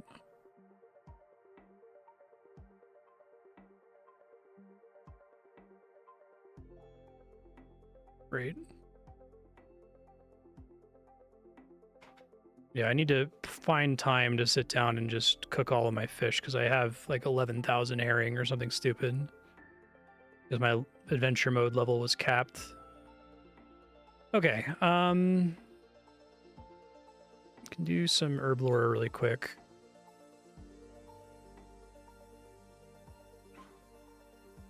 I would like to see what the secondary is for magic assist potions.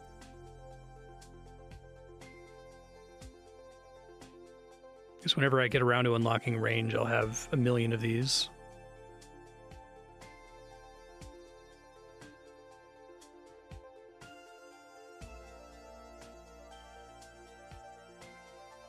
It's a really hard decision to decide what you want to let AFK for 24 hours. It's like, I was talking about this in our RuneScape channel because I've been trying to articulate like what my problem with dailies is.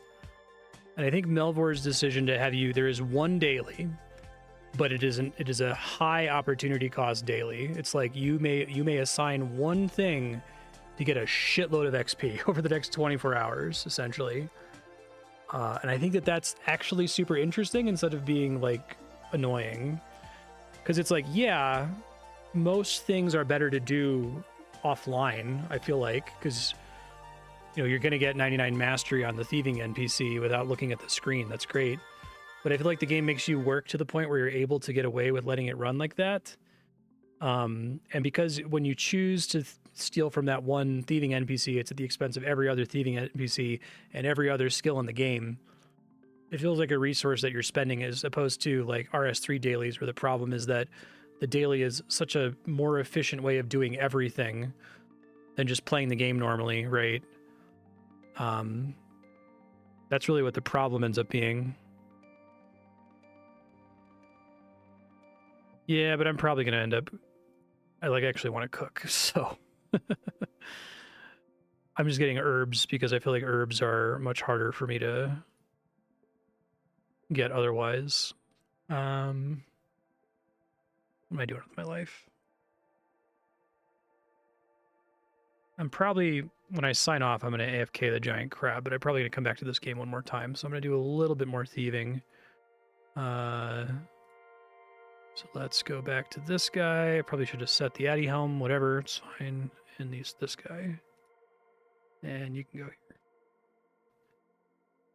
Okay.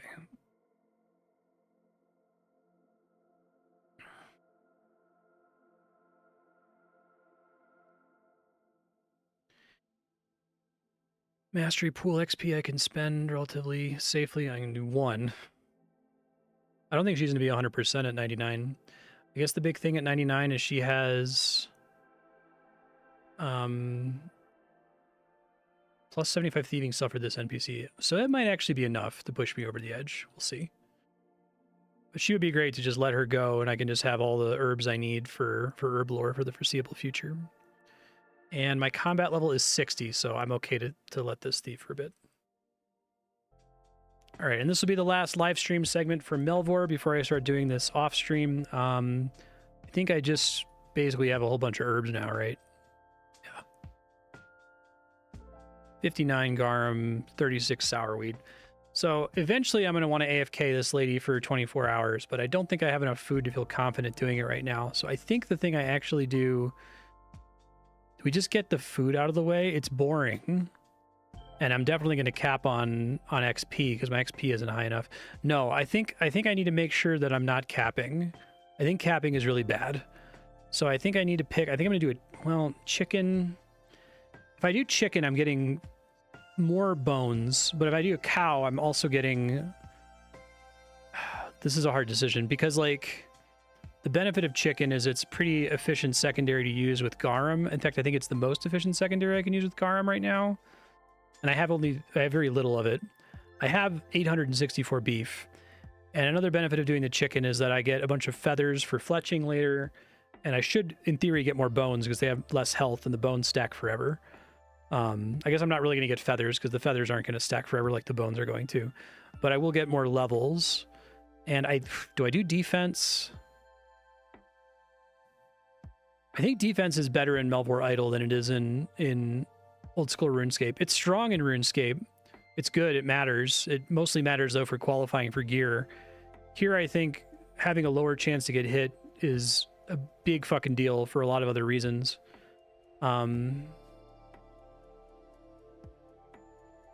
Attack gets me more weapons, and I think having a low accuracy sucks really bad when I'm trying to like target farm a monster like the Adamant Knight. So I think I'm actually going to do attack. I'm probably not going to get a ton of resources here just because I'm wasting a lot of max hit. Right.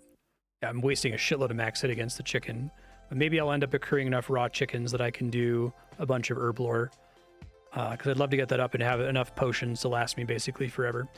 So yeah, going forward, all future Melvor sessions will be off stream, no webcam, and I'm probably just going to pop in like we've been doing here, maybe on a less frequent basis, like once a day, just going to update on what I'm doing and what my most recent choice is and why.